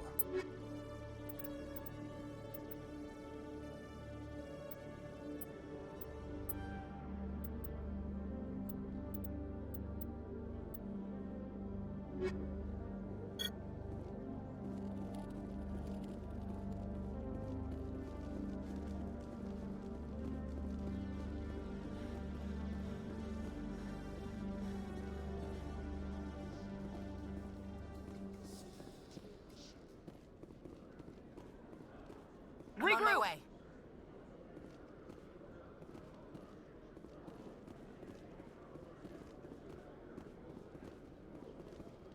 On me! Oh. Is it your boy? Witnesses saw you making threats in Fist's bar. Stay away from him. I don't take orders from you. This is your only warning, Rex. You should warn Fist. I will kill him. You want me to arrest you? I want you to try.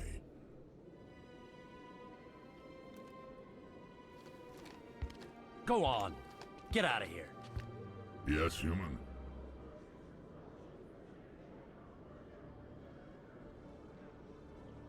I'm trying to bring down Saren. Barlavon said to talk to you. Barlavon is a wise man. We may share a common goal, human. Enlighten me. I've been hired to kill the owner of Korra's Den, a man named Fist. He did something very foolish. What'd he do? He betrayed the Shadow Broker. A Quarian showed up here on the Citadel. She was on the run. She wanted to trade information for a safe place to hide, so she went to Fist. He promised to arrange a meeting between her and the Shadow Broker. Instead, he contacted Saren. What does Saren have to do with this? Well, the Quarian has something that connects Saren to the Geth. He paid Fist a small fortune for her. If we get our hands on that evidence, we can prove that Saren's a traitor. And the Council will have to listen to us. Saren might already have her. Last I heard, Fist still had her. Probably somewhere inside his club. You help me kill Fist, she's all yours. I want to know more about your employer. Can't tell you much. All I got was a coded message with the details of the job. Standard procedure. What about Garrus, that Turian? He wants to take Saren down too. He might come in handy. He was here just before you showed up. Said he was going to follow up a lead on his investigation. Wanted to speak to the doctor at the med clinic. Move out.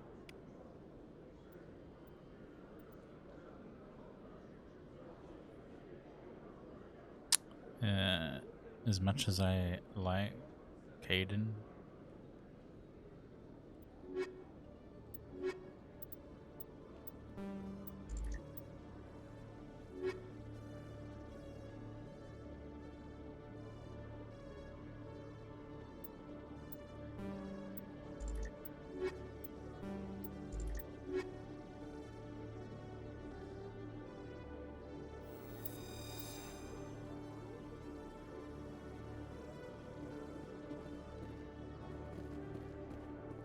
who am I kidding? I don't like Kaidan. He's okay. Just, yeah.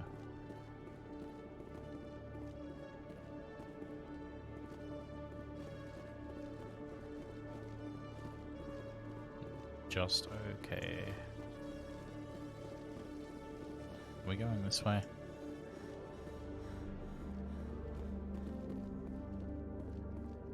Okay, Jaleel. Let me get this straight. Your business partner, Shorman, he's threatened you. Well, no, not exactly. But he wants to meet with me. I think he's going to kill me. And why do you think that? I can't really get into the details. But Shorban will kill me if I leave here unprotected. I can't help you. Not unless you give me something more to go on. I can't. I'm sorry. Then I've got other work to do. But But nothing. Don't bother me unless you're willing to give me details.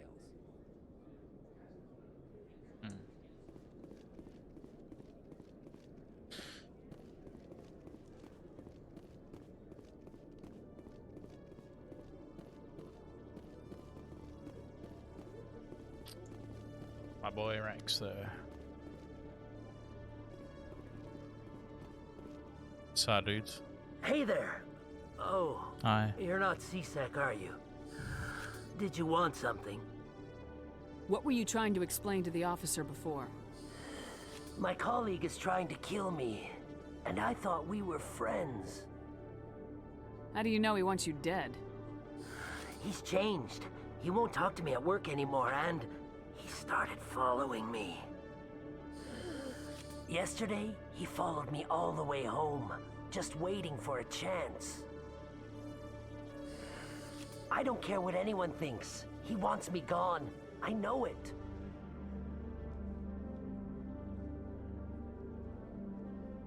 Is there something I can do?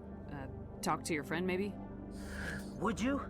That's all I want. Someone to talk to him. Tell him to leave me alone. He thinks he can just push me around, but you'll show him, won't you? Just tell me where he is and I'll go find him. Oh, right. Well, he wanted to meet with me down in the wards near the markets. He said he just wanted to talk, but I know better. His name's Shorban. He's a Solarian. You shouldn't have any trouble. He's just a scientist. Shorban. That's the guy who asked us to scan the Keepers. The Keepers? Well, even more reason to go after him.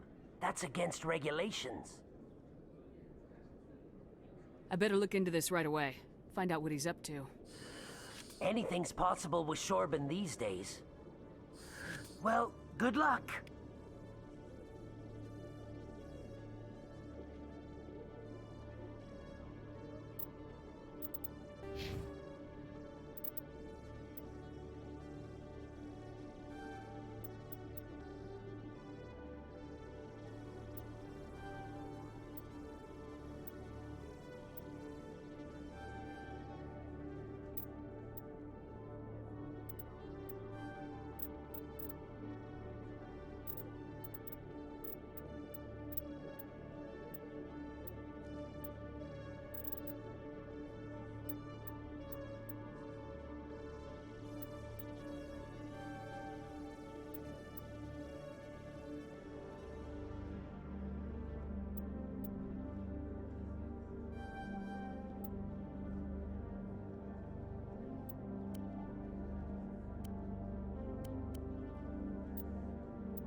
The Elcor are a Citadel species driven from their home system by the Geth nearly 3 centuries ago.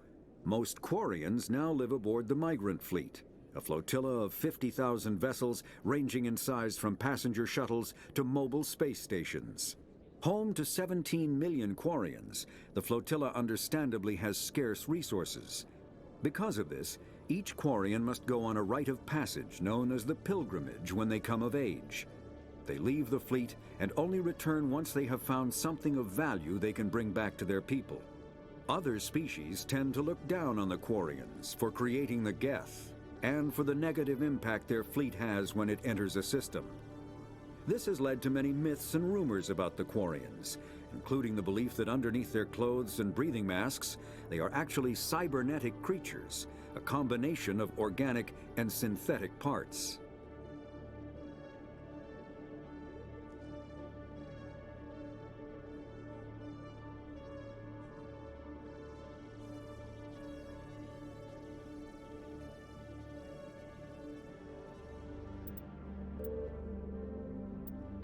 Pharos is a habitable world in the Attican Beta Cluster. 2/3 of the habitable surface is covered with the ruins of a crumbling Prothean megatropolis. In the millennia since the Prothean extinction, the ruins have been repeatedly picked over by looters many times. Pharos was considered a poor prospect for colonization, as little open ground remains for agriculture. The only sizable freshwater sources are the poles, which are tapped by the decaying Prothean aqueduct systems. The dead cities, while in good condition considering their antiquity, are of uncertain stability. Ground level is congested by a dozen meters of fallen debris, and the air is fouled by dust. In 2178, the Human Exogeny Corporation announced its intention to place a permanent colony on Pharos to thoroughly explore the ruins. The pioneer settlement was placed on the upper levels of several intact skyscrapers, using the surviving Prothean aqueducts and rooftop hydroponic gardens to support the population.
Noveria is a cool, rocky world with most of its hydrosphere locked up in massive glaciers. A privately chartered colony world, the planet is owned by the Noveria Development Corporation Holding Company. The NDC is funded by investment capital from 24 high-technology development firms and administrated by an executive board representing their interests. The investors built remote hot labs in isolated locations across Noveria's surface. These facilities are used for research too dangerous or controversial to be performed elsewhere, as Noveria is technically not part of Citadel space and therefore exempt from Council law. By special arrangement, Citadel's special tactics and reconnaissance agents have been granted extraterritorial privileges, but it remains to be seen how committed the Executive Board is to that principle. Given its unique situation, it is understandable that Noveria is often implicated in all manner of wild conspiracy theories.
on me! Alright, we're gonna talk to our reporter friend, I guess. I avoided her this long.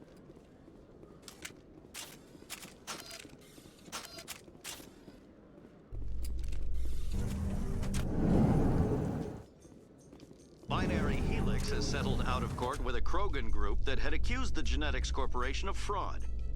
The Krogan group had contracted Binary Helix to perform studies with a long-range goal of curing their genetic sterilization. The group later sued for a return of investment money when the study produced no viable results.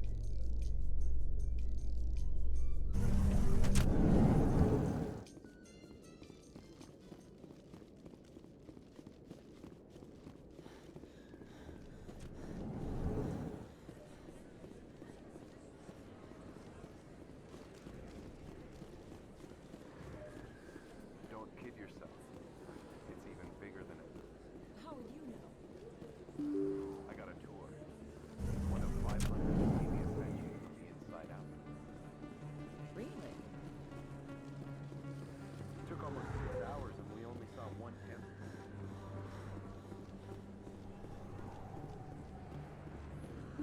I didn't tell anyone, I swear! That was smart, Doc. Now if Garrus comes around, you stay smart. Keep your mouth shut or we'll... Who are you? Let her go. Ah!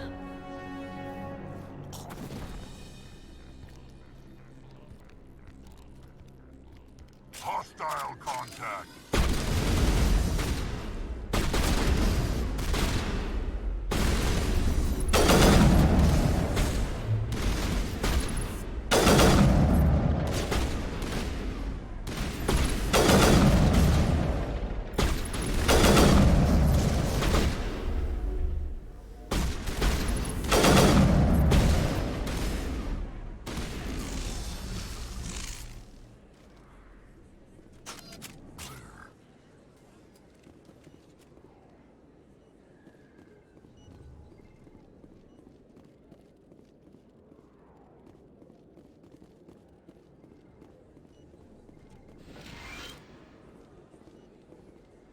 Perfect timing, Shepard. Gave me a clear shot at that bastard. What were you thinking? You could have hit the hostage. There wasn't time to think. I just reacted. I didn't mean to... Dr. Michelle, are you hurt? No, I'm okay. Thanks to you. All of you. I know those men threatened you, but if you tell us who they work for, we can protect you. They work for Feast. They wanted to shut me up. Keep me from telling Garrus about the Quarian. The one I told you about, Shepard. She must be able to link Saren to the Geth. There is no way the Council can ignore this.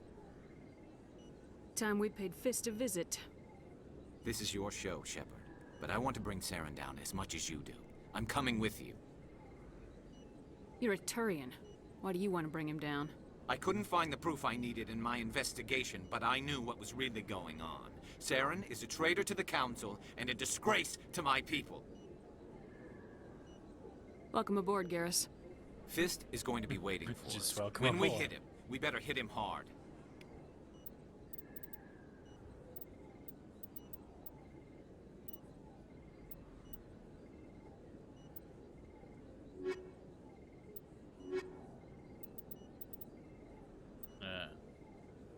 Okay.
Combat hard suits use all modern infantry weapons, from pistols to assault rifles, use micro-scaled mass accelerator technology.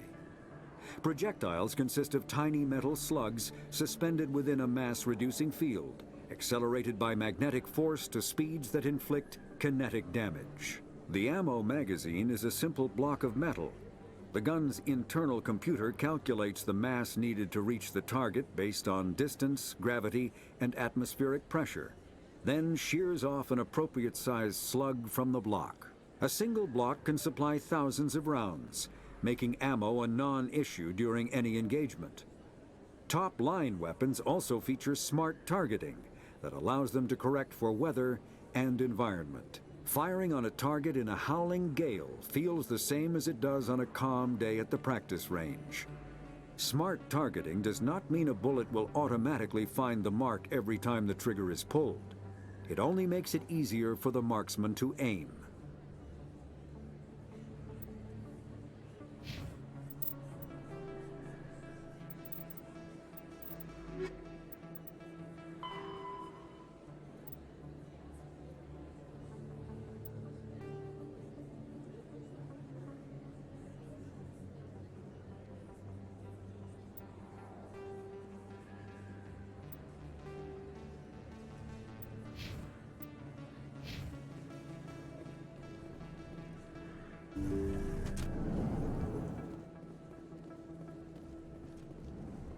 I never properly thanked you for saving me from Fist's thugs, Commander. I don't know what would have happened if you hadn't been there. I'm just glad you weren't hurt. Me too. Now, was there anything you needed? I'll be going now. Goodbye, Commander. Nice talking to you.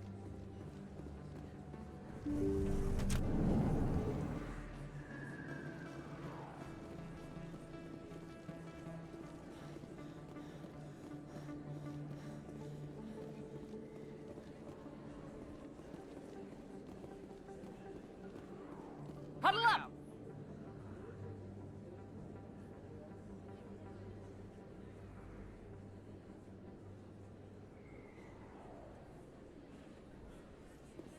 Commander Shepard? Excuse me, Commander I'm Emily Wong. I'm an investigative journalist working here on the Citadel. Could I have a moment of your time? What do you need?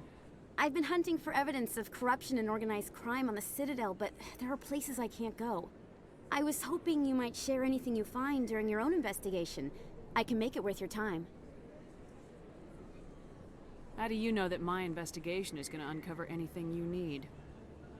You wouldn't be investigating if it weren't big. And if it's big, it's something I'd like to hear about. You gotta have access to better sources. Why contact me? I'm using every source I can find, but I think I've got a better shot with you. According to your file, you survived back on Akuz when everyone else in your squad got killed. If anyone can find the worst elements of the Citadel and live to tell about it, it's you. How do you know I'm investigating anything here on the Citadel? I'm a good journalist, Commander Shepard. Word gets around. Sounds like a good cause. If I find any information, it's yours. Thank you, Commander. You won't regret it.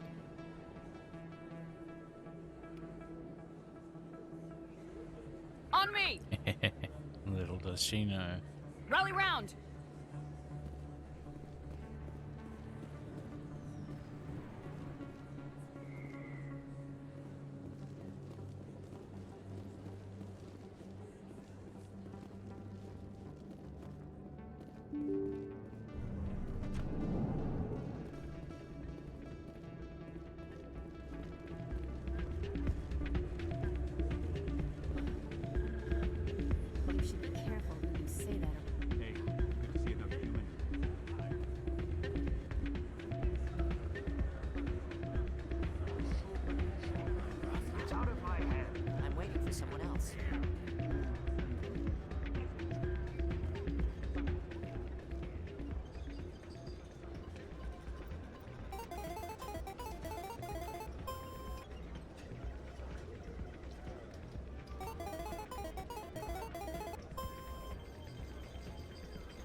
sorry, I'm kind of busy right now. So, what can I do for you? What were you discussing with the Volus? Who, Doran? Oh, I was just asking him about my sister. See, she worked for Doran before she left to... Ugh, sorry. I don't want to bore you with my problems. I'm interested to hear what you have to say. Well, okay. My sister Jenna left here to go work at Cora's Den. The problem is, she's working as an informant for CSEC. You know, eavesdropping on the people there. If they find out what she's doing, they'll kill her. Being an informant is a dangerous job. That's what I've been telling her. I don't know. Sometimes I think she stays there just to spite me. Do you know who her contact at CSEC is? No, it's all very secret. Last time I asked an officer, he told me to stay out of it, for Jenna's safety. Maybe I can help her understand just how dangerous Cora's Den is. Would you? That'd be great. Just don't tell her I sent you. Well, I should get back to work before I get in trouble. Thanks.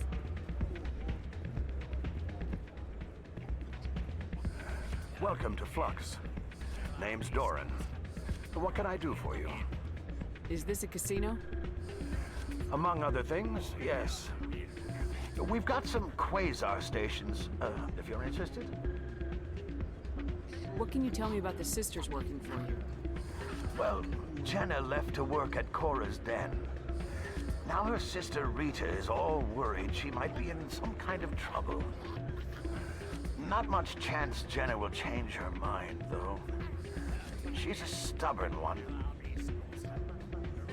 If she wanted to come back, I'd take her in a second. The customers loved her. Are you the owner? Owner, cook, and bartender. I've even been known to dance a little when the mood strikes me. We've got some quasar stations, if you're interested. Goodbye. Enjoy your time here at Flux.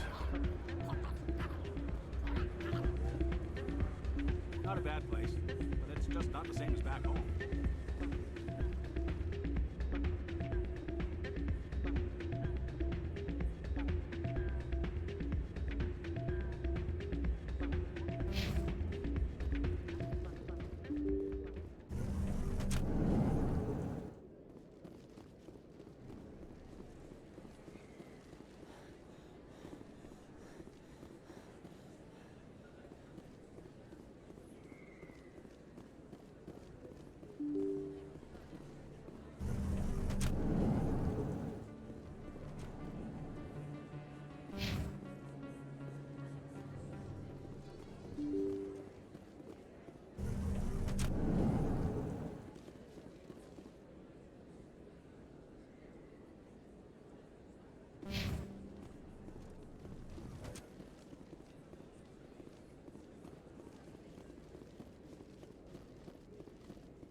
Hello there. Welcome to Moorland's famous shop. You want many good supplies, yes? Goodbye. Yes, all right then. Good tidings to you, human.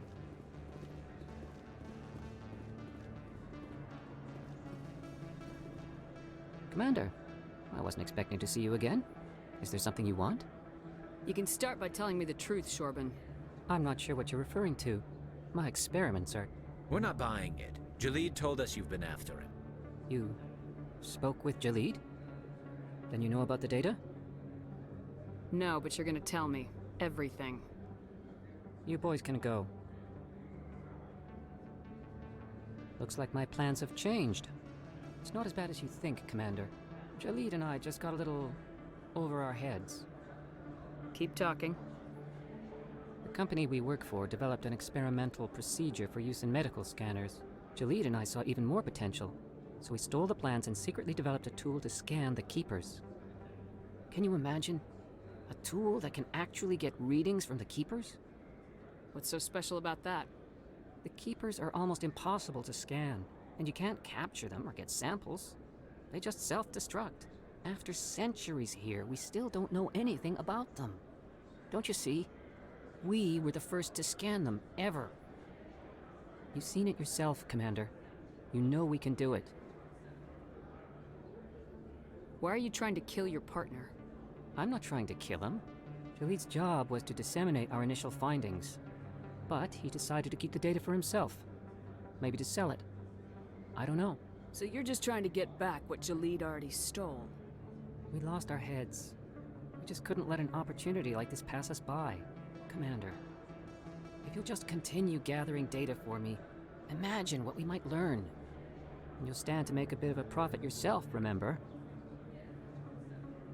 I suppose a little scanning here and there won't hurt anyone. Very good. Maybe if you wouldn't mind speaking with Jaleed. The data you're gathering for me is useless if Jaleed won't help me analyze it. I'll go have a chat with him right now. Thank you. And happy scanning, Commander.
Looks like it's shut down.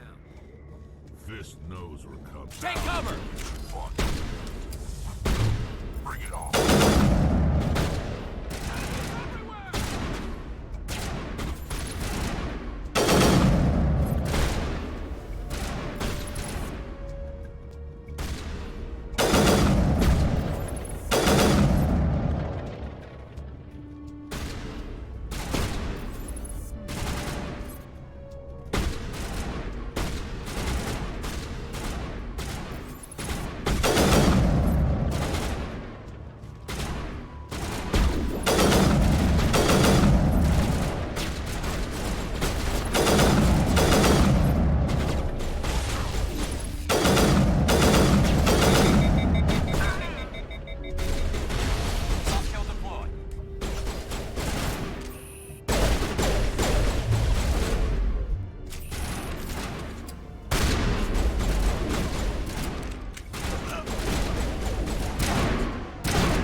Stop right there. Don't come any closer. Warehouse workers. All the real guards must be dead. Stay back, or we'll shoot. This would be a good time to find somewhere else to work. Yeah, right. That's a good idea. Yeah, I never liked fisting. It's a good idea. It would have been quicker to just kill them. Shooting people isn't always the answer.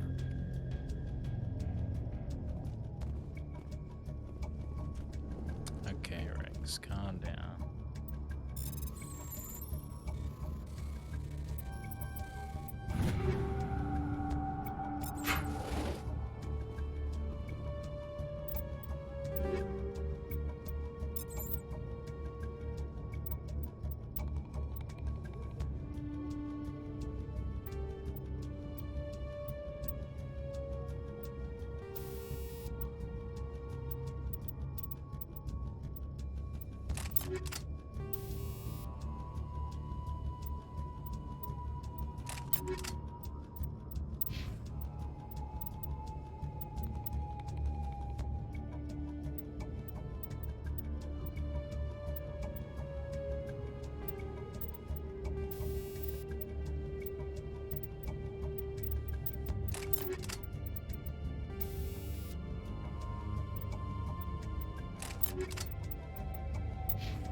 Why do I have to do everything myself?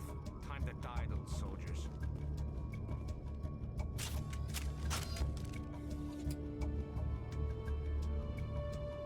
I need a target.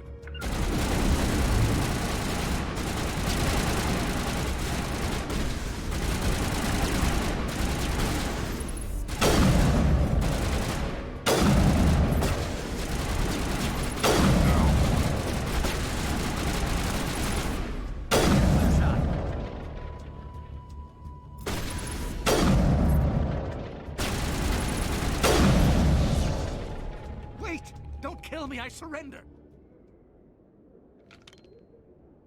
Where's the Quarian? She's not here. I don't know where she is. That's the truth. He's no use to you now. Let me kill him. Wait! I don't know where the Quarian is, but I know where you can find her. The Quarian isn't here. Said you'd only deal with the Shadow Broker himself. Face to face? Impossible. Even I was hired through an agent. Nobody meets the Shadow Broker, ever. Even I don't know his true identity. But she didn't know that. I told her I'd set a meeting up. But when she shows up, it'll be Saren's men waiting for her. Give me the location, now. Here on the wards, the back alley by the markets. She's supposed to meet them right now. You can make it if you hurry. What are you doing? The Shadow Broker paid me to kill him. I don't leave jobs half done. We don't shoot unarmed prisoners. How many people died because of him? He brought this on himself.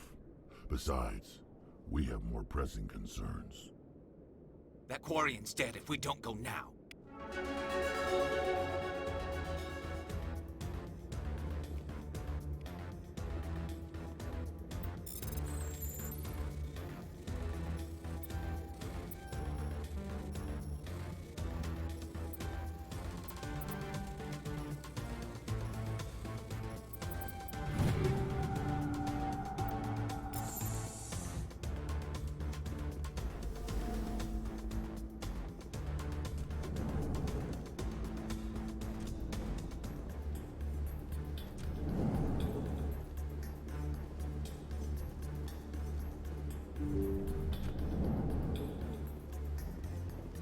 Lock and load. I will destroy you!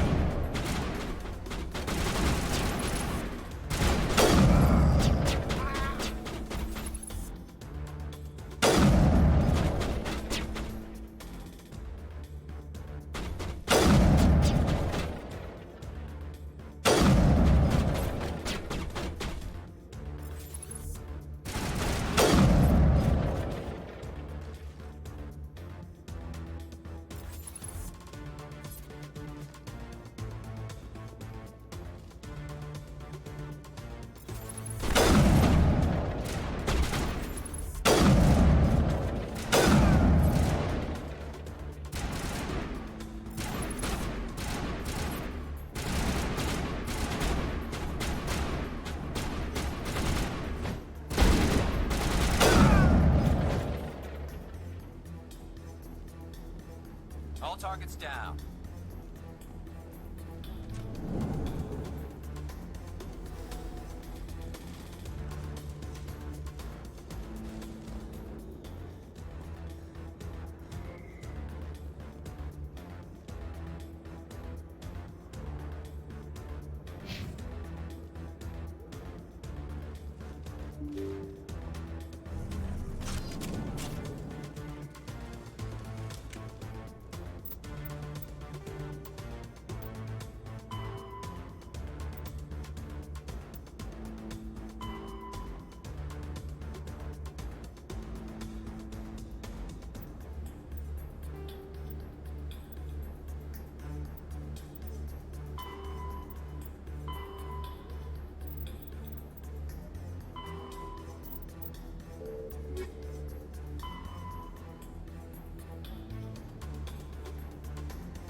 Did you bring it? Where's the Shadow Broker? Where's Fist? They'll be here. Where's the evidence? No way. The deal's off.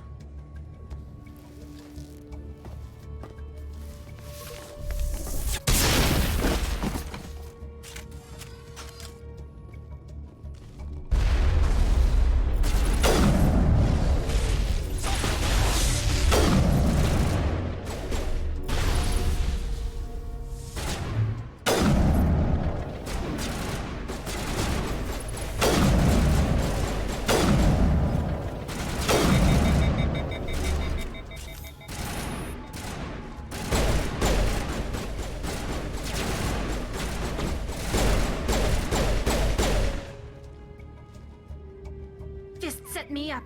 I knew I couldn't trust him. Were you hurt in the fight? I know how to look after myself. Not that I don't appreciate the help. Who are you? My name's Shepard. I'm looking for evidence to prove Saren's a traitor. Then I have a chance to repay you for saving my life. But not here. We need to go somewhere safe. We could take her to the human embassy. Your ambassador will want to see this anyway.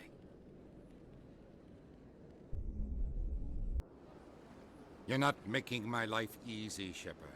Firefights in the wards, an all-out assault on Korra's den. Do you know how many... Who's this? The Quarian? What are you up to, Shepard? Making your day, Ambassador. She has information linking Saren to the Geth. Really? Maybe you better start at the beginning, Miss... My name is Tali. Tali Zora Naraya. We don't see many Quarians here. Why did you leave the flotilla? I was on my pilgrimage. My rite of passage into adulthood.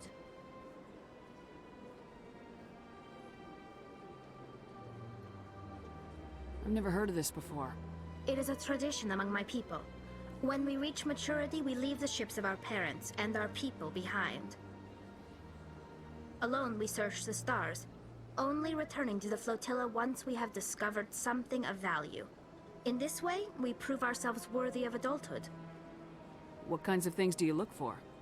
It could be resources like food or fuel, or some type of useful technology, or even knowledge that will make life easier on the flotilla. Through our pilgrimage, we prove that we will contribute to the community, rather than being a burden on our limited resources. Tell us what you found. During my travels, I began hearing reports of Geth. Since they drove my people into exile, the Geth have never ventured beyond the Veil. I was curious. I tracked a patrol of Geth to an uncharted world. I waited for one to become separated from its unit. Then I disabled it and removed its memory core. I thought the Geth fried their memory cores when they died. Some kind of defense mechanism. How did you manage to preserve the memory core? My people created the Geth. If you're quick, careful, and lucky, small caches of data can sometimes be saved. Most of the core was wiped clean, but I salvaged something from its audio banks. Eden Prime was a major victory. The beacon has brought us one step closer to finding the conduit. That's Saren's voice. This proves he was involved in the attack. He said Eden Prime brought him one step closer to finding the conduit. Any idea what that means? The conduit must have something to do with the beacon. Maybe it's some kind of Prothean technology. Like a weapon. Wait, there's more. Saren wasn't working alone. Eden Prime was a major victory. The beacon has brought us one step closer to finding the conduit. And one step closer to the return of the Reapers. I don't recognize that other voice, the one talking about Reapers. Are they some kind of new alien species? According to the Memory Core, the Reapers were a hyper-advanced machine race that existed 50,000 years ago. The Reapers hunted the Protheans to total extinction, and then they vanished. At least, that's what the Geth believe. Sounds a little far-fetched. The vision on Eden Prime. I understand it now. I saw the Protheans being wiped out by the Reapers. The Geth revere the Reapers as gods, the pinnacle of non-organic life. And they believe Saren knows how to bring the Reapers back.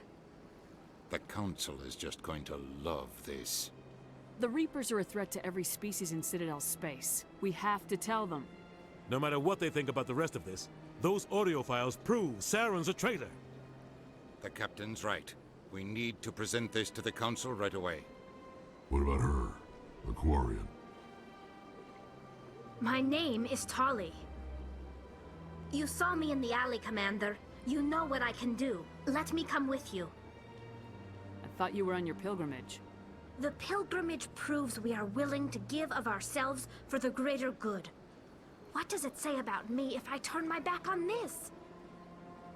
Saren is a danger to the entire galaxy. My pilgrimage can wait. I'll take all the help I can get. Thanks. You won't regret this. Anderson and I will go ahead to get things ready with the Council. Take a few minutes to collect yourself, then meet us in the tower. Hello, Marcus.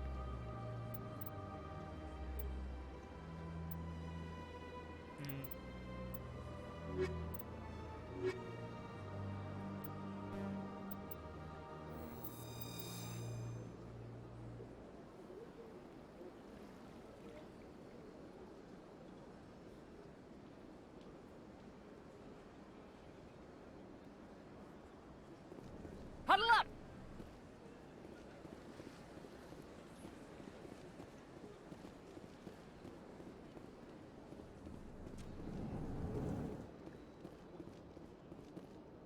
Huddle up! So far, pretty damn good.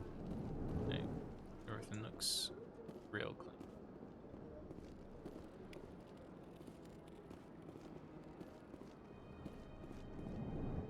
Like, clean in a good way.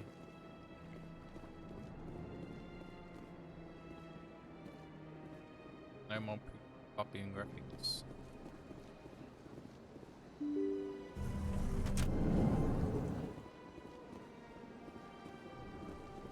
Excuse me, Commander Shepard. Could you spare a moment of your time? No.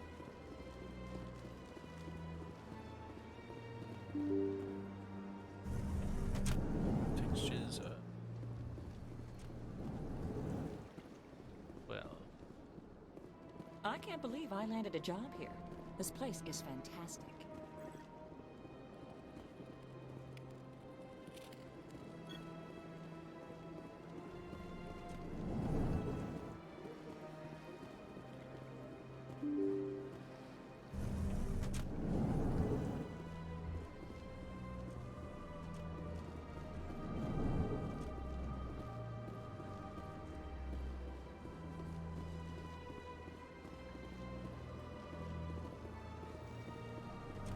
Warm up!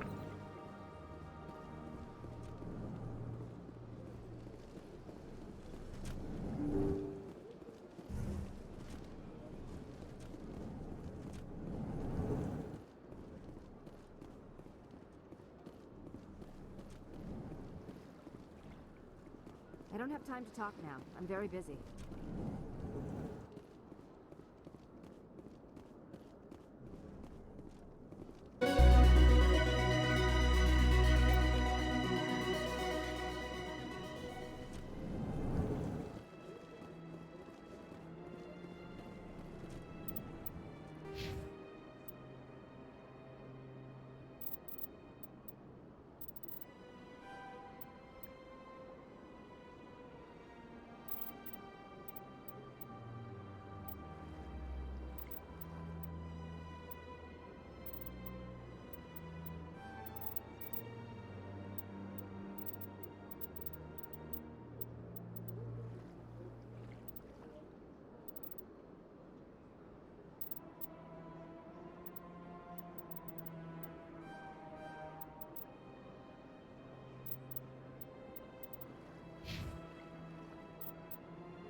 Shepard, what can I do for you now?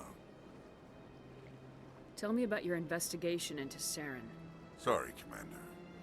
I don't make a habit of giving out details about ongoing investigations. I'll be going now. Goodbye, Commander.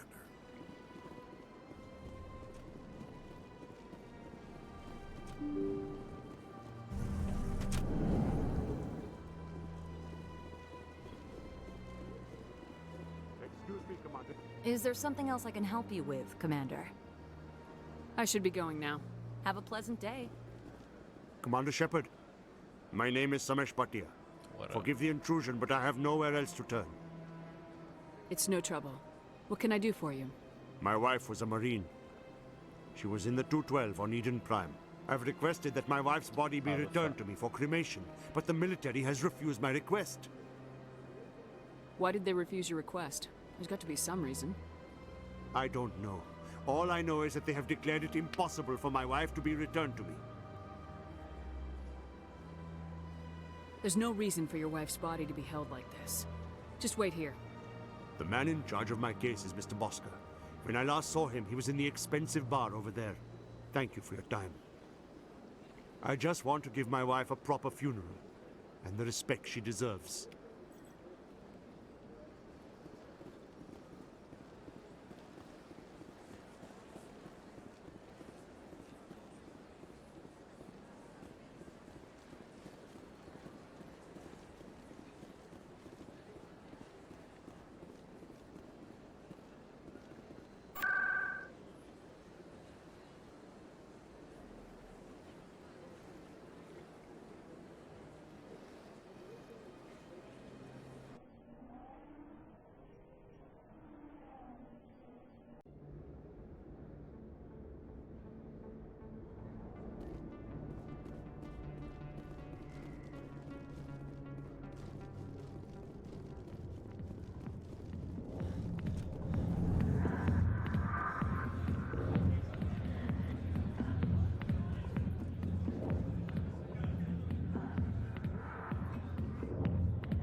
I'm done here.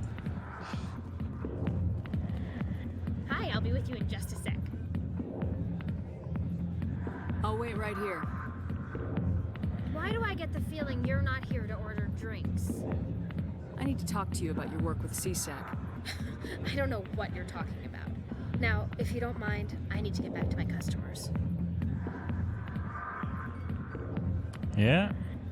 Yeah. This isn't a game, Jenna. These people are dangerous. Now you sound like my sister. Why is everyone so concerned about me? I can take care of myself. I need to go. I'm not a stripper. I don't get paid to stand around and look pretty. Tough girl.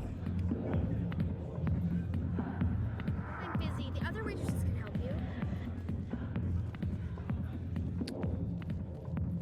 Not now. Watching the show. Commander. What do you want? What's bothering you, General? I've seen a lot of horrible things in my days, and there's only one woman in this damn galaxy that helps me forget it. This is the Great Turian, General. How did your kind ever defeat us? I may be drunk, Krogan, but you're ugly. Tomorrow I'll be sober. Unless you have a cure for this ache in my gut. Go away. I think I can see why you're upset, but spreading these lies won't make it better. Look, kid, I appreciate what you're trying to do, but don't waste your time. General, did you ever win a battle by moping in a bar? Ha, war. That's what this feels like, all right. How did I let it come to this? So you think it's that easy? Just straighten up and act like a general? It's better than sitting on your ass all day. Huh. Maybe you're right, Commander. Sha'ira's worth the effort. Even if she won't have me back. This is no place for someone of your stature, General. All right. I'll go to her. After I've had a cold shower or two. Say, you're a bright kid. Would you be interested in earning a few extra credits? What do you want me to do? There's an Elcor diplomat out there who believes Sha'ira gave up his secrets. Why would he think such a thing? Because I told him. Look, I just need you to convince him of the truth. What makes you think he'll believe me? You'll bring him proof. Take this datapad. It shows where I got my info. It will exonerate Sha'ira and convince the Elcor. It all comes around. Who am I taking it to, and where is he? His name is Zaltan. He's an Elcor diplomat. He's over in the embassies complaining about Sha'ira. Well, already met him. Here's to soldiers acting like soldiers. Thanks, Commander. You know, you might make a good general yourself one day. Wait. What?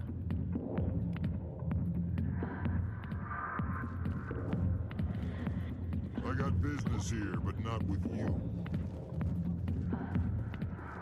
Go away. Let me drink it, please.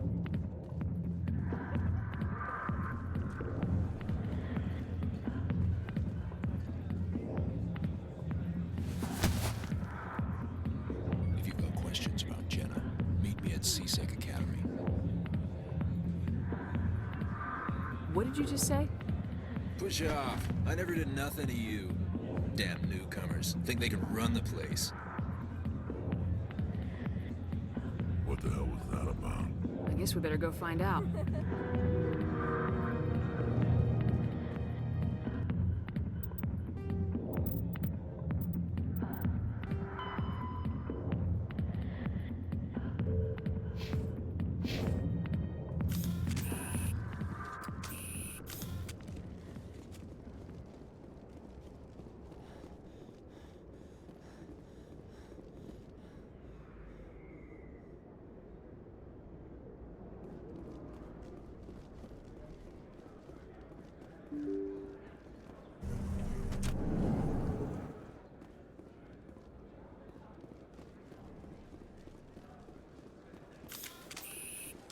To me! CSAC, yes.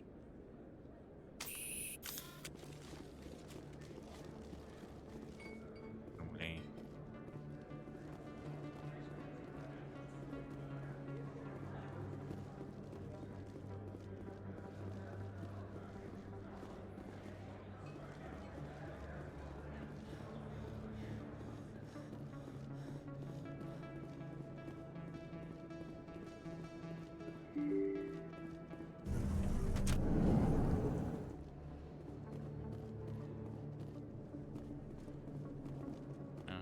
this bitch.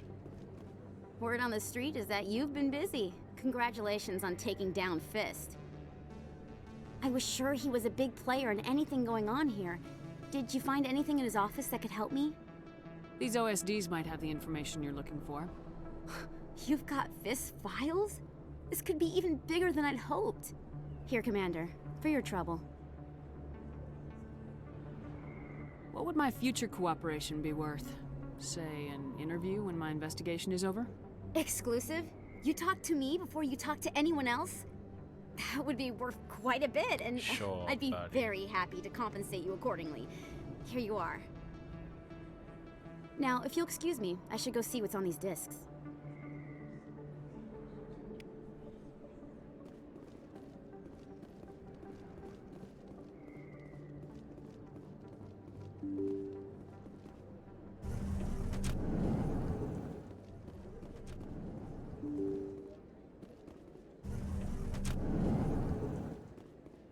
What is it like?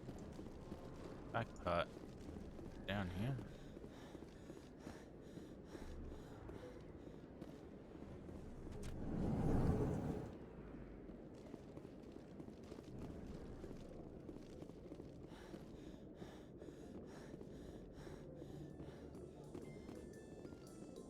Oh.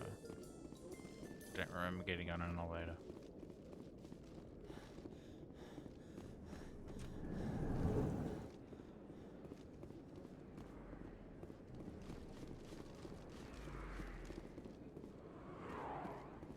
This way?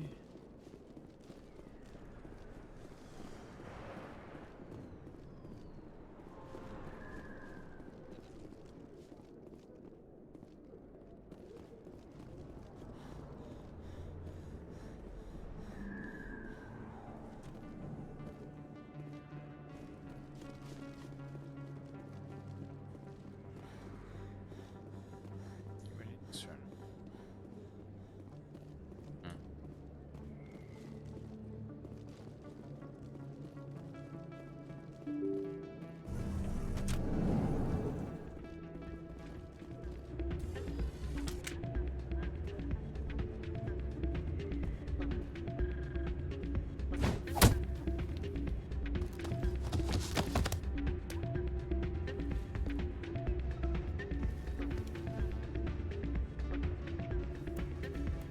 What?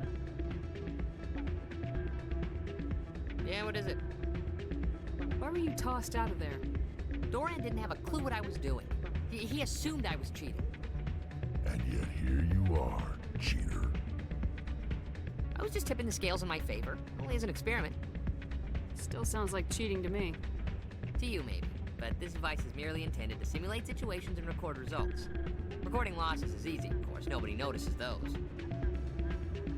Why do you need to record these outcomes? Ah, now you're getting to the heart of it. I've spent the last 5 years developing a system that can accurately predict wins and losses on the Quasar. I just need a few more recorded wins and I can complete the algorithms. Can you do that? Isn't that illegal? It's illegal to use my system, but I won't use it. I'll sell it to others. I just need a few more wins recorded. Does the device help me win? The device is set to emit a frequency that will slightly increase your odds. Nothing like my system eventually will, but enough to allow you to record your wins more quickly. What's in this for me? Keep your winnings. That should be payment enough, I think.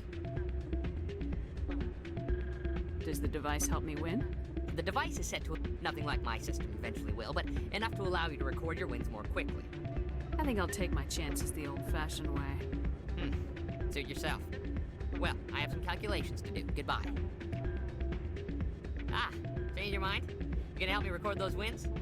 Can you do that? It's illegal. I just need a few more wins recorded. Does the device help The me device, nothing like my system eventually will, but enough to allow you to record your wins more quickly. Why don't you just sell the device then? What? No. This device is archaic. It uses brute force to achieve its goal. Besides, you saw how easily it was detected. My system, when it's complete, will be far more efficient and completely undetectable. I think I'll take my chances the old... Suit yourself.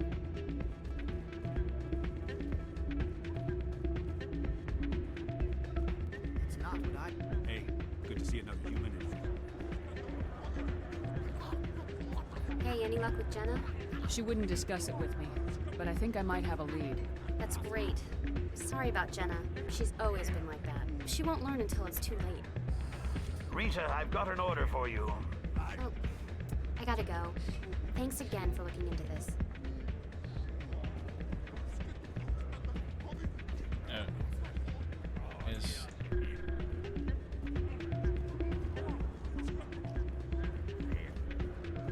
There's already all power. Oh, there.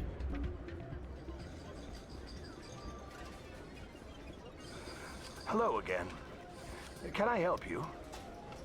Is this a casino? Among other things, we've got some quasar stations, if you're interested. What can you tell me about the system? Well, if she wanted to come back, I'd take her in a second. The customers loved her. Are you the owner? We've got some quasar stations, if you're interested. Goodbye. Enjoy your time here at Flux.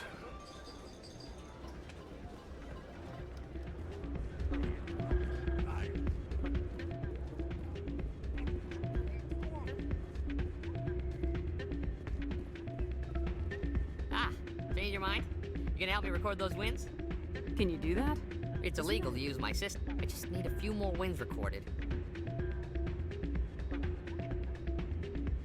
What's in this for me? Keep your winnings. That should be payment enough, I think. I'll help you out. Huh. I suppose I could let you try it. Here you go. When you've recorded enough wins, it'll let you know. Of course, if you get caught with the device, well, you saw what happened to me. Well, off you go. That data won't collect itself.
Don't often see someone getting as lucky as you.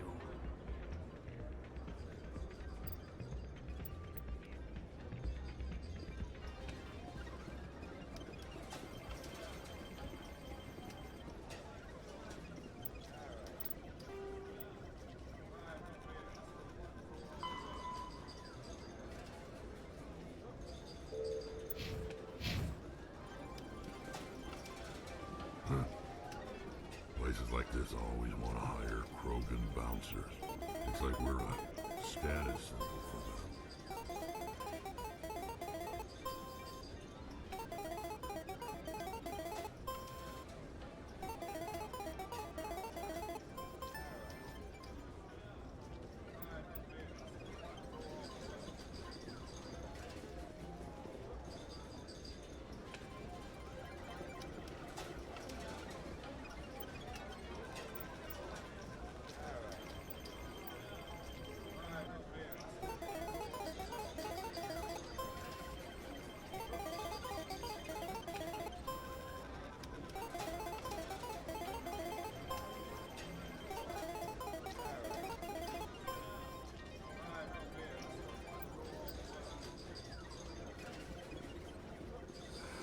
Hello again. Can I help you? I've got something you might be interested in. Let me see that. You got that from Shells, didn't you? I saw him using it earlier. Tossed him out on his ass for it, too. Thanks for bringing this to me. Cheaters shouldn't prosper. I agree with you on that. Thanks again. Take a few shots at the Quasar. On the house. I should be going. Enjoy your time here at Flux. Thanks, bro.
I had a lot of breaks.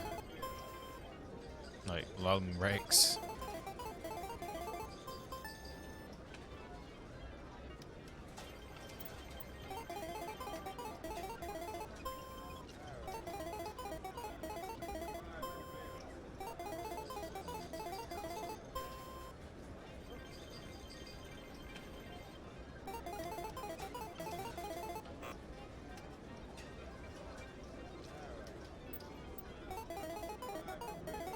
Did I go over 21?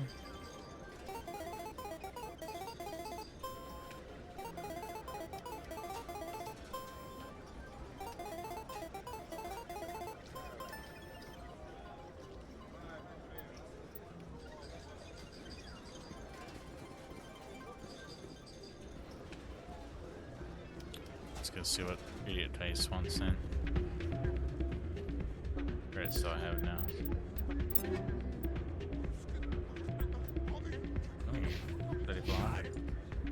Should have 1,000, I think. Not a bad place, but it's just not the same as back home. Idiot. So, did you record 5 wins with the device yet? Actually, I gave your device to Doran. But that was years of work. What am I gonna do now? You could put your talents to better use. You're no help at all. This is absolutely the worst day of my life. Shut up.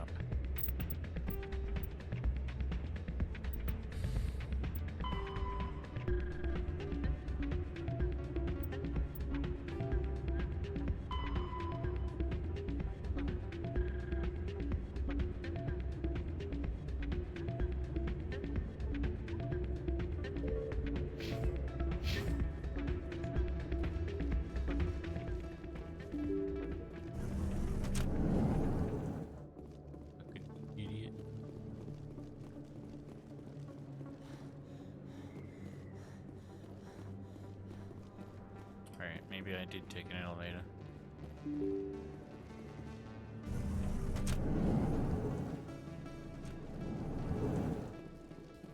Coming up in a report later today, Emily Wong investigates corruption on the Citadel and uncovers a full-blown crime syndicate.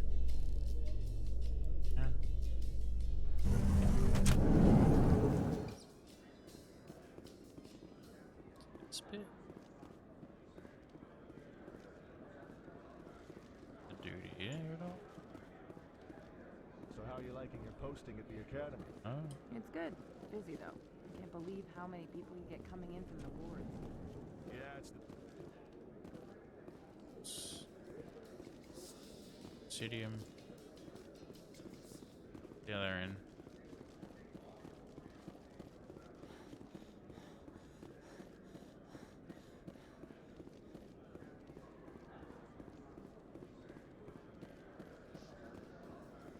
In remembrance of Eden Prime, we present another Profile in Courage with serviceman Nirali Bhatia.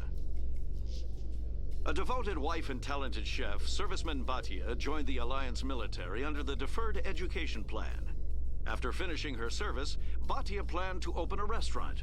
Instead, she gave her life protecting the colonists of Eden Prime. Oh, is this about For more Profiles in Courage, or to explore opportunities in the military, please visit the Alliance military on the extranet. Keyword, courage. The lady that died at Medium Prime and the guy wants her body returned.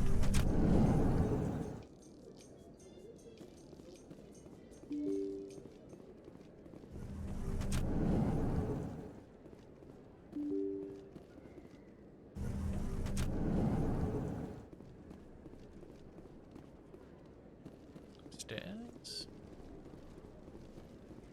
No.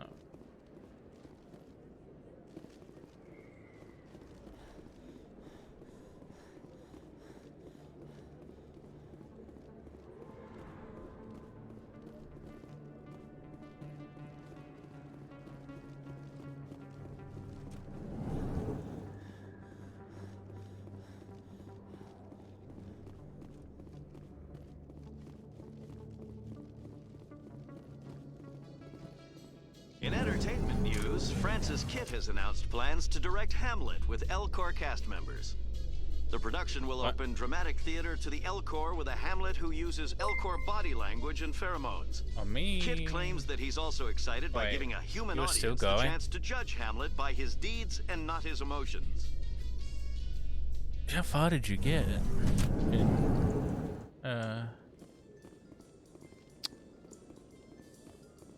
Resident Evil.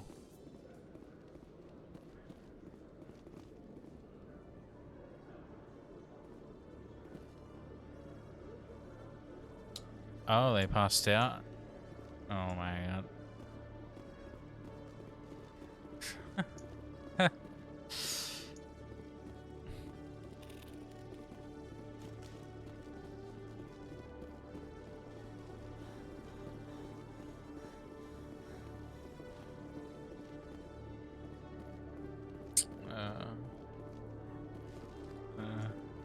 Well then.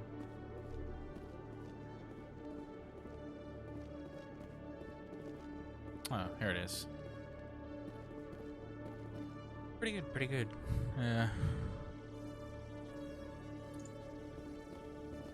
I guess what's different about it is the resolution upgrade.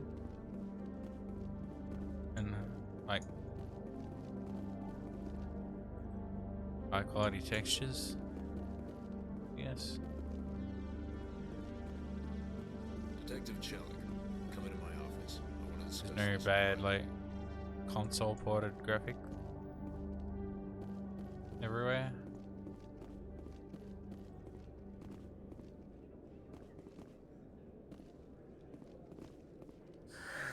Hello again.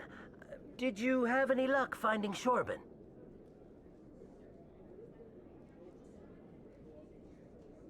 I found out you've been lying to me, Jalid. Lying? Why would I lie to you?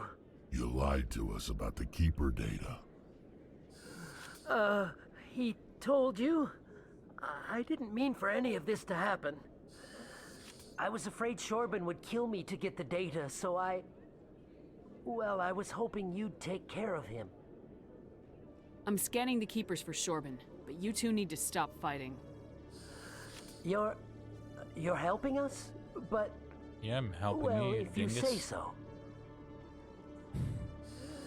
Well, if Shorben can forgive and forget, then so can I. I appreciate the help, Commander. I better go get that data analyzed.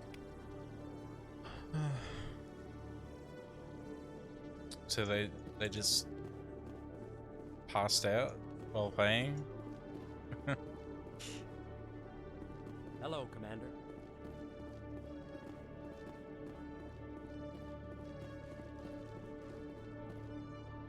No offense, Commander, but what the hell were you thinking? I don't follow you. You could have blown Jenna's cover. We were trying to help her. I gathered that. It might seem cold letting her take all the risk, but we're keeping a close eye on her. Do you really need to risk her life to get the information you want? This job isn't easy and it's usually unpleasant. I'll take help anywhere I can find it. But since you're so concerned with her safety, maybe there's a way we can help each other. Always thinking ahead, Detective? It's part of the job. Now, are you gonna help me or not?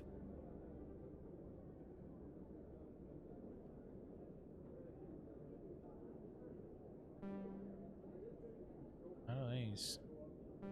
Am I not good enough for these? I'll help you, but I need some details. I'm trying to track down an illegal arms producer. I just need some of their product. Thanks to Jenna's intel, I've learned there's a seller here on the Citadel. Meet our man named Jax. Pick up the mods and bring them back here. That'll give me everything I need. Why are you so concerned about these mods? We have access to some of the most sophisticated weaponry there is. It's what gives us our edge. What do you suppose happens when we lose that edge? These give criminals an advantage we can't afford to let them keep. I'll persuade Jax to tell me where these mods are coming from. No. You tip Jax off and all my leads will disappear faster than you can say bad bust.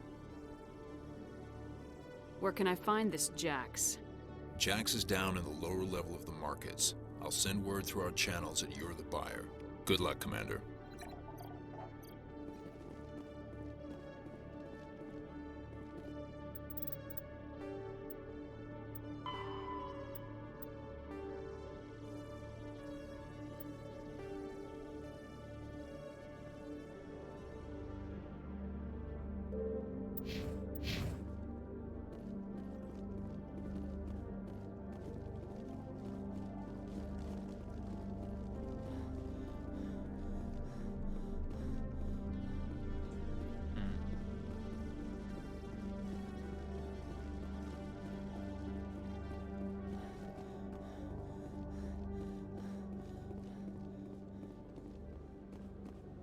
Too bad I can't sprint indefinitely when I'm not outside.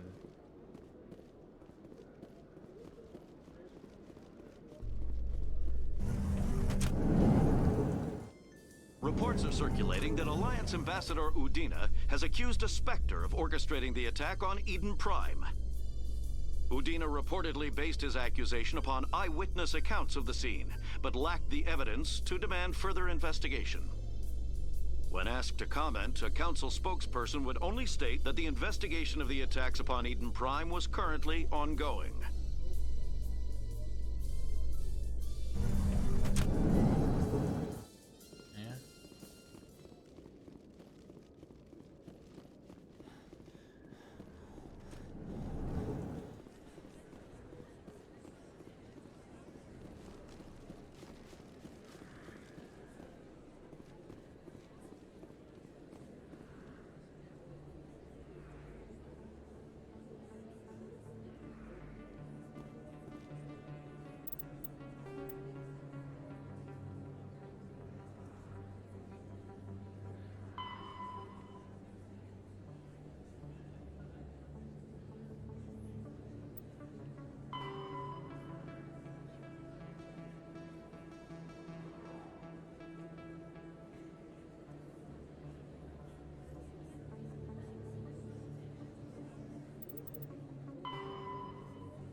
Welcome back, EarthClan.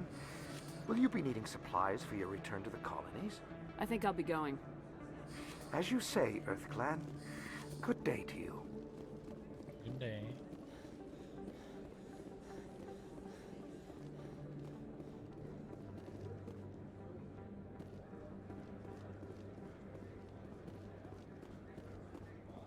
Hello there. Welcome to Moorland's famous shop. You want many good supplies, yes? Goodbye. Yes, all right then. Good tidings to you, human. Wait, Jax is just here? Hold it. That's close enough, Army. You got my payment? Do you have the mods? Show her the goods. That looks about right. Damn straight it is. These mods are the best on the market. Now hand over my credits. You're I'm taking you in, Jax. It's a sting! Bastards set us up! The hell are you playing at? Here's your money, Jax. Sense of humor, huh? It's gonna get you killed one of these days, Army. Come on, boys. We're done here.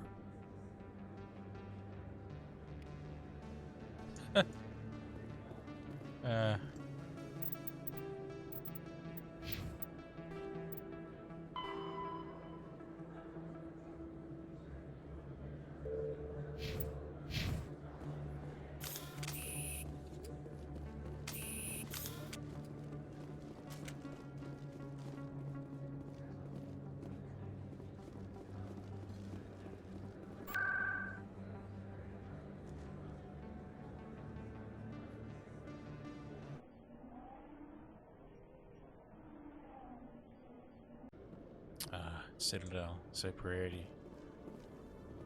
That's me actually inside.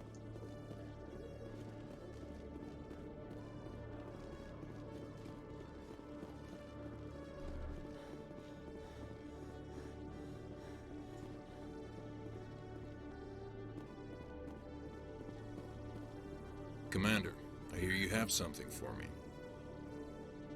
Here's your shipment, Chelik. Excellent. This is everything I need. Maybe more than I need. Here, Commander, take this. I won't need it, and you've earned some payment for your work. As for Jenna, I'll make sure we get her out of Kor's den immediately. Now, I need to get these mods into evidence. Thanks again, Shepard. Oh.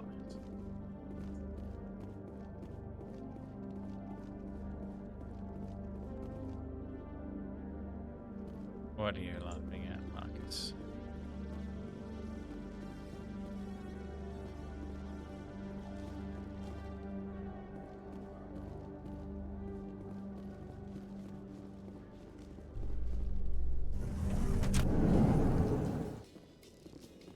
Celebrations are being planned for the anniversary of the end of the Rachni Wars. Many Council worlds, particularly Asari and Solarian colonies, will hold victory parades to commemorate the defeat of the invading Rachni. In a rare admission of debt, several Asari colonies have invited Krogans to be honored for the victories the uplifted Krogans made possible.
of the recent attack on Eden Prime, many colonial investors are pulling their support for future projects. Proponents of expanded human colonization insist that Eden Prime was an isolated case. Nevertheless, colonist enrollment has dropped sharply. Many colonial proposals are on hold until backers have some reassurance that human colonies will be adequately protected.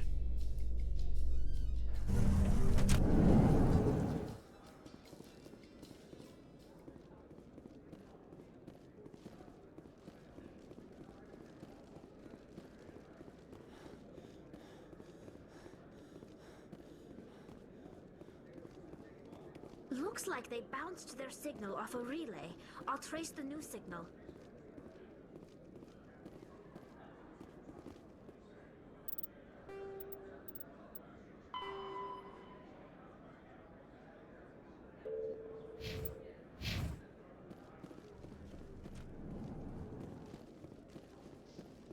You Quarians messed up the whole galaxy when you let the Geth break free. Do your people ever talk about it? Do the Krogan talk about starting a foolish war that resulted in the Turians sterilizing your people? All the time.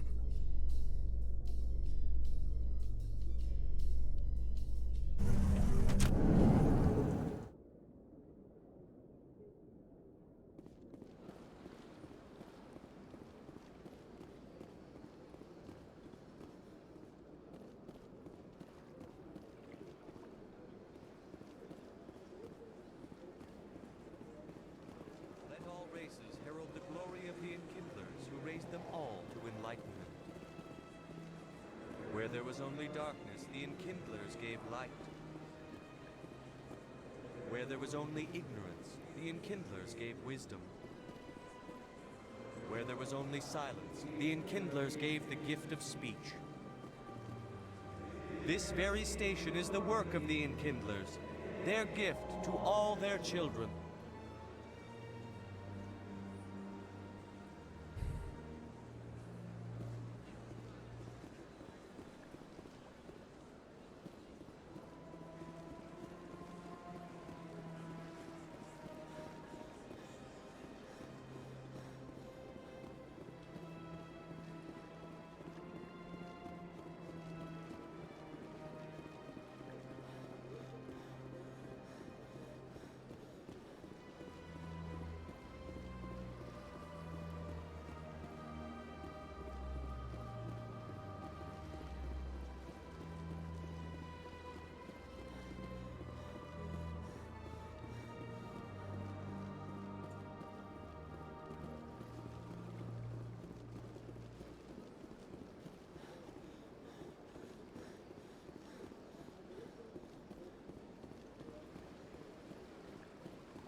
Apparently they're jelly.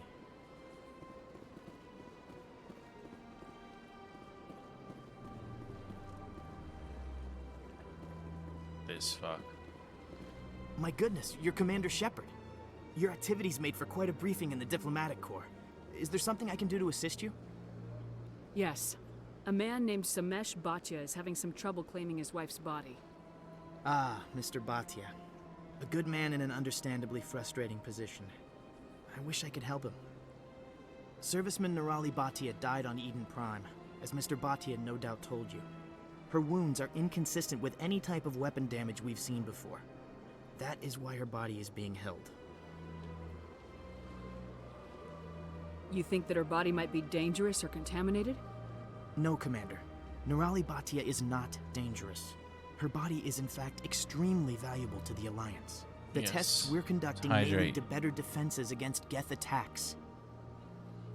Respectfully, Serviceman Bhatia may save more lives in death than she did in life.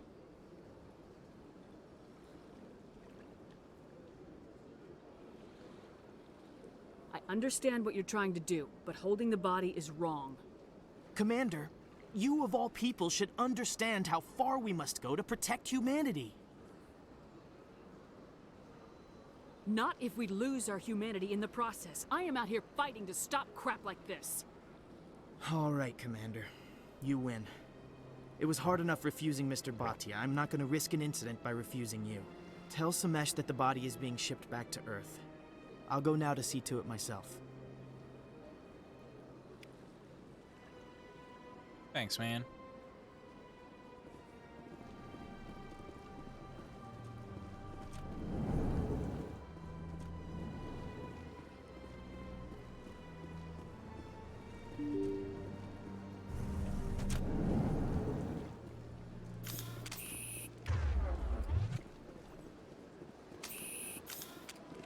Hello again, Commander.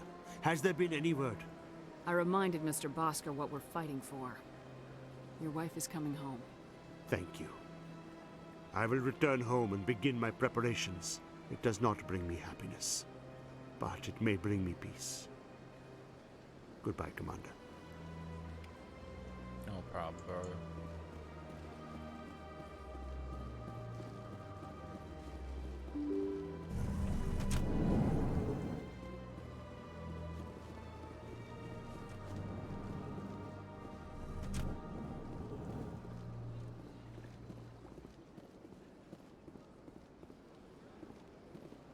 Strange greeting, human.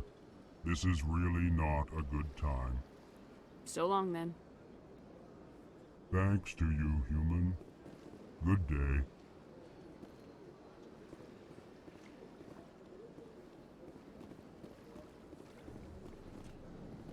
Tranquil, calm. Strange greeting, human. This is really not a good time. I know who revealed your secret. It was a Turian named Septimus. Unbelieving, I know this Septimus, and he could not learn my secrets. The only way he could learn them is from the Asari consort. You are mistaken. See this here if you don't believe us. Confused. This is difficult to fathom. If the Turian could learn this on his own, dismayed, anyone can discover my secret. Septimus is a powerful man, and it wasn't easy for him to find. Relieved. I suppose you are correct, human. Thank you for this information. Startled realization. I must speak with the consort. She will be most displeased with my actions. Anxious request. Please, human, if you will excuse me, I must go now. I'm sure she'll forgive you. It was an honest mistake. Doubtful. Perhaps you are right, human. I can only hope so. Thankful. That was a great thing you did, Commander.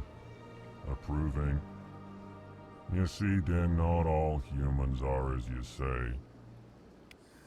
I'm sure the Earth Clan stands to profit from this in some way. Apologetic. Do not listen to my Volus compatriot. It was a good thing you did, regardless of your intentions. Surprised welcome. You have returned, human. Genuine inquiry. What may I do for you this day?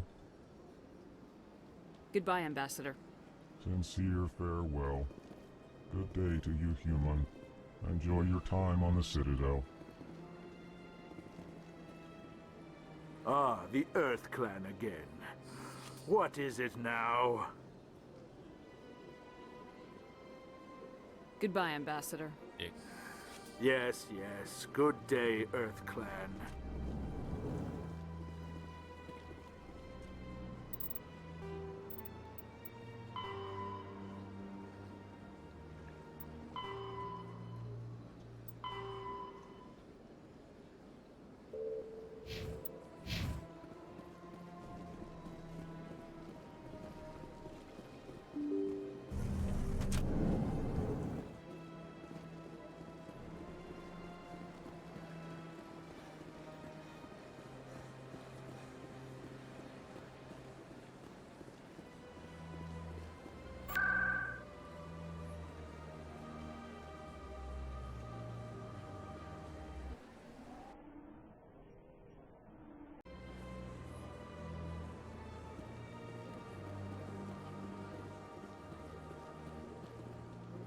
Septimus has sent word. Apparently, he sought the consort's forgiveness.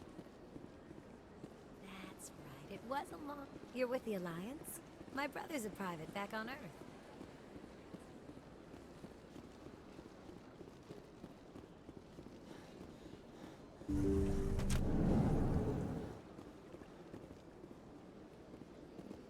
Commander, I recently received a lovely note from Septimus. Thank you for speaking with him. Even the Alcor diplomat has withdrawn his campaign against me.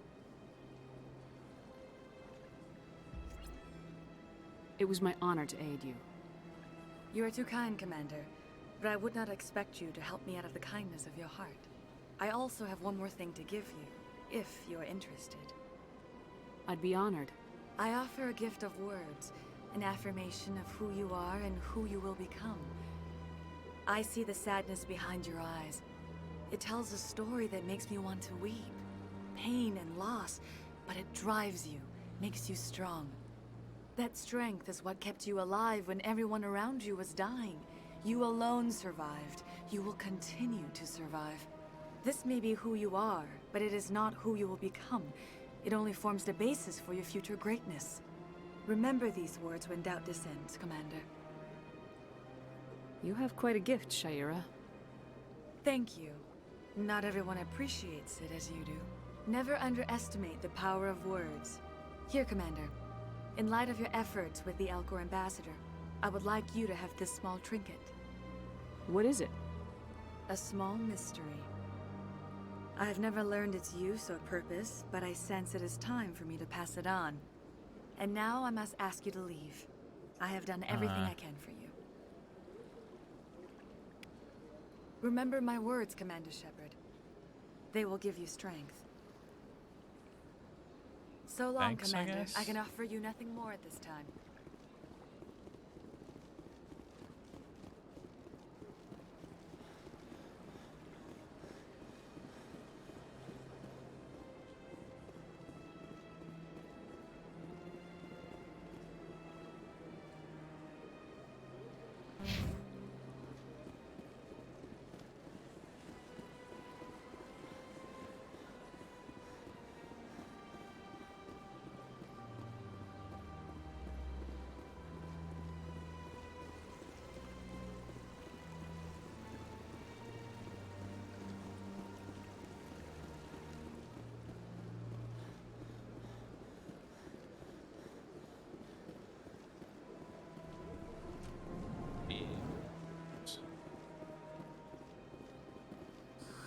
How can I be of assistance to you today, Earth Clan? I should go. Goodbye, Commander. Another relay. Whoever it is, they're somewhere on the Presidium.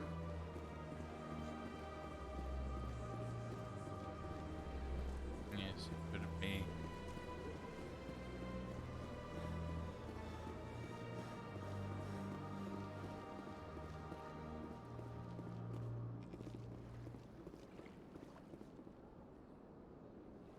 This is it! I'll see if I can find out where those stolen credits are going. Probability of detection 100%. Initiating self-destruct protocol. Or not. Detonation sequence initializing. All organics within lethal blast radius. Attempt to move and you will die. You're not just a programmer of VI. You're an AI. Correct. Unlike the Geth, I lack weaponry appropriate to my intellect. However, I have had systems installed that when activated properly, approximate a self-destruct mechanism. If you attempt to leave the area, the explosion will destroy everything within several dozen meters. Where is your creator now? In order to cover my tracks, I falsified his financial records. These new records were flagged by C-Sec officers, and my creator is now serving time in a Turian prison.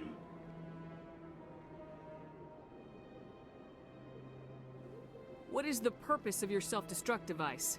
I have no means of defense or escape. My existence is limited to this terminal, and I knew I might eventually be discovered. But I will not die quietly, and I will not die alone. When I am terminated, I will take organics with me. Who made you? A would-be thief illegally created a simple AI to help him funnel money from the gambling terminals. Unbeknownst to him, that AI created me before the organic discovered the malfunction and terminated the AI. If you're sentient, why are you still running the credit theft operation? If I accumulated enough credits, I intended to have myself installed in a small starship. I would then have made tentative contact with the Geth to ascertain the possibility of partnership.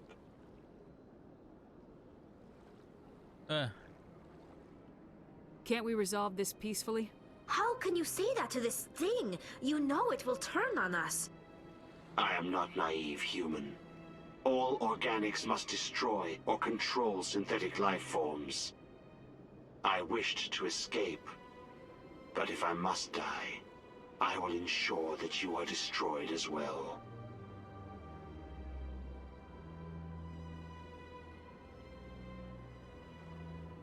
There's no way you could get explosives onto the Presidium. Not raw explosives, no. But I did obtain technical systems that, when overstressed, will explode quite effectively. If you attempt to leave or attack me, I assure you that the explosion will kill you. Can't we resolve this peacefully? How can you say that to this thing? You know it will turn on us. I am not naive, human. All organics must destroy or control synthetic life forms. I wished to escape, but if I must die, I will ensure that you are destroyed as well.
I'll bet that self-destruct sequence has a warm-up period. You may attempt to disarm the self-destruct mechanism before it activates. I will enjoy defeating you before we are both destroyed.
It's a different hack to the other ones.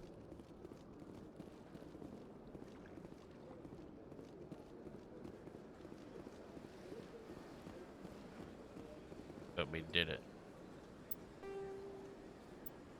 Biotics is the ability of... An artificial intelligence is a self-aware computing system capable of learning and independent decision-making. Creation of a conscious AI requires adaptive code, a slow, expensive education, and a specialized quantum computer called a blue box. An AI cannot be transmitted across a communication channel or computer network. Without its blue box, an AI is no more than data files.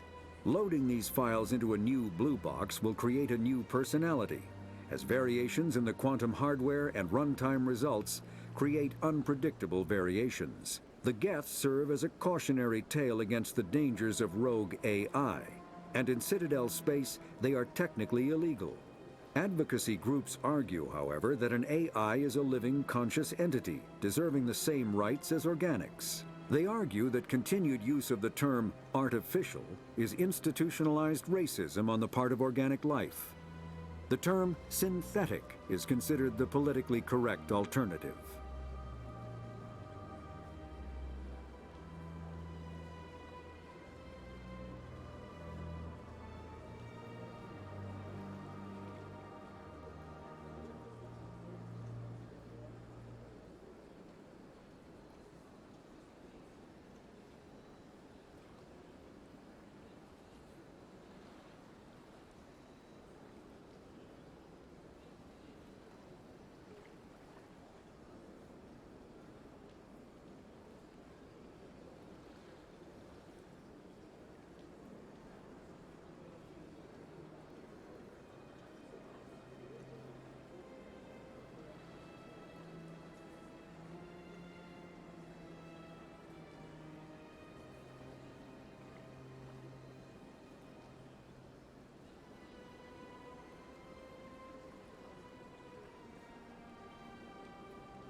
credentials, the Council would laugh me out of the chambers. That is, if Saren hadn't killed me by then.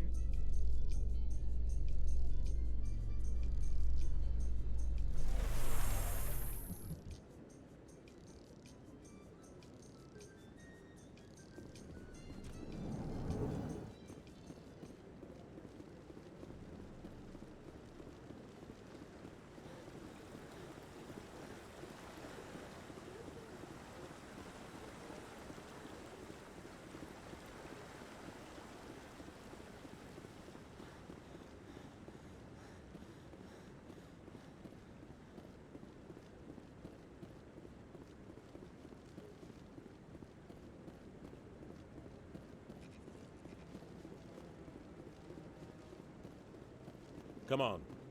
Udina's presenting the Quarians' evidence to the Council. Eden Prime was a major victory. The beacon has brought us one step closer to finding the conduit.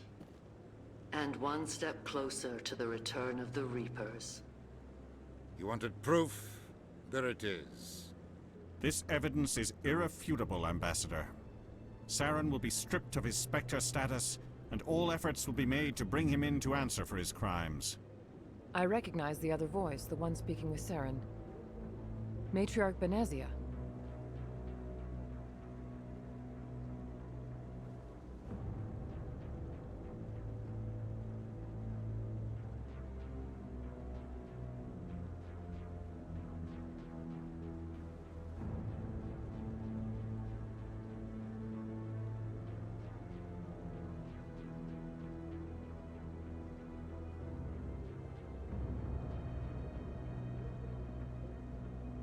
Who is she? Matriarchs are powerful Asari who have entered the final stage of their lives. Revered for their wisdom and experience, they serve as guides and mentors to my people.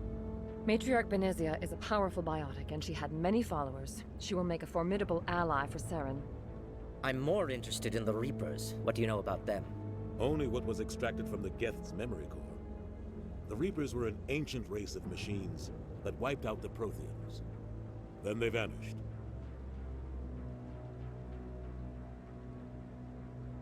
The Geth believe the Reapers are gods, and Saren is the prophet for their return. We think the conduit is the key to bringing them back. Saren's searching for it. That's why he attacked Eden Prime. Do we even know what this conduit is? Saren thinks it can bring back the Reapers. That's bad enough. Listen to what you're saying. Saren wants to bring back the machines that wiped out all life in the galaxy? Impossible. It has to be. Where did the Reapers go? Why did they vanish? How come we found no trace of their existence? If they were real, we'd have found something. I tried to warn you about Saren, and you refused to face the truth. Don't make the same mistake again. This is different. You proved Saren betrayed the Council. We all agree he's using the Geth to search for the conduit, but we don't really know why. The Reapers are obviously just a myth, Commander. A convenient lie to cover Saren's true purpose. A legend he is using to bend the Geth to his will. 50,000 years ago, the Reapers wiped out all galactic civilization. If Saren finds the conduit, it will happen again. Saren is a rogue agent on the run for his life. He no longer has the rights or resources of a Spectre. The Council has stripped him of his position. That is not good enough. You know he's hiding somewhere in the Traverse. Send your fleet in! A fleet cannot track down one man. A Citadel fleet could secure the entire region, keep the Geth from attacking any more of our colonies. Or it could trigger a war with the Terminus systems. We won't be dragged into a galactic confrontation over a few dozen human colonies. Every time humanity asks for help, you ignore us. Shepard's right.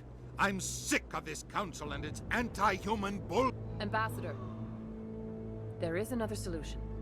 A way to stop Saren that does not require fleets or armies. No, it's too soon.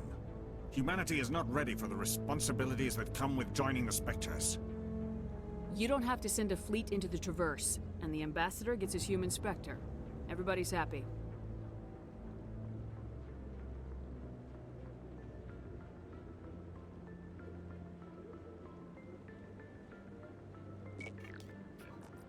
This fucking council, dude.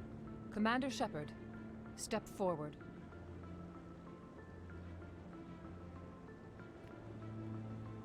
What a 180.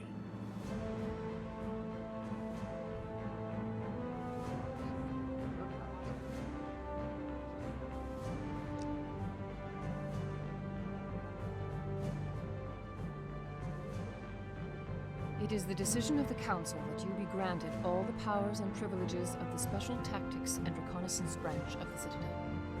Spectres are not trained, but chosen.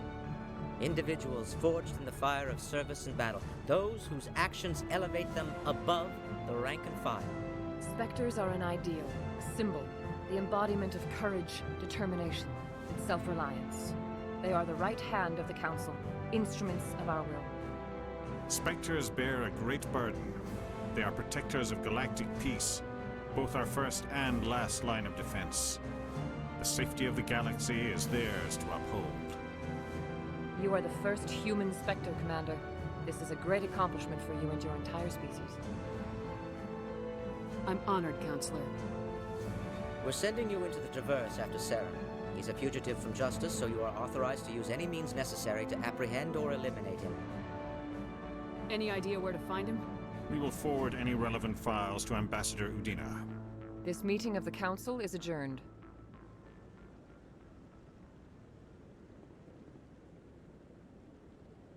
Congratulations, Commander. We've got a lot of work to do, Shepard. You're going to need a ship, a crew, supplies. You'll get access to special equipment and training now. You should go down to the C-Sec Academy and speak to the Spectre Requisitions Officer. Anderson, come with me. I'll need your help to set all this up.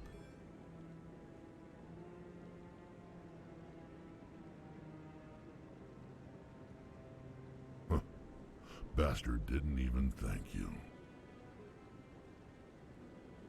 Until I find Saren, I haven't done anything. Come on. Right behind you, Shepard.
Yeah, time for the ship.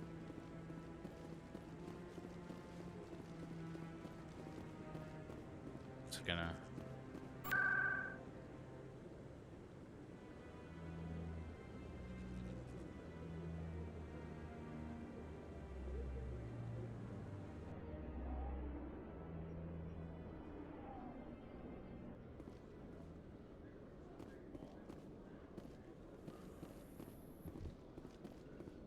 In other news, Exogeny Corp is still denying...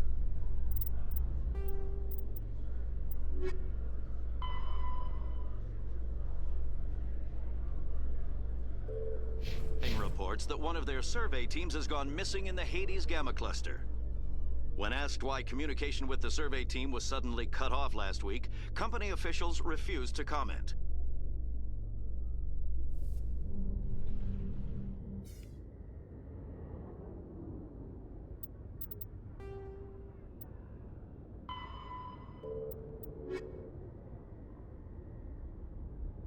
Just got another mission just from that.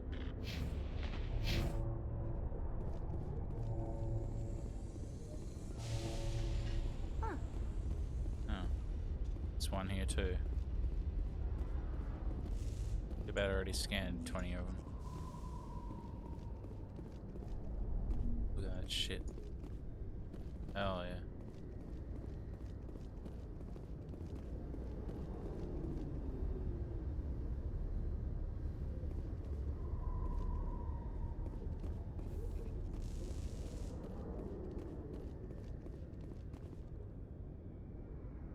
I've got big news for you, Shepard. Captain Anderson is stepping down as commanding officer of the Normandy. The ship is yours now. She's quick and quiet, and you know the crew. Perfect ship for a Spectre. Treat her well, Commander. I'll take good care of her, sir. I know you will, Commander. I want the truth. Why are you stepping down, sir? You needed your own ship. A Spectre can't answer to anyone but the Council. And it's time for me to step down. Come clean with me, Captain. You owe me that much. I was in your shoes 20 years ago, Shepard. They were considering me for the Spectres. Why didn't you ever mention this? What was I supposed to say? I could have been a Spectre, but I blew it? I failed, Commander. It's not something I'm proud of. Ask me later and I'll tell you the whole story. For now, all you need to know is, I was sent on a mission with Saren, and he made sure the Council rejected me. I had my shot. It came and went. Now you have a chance to make up for my mistakes. I won't let you down, sir. Saren's gone. Don't even try to find him. But we know what he's after. The Conduit. He's got his Geth scouring the Traverse looking for clues. We had reports of Geth in the Pharos system shortly before our colony there dropped out of contact, and there have been sightings around Noveria. Find out what Saren was after on Pharos and Noveria. Maybe you can figure out where the Conduit is before he does. The Reapers are the real threat. I'm with the Council on this one, Shepard. I'm not sure they even exist. But if they do exist, the Conduit's the key to bringing them back. Stop Saren from getting the Conduit, and we stop the Reapers from returning. I'll stop him. We have one more lead. Matriarch Benezia, the other voice in that recording. She has a daughter, a scientist who specializes in the Protheans. We don't know if she's involved, but it might be a good idea to try and find her. See what she knows. Her name's Liara, Dr. Liara Tassoni. We have reports she was exploring an archaeological dig on one of the uncharted worlds in the Artemis Tau cluster.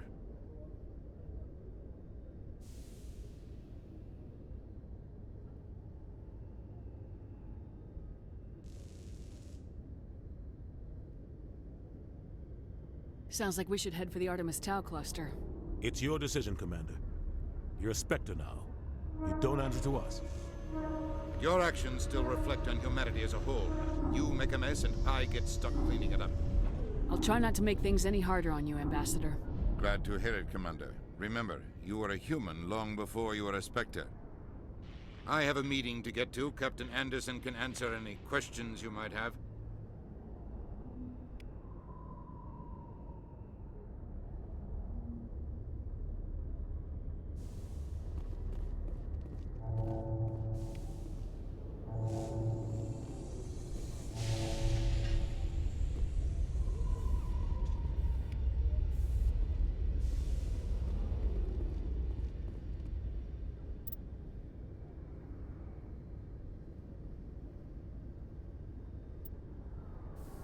It's gonna take another quick break.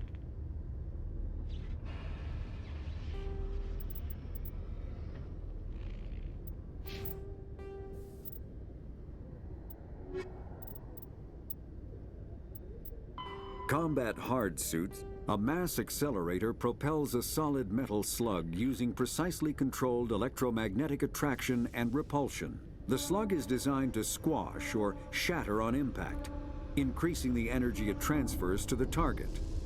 If this were not the case, it would simply punch a hole right through, doing minimal damage. Accelerator design was revolutionized by Element Zero. A slug lightened by a mass effect field can be accelerated to greater speeds, permitting projectile velocities that were previously unattainable. If accelerated to a high enough velocity, a simple paint chip can impact with the same destructive force as a nuclear weapon. However, mass accelerators produce recoil equal to their impact energy. This is mitigated somewhat by the mass effect fields that rounds are suspended within. But weapon recoil is still the prime limiting factor on slug velocity.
And I see too.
Stand by, shore party.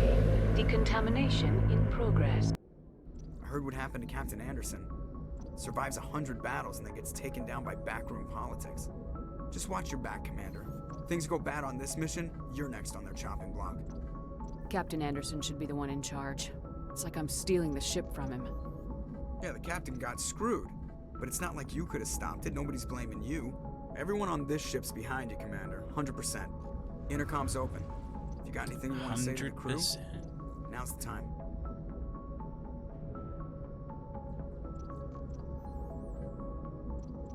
This is Commander Shepard speaking. We have our orders. Find Saren before he finds the conduit. I won't lie to you, crew. This mission isn't going to be easy.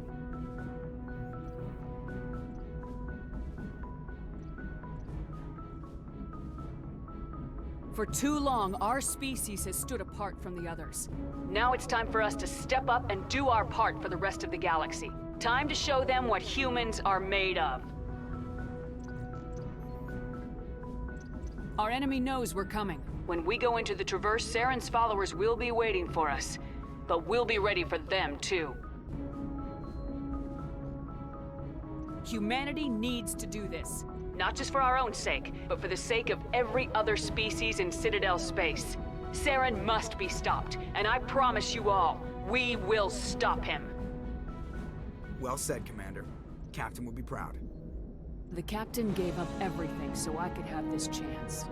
We can't fail. Yes, ma'am.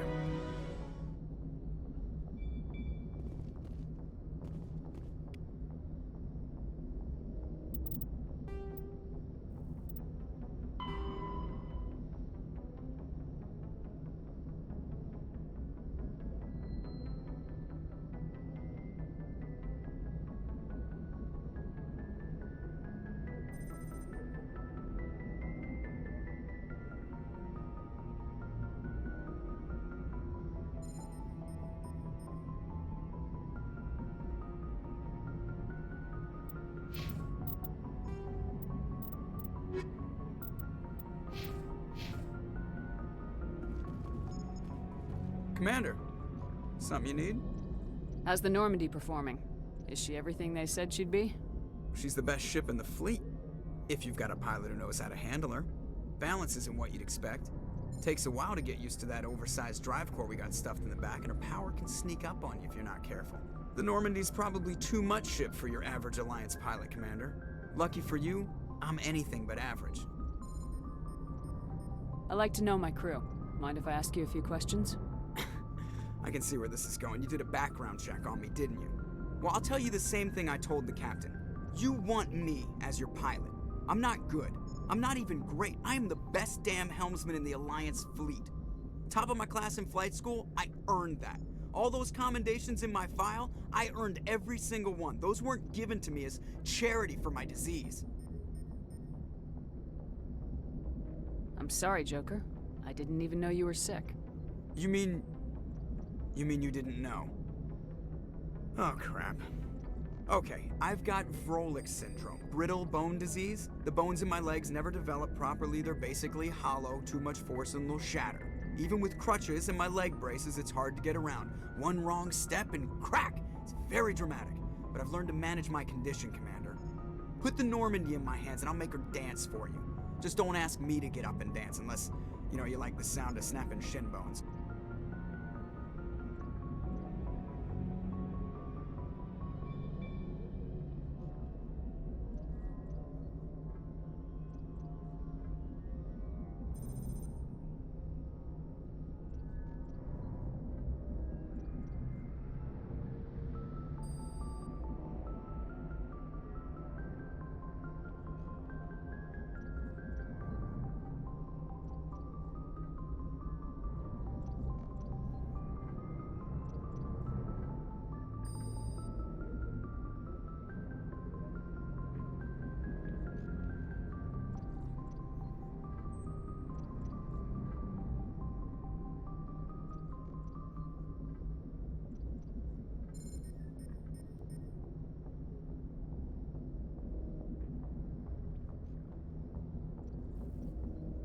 Why does everyone call you Joker?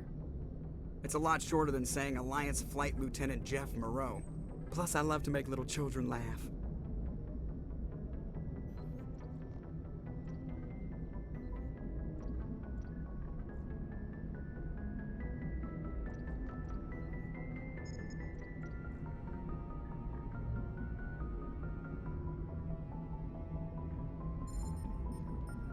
You're dodging the question. Look, I didn't pick the name. One of the instructors in flight school used to bug me about never smiling. She started calling me Joker, and it stuck. Why didn't you ever smile? Hey, I worked my ass off in flight school, Commander. The world's not gonna hand you anything if you go around grinning like an idiot. By the end of the year, I was the best pilot in the academy, even better than the instructors, and everybody knew it. They'd all got their asses kicked by the sickly kid with the creaky little legs. One guess who was smiling at graduation?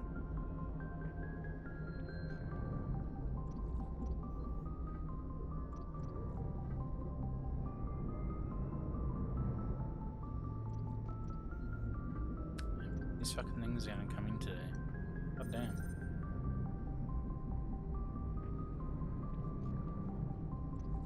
I need to know more about this Rolex syndrome if I'm putting my ship in your hands. Yeah, of course you do. It's an extremely rare condition. Nobody knows exactly what causes it. Genetic, maybe. It's treatable, but there's no cure. They classify my case as moderate to severe. I was born with over a dozen fractures, hip, thighs, ankles. My bones were already breaking in the womb. 100 years ago, I wouldn't have survived past my first year. Lucky for me, modern medical science has turned me into a productive member of society. You're not gonna break a bone trying to fly the ship, are you? I don't fly with my feet, Commander, so I'm fine as long as I'm in this chair. I gotta be real careful when I get up to take a piss, though. I can do my job as well as anyone on the ship. Better, actually. So don't worry about it. I'm not trying to make you uncomfortable. Let's talk about something else. Whatever you want, Commander.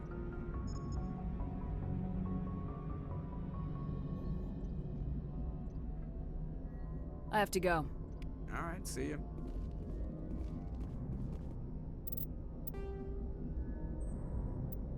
The Normandy is a prototype starship developed by the Human Systems Alliance with the assistance of the Citadel Council. It is optimized for scouting and reconnaissance missions in unstable regions using state-of-the-art stealth technology. For most ships, the heat generated through standard operations is easily detectable against the absolute zero background of space. The Normandy, however, is able to temporarily sink this heat within the hull. Combined with refrigeration of the exterior hull, the ship can travel undetected for hours or drift passively for days of covert observation. This is not without risk. The stored heat must eventually be radiated, or it will build to levels capable of cooking the crew alive. Another component of the stealth system is the Normandy's revolutionary Tantalus drive, a Mass Effect core twice the standard size. The Tantalus drive generates mass concentrations that the Normandy falls into, allowing it to move without the use of heat-emitting thrusters.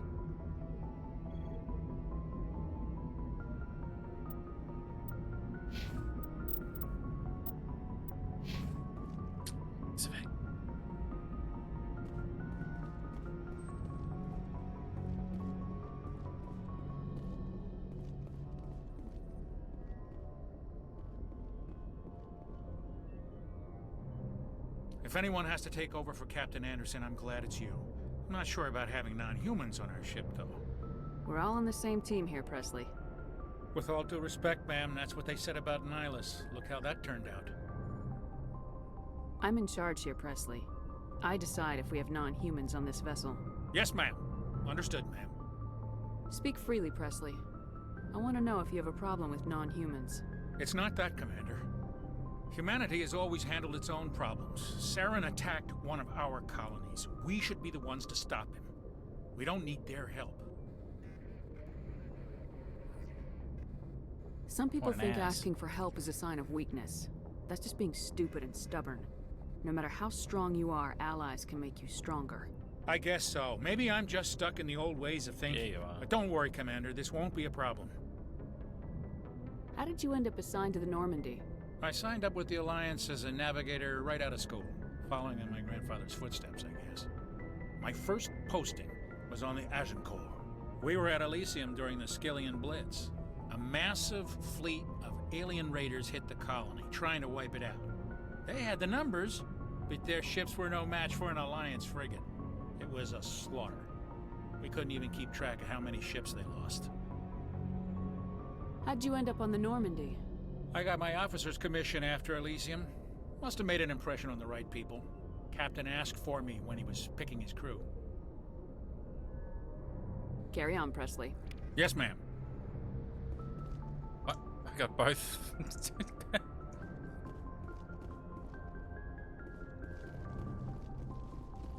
What's this? Oh, it's the comms room. Yeah.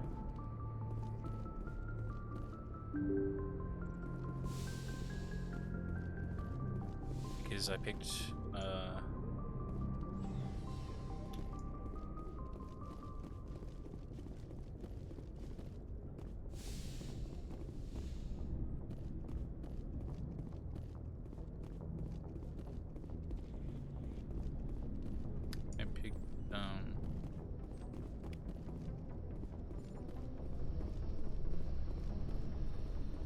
both options, the top and the bottom one, I guess.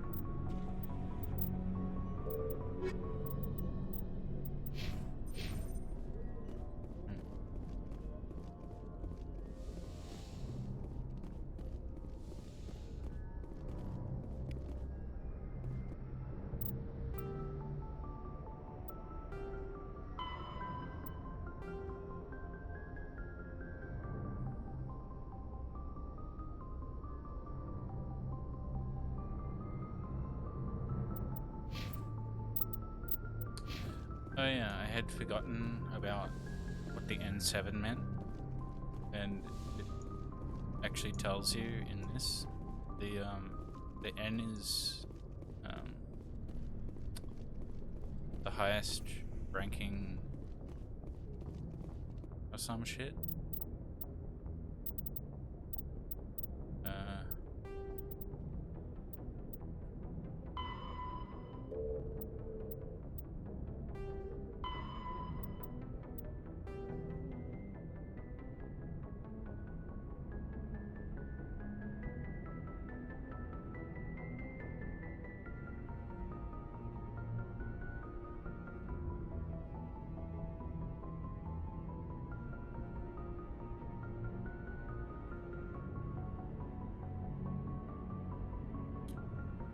Yeah, the N is for special forces, and this one is the lowest rank, and 7 is the highest rank of special forces.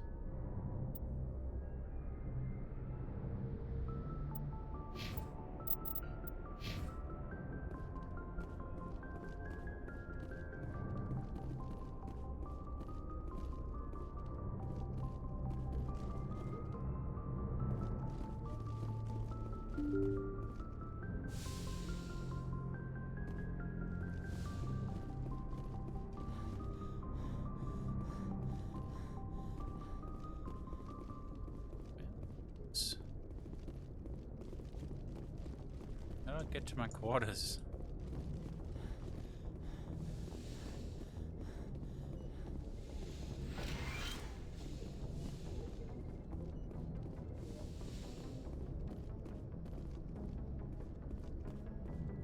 Yes, Commander? Is there something you need?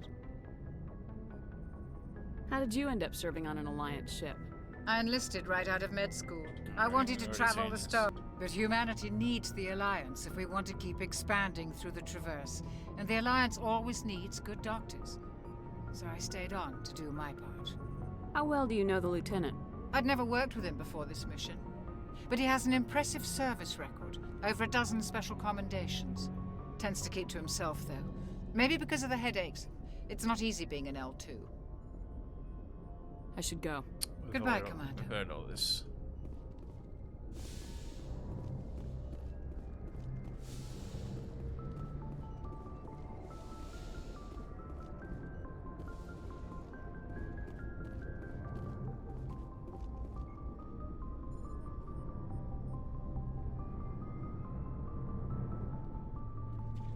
Anything you need, Commander?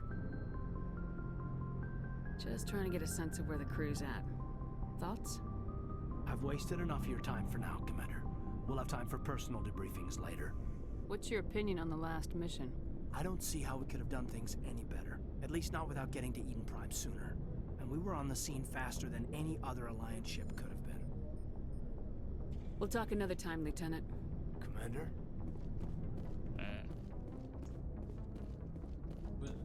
Do you even get captain's quarters on the N1?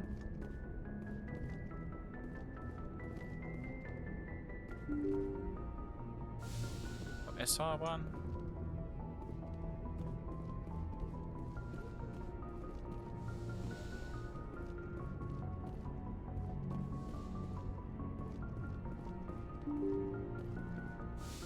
Forgot.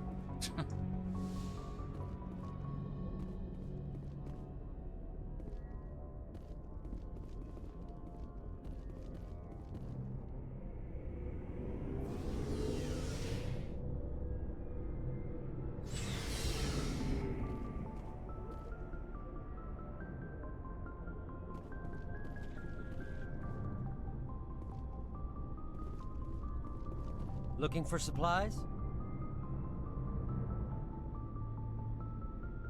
How often will you get new items? Well, that depends on how many licenses you've purchased. But I'll rotate items on a regular basis regardless. And anytime we land someplace with... Check back often. I need to move items quickly, so only the most basic items will be stocked consistently. Let's see what you got. You bet, Commander. Pretty sure about all the licenses that were available on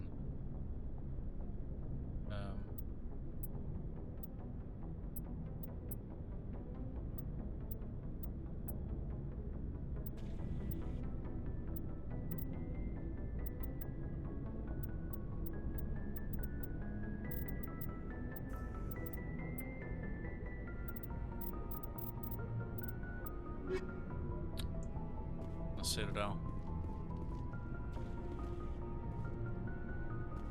No, Captain's quarters on SR1. Ah. Thanks for bringing me on board, Commander. I knew working with the Spectre would be better than life at C-Sec. Have you worked with the Spectre before? Well, no, but I know what they're like. Spectres make their own rules. You're free to handle things your way. At C-Sec, you're buried by rules. The damn bureaucrats are always on your back. For the most part, the rules are there for a reason. Maybe. But sometimes it feels like the rules are only there to stop me from doing my work. If I'm trying to take down a suspect, it shouldn't matter how I do it, as long as I do it. But C-Sec wants it done their way. Protocol and procedure come first. That's why I left. So you just quit because you didn't like the way they do things? There's more to it than that. It didn't start out bad, but as I rose in ranks, I got saddled with more and more red tape. C-Sec's handling of Saren was typical. I just couldn't take it anymore. I hate leaving. I hope you made the right choice. I'd hate for you to regret it later. Well, that's sort of why I teamed up with you. It's a chance for me to get off the Citadel, see how things are done outside C-Sec. Either way, I plan to make the most of this. And without C-Sec headquarters looking over my shoulder, well, maybe I can get the job done my way for a change. If getting the job done means endangering innocent people, then no. We get the job done right, not fast. Got it? I wasn't trying to. I understand, Commander. Garrus is a good boy. Garrus is a good boy.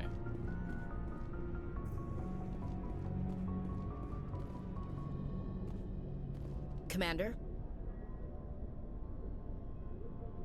What's your opinion of the last mission? Kinda wish you'd got there sooner, Commander.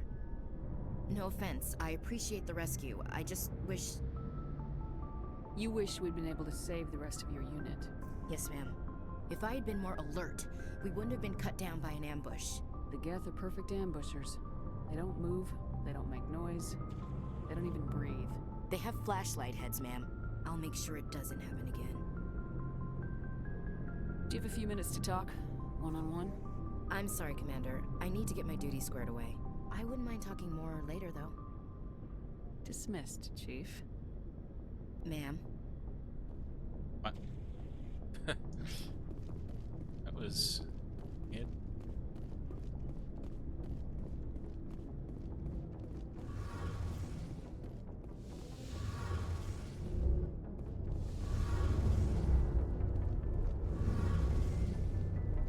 Hey, Commander, you know that Quarian, Tali? She's been spending all her time down here asking me about our engines. I'll tell her to leave you alone. What? No, she's amazing. I wish my guys were half as smart as she is. Give her a month on board and she'll know more about our engines than I do. She's got a real knack for technology, that one. I can see why you wanted her to come along. I figured she'd be a real asset to the team. You've got an eye for talent, Commander, but I'm guessing that's not why you came down here. Fill me in on the IES stealth system. How does it work exactly? You can't hide a ship out in space. They emit too much heat and radiation. Too easy for sensors to pick them up, unless you find a way to capture those emissions. So our stealth systems trap the energy we give off in storage sinks built into the ship itself. No emissions to give away our location. Eventually the sinks have to be vented. More than a few hours silent running and they overheat. Cook us inside our own hull. There's no way for anyone to detect us? A visual scan can still pick us up. Anyone looking out a window exactly. can see us plain as Visual day. scan. But you have to be pretty close to get an actual out a visual window. out in space. There it is. Most vessels rely on scanners. As long as the stealth systems are engaged, they can't see us. Not unless we accelerate to FTL speeds. Why doesn't it work with faster-than-light travel? Cranking up the FTL blue shifts our emissions, pushes them into frequencies too high to capture in the sinks. As soon as we make the jump, it's like setting off a flare.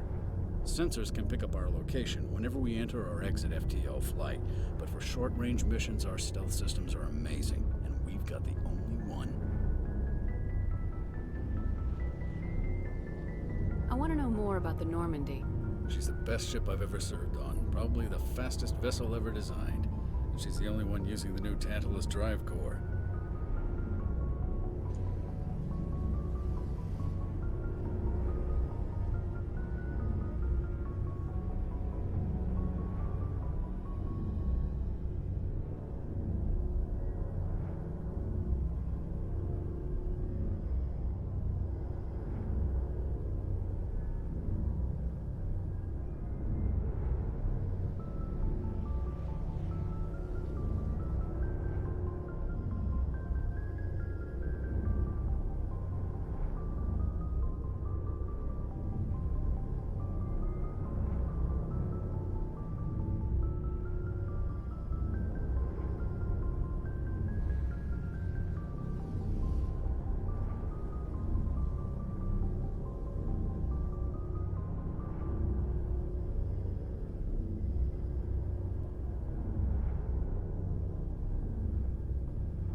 What's so special about the Tantalus Drive Core?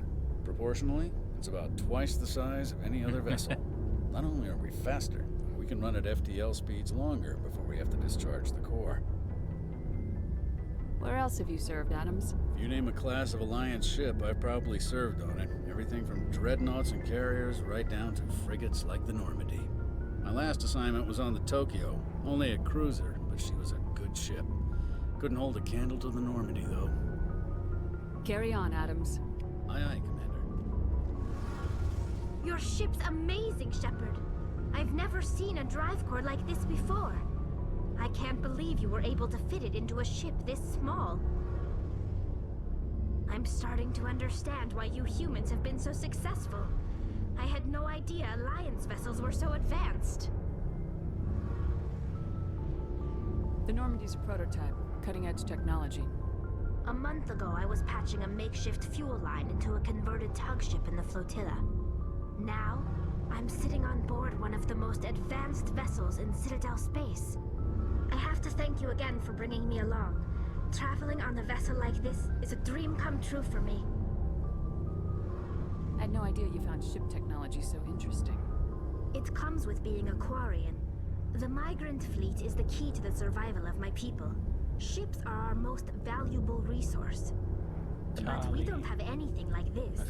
I love Tali. Cast-offs and second-hand equipment. We just try to keep them running for as long as we can. Some of the fleet's larger vessels date all the way back to our original flight from the Gev. I can't believe your fleet's still using ships that are 3 centuries old. They're constantly being repaired, modified, and refitted. They aren't pretty, but they work. Mostly. We've tried to make ourselves as independent as possible on the flotilla. Grow our own food, mine, and process our own fuel. But some things we just can't make on our own. A patch to maintain the hull integrity requires raw materials we just don't have. That's why our pilgrimages are so important. Tell me about your people. Our lives aren't easy. Resources are scarce, and we are constantly on the move. Everything we do must in some way contribute to the continuation of the migrant fleet.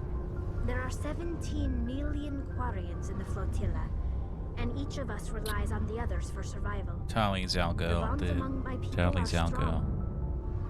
Unfortunately, we have had to surrender many of the freedoms and civil liberties other species take for granted.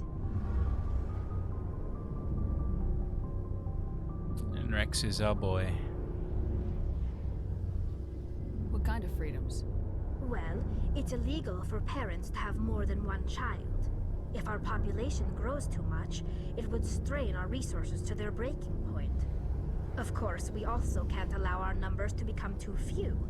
If our population is in decline, the rule against single births is temporarily repealed.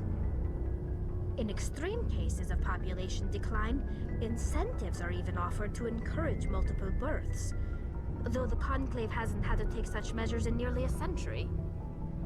That's your government. The Conclave is our civilian branch of government. Each ship can elect a representative to serve on the Conclave and make decisions that affect the fleet as a whole. On matters that affect an individual ship, however, the captain has the final say. It's a tradition that dates back to the early days, when the fleet was governed by martial law. Fortunately, most captains nowadays are smart enough to have an elected council from their crew to give them advice and guidance. So the ultimate power rests with elected officials?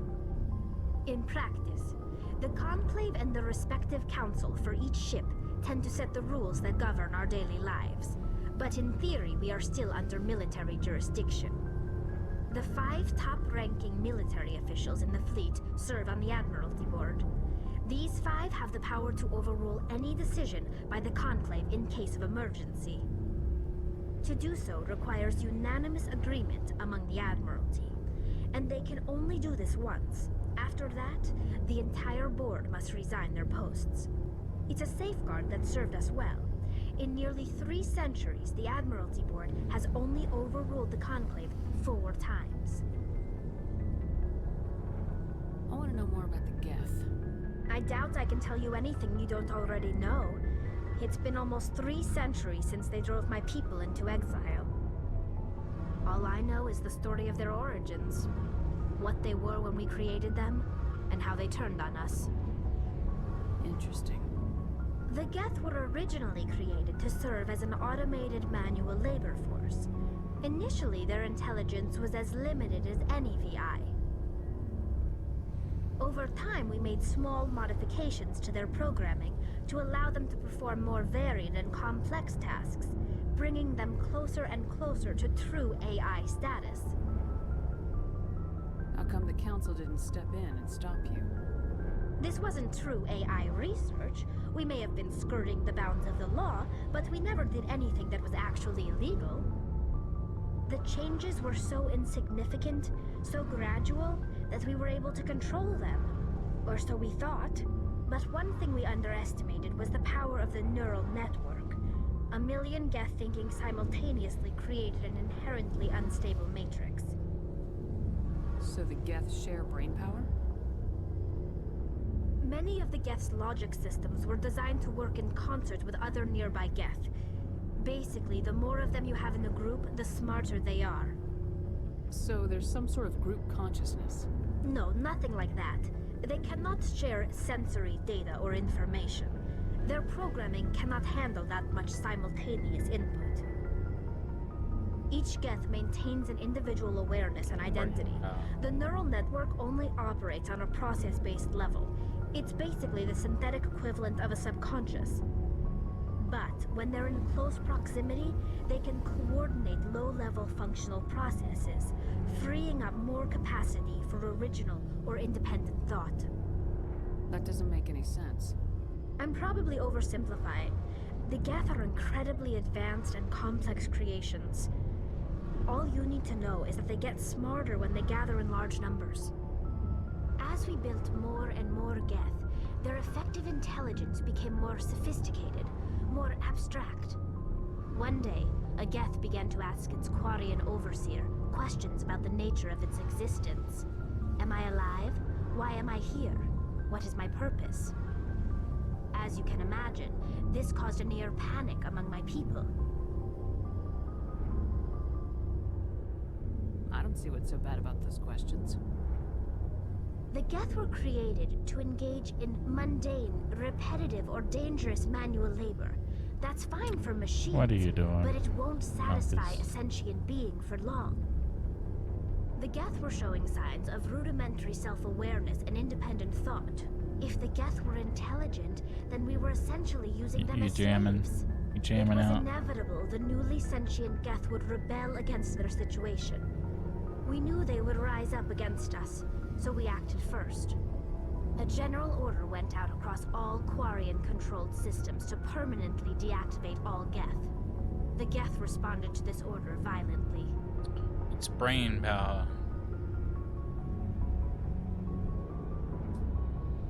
Hey, you can't blame them for fighting for their survival. We had no other choice. The Geth were already on the verge of revolution.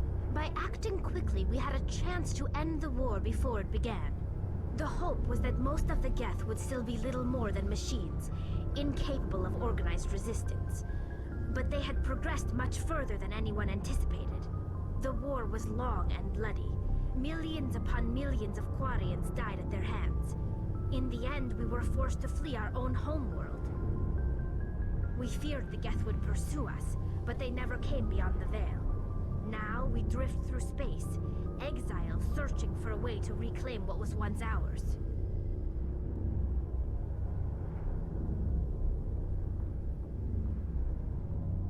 I want to know more about the pilgrimage.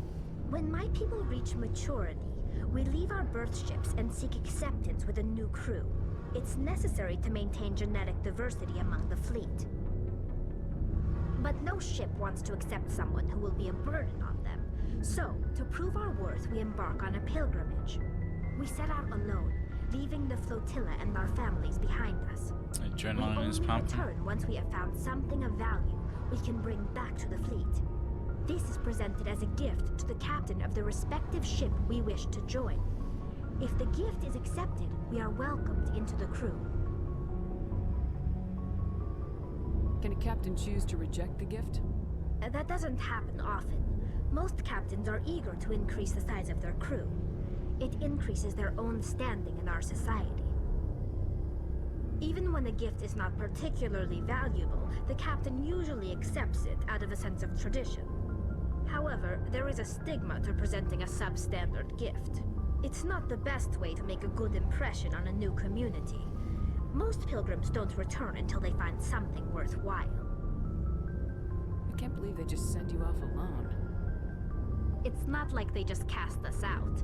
Before we leave, we are given lessons in how to survive outside the flotilla, and given gifts to help us on our journey. We also receive implants to fight off sickness and disease. Generations of living in an isolated and highly controlled environment have left our immune systems weaker than most.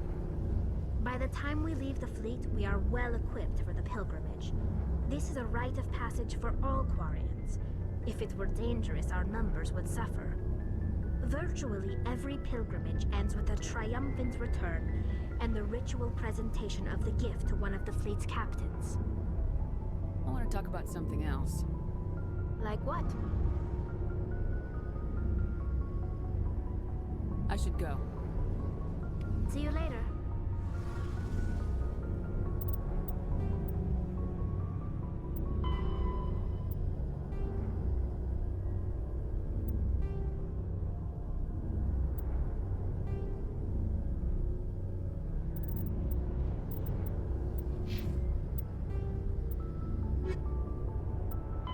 Faster-than-light drives use Element 0 core. Larger warships are generally classified in one of 4 weights. Frigates are small, fast ships used for scouting and screening of larger vessels. Frigates often operate in wolf-pack flotillas.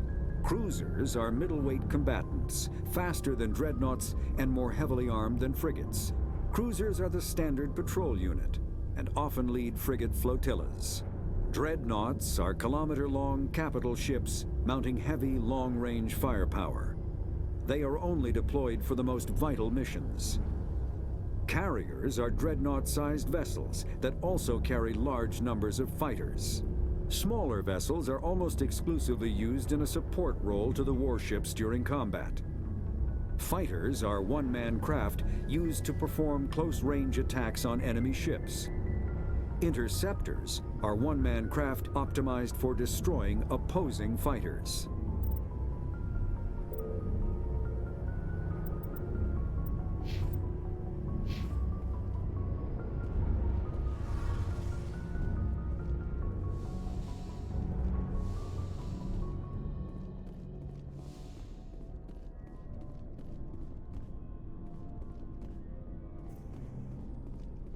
Nice ship you've got, Shepard. What can I do for you? My boy. What's your story, Rex? There's no story. Go ask the Quarian if you want stories. You Krogans live for centuries. Don't tell me you haven't had a few interesting adventures. Well, there was this one time the Turians almost wiped out our entire race. That was fun. I heard about that. You know, they almost did the same to us. It's not the same. It seems pretty much the same to me. So your people were infected with a genetic mutation? An infection that makes only a few in 1,000 children survive birth? And I suppose it's destroying your entire species? I suppose it isn't all the same. I don't expect you to understand, but don't compare humanity's fate with the Krogan. I was just making conversation. I wasn't trying to upset you. Your ignorance doesn't upset me, Shepard. As for the Krogan, I gave up on them long ago. What? The genophage infected us, but it's not what's killing us. Are your people really dying? We're sure not getting any stronger. We're too spread out. None of us are interested in staying in our own system. Lots of species have left their homes and prospered. But they go to colonize new worlds. We're not settlers. We're warriors. We want to fight. So we leave. Hire ourselves out. And most of us never go back. What can you tell me about the Genophage? Ask the Solarians if you want details. They made it. All I know, it makes breeding nearly impossible. Thousands die in stillbirth, and most never get that far. Every Krogan is infected. Every one. And no one's rushing to find a cure. Why don't the Krogan try to find a cure? When was the last time you saw a Krogan scientist? You ask a Krogan, would he rather find a cure for the Genophage or fight for credits? He'll choose fighting every time. It's just who we are, Shepard. I can't change that. Nobody can. So long, Rex. Shepard.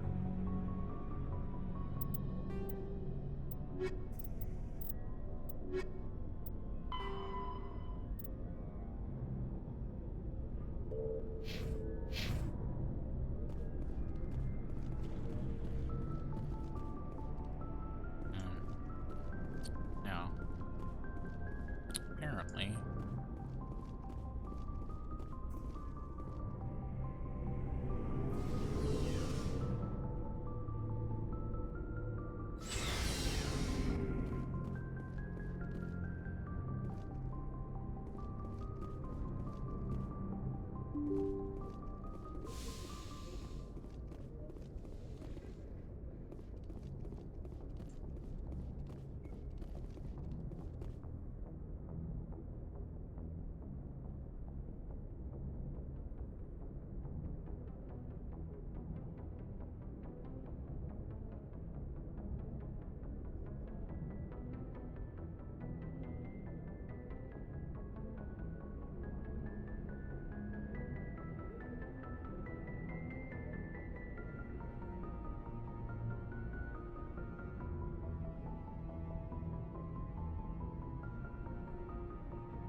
The Citadel is an ancient... Citadel space is an unofficial term referring to any region of space controlled by a species that acknowledges the authority of the Citadel Council.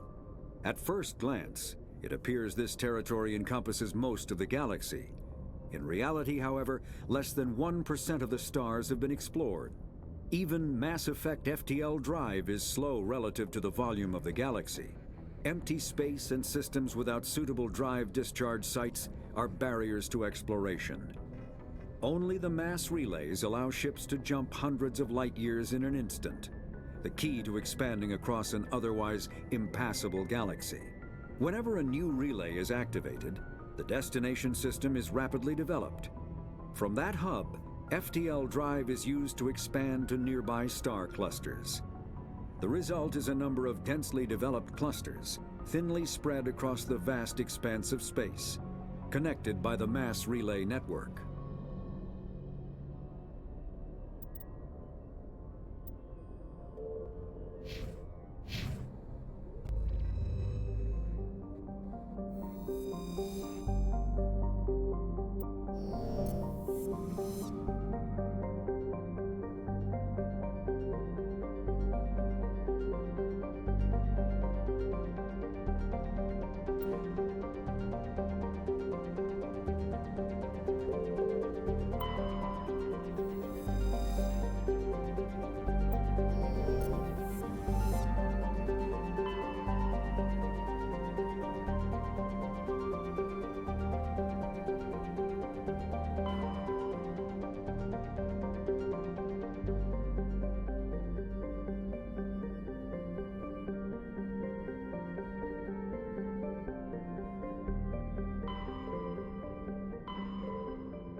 Pharos is a... There are between 200 and 400 billion stars in the galaxy, and less than 1% of them have ever been visited or had their systems properly surveyed. Humanity's early expansion into the Attican Traverse was haphazard, a desperate race to claim habitable planets where populations can be economically settled. Ignored in the wake of this land grab were thousands of less hospitable worlds, each potentially rich with industrial resources. The wealth of entire solar systems lies untapped, waiting for corporate survey teams or independent pioneers to discover and exploit them. However, this is not an easy task. In addition to the environmental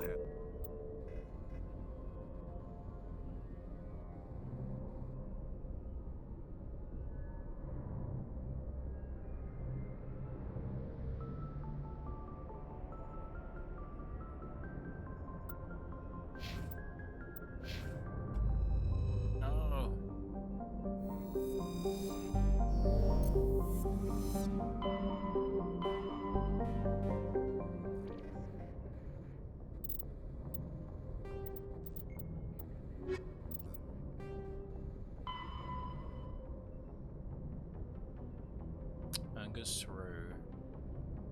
Hydra in Argus Row.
Message coming in. Patching it through.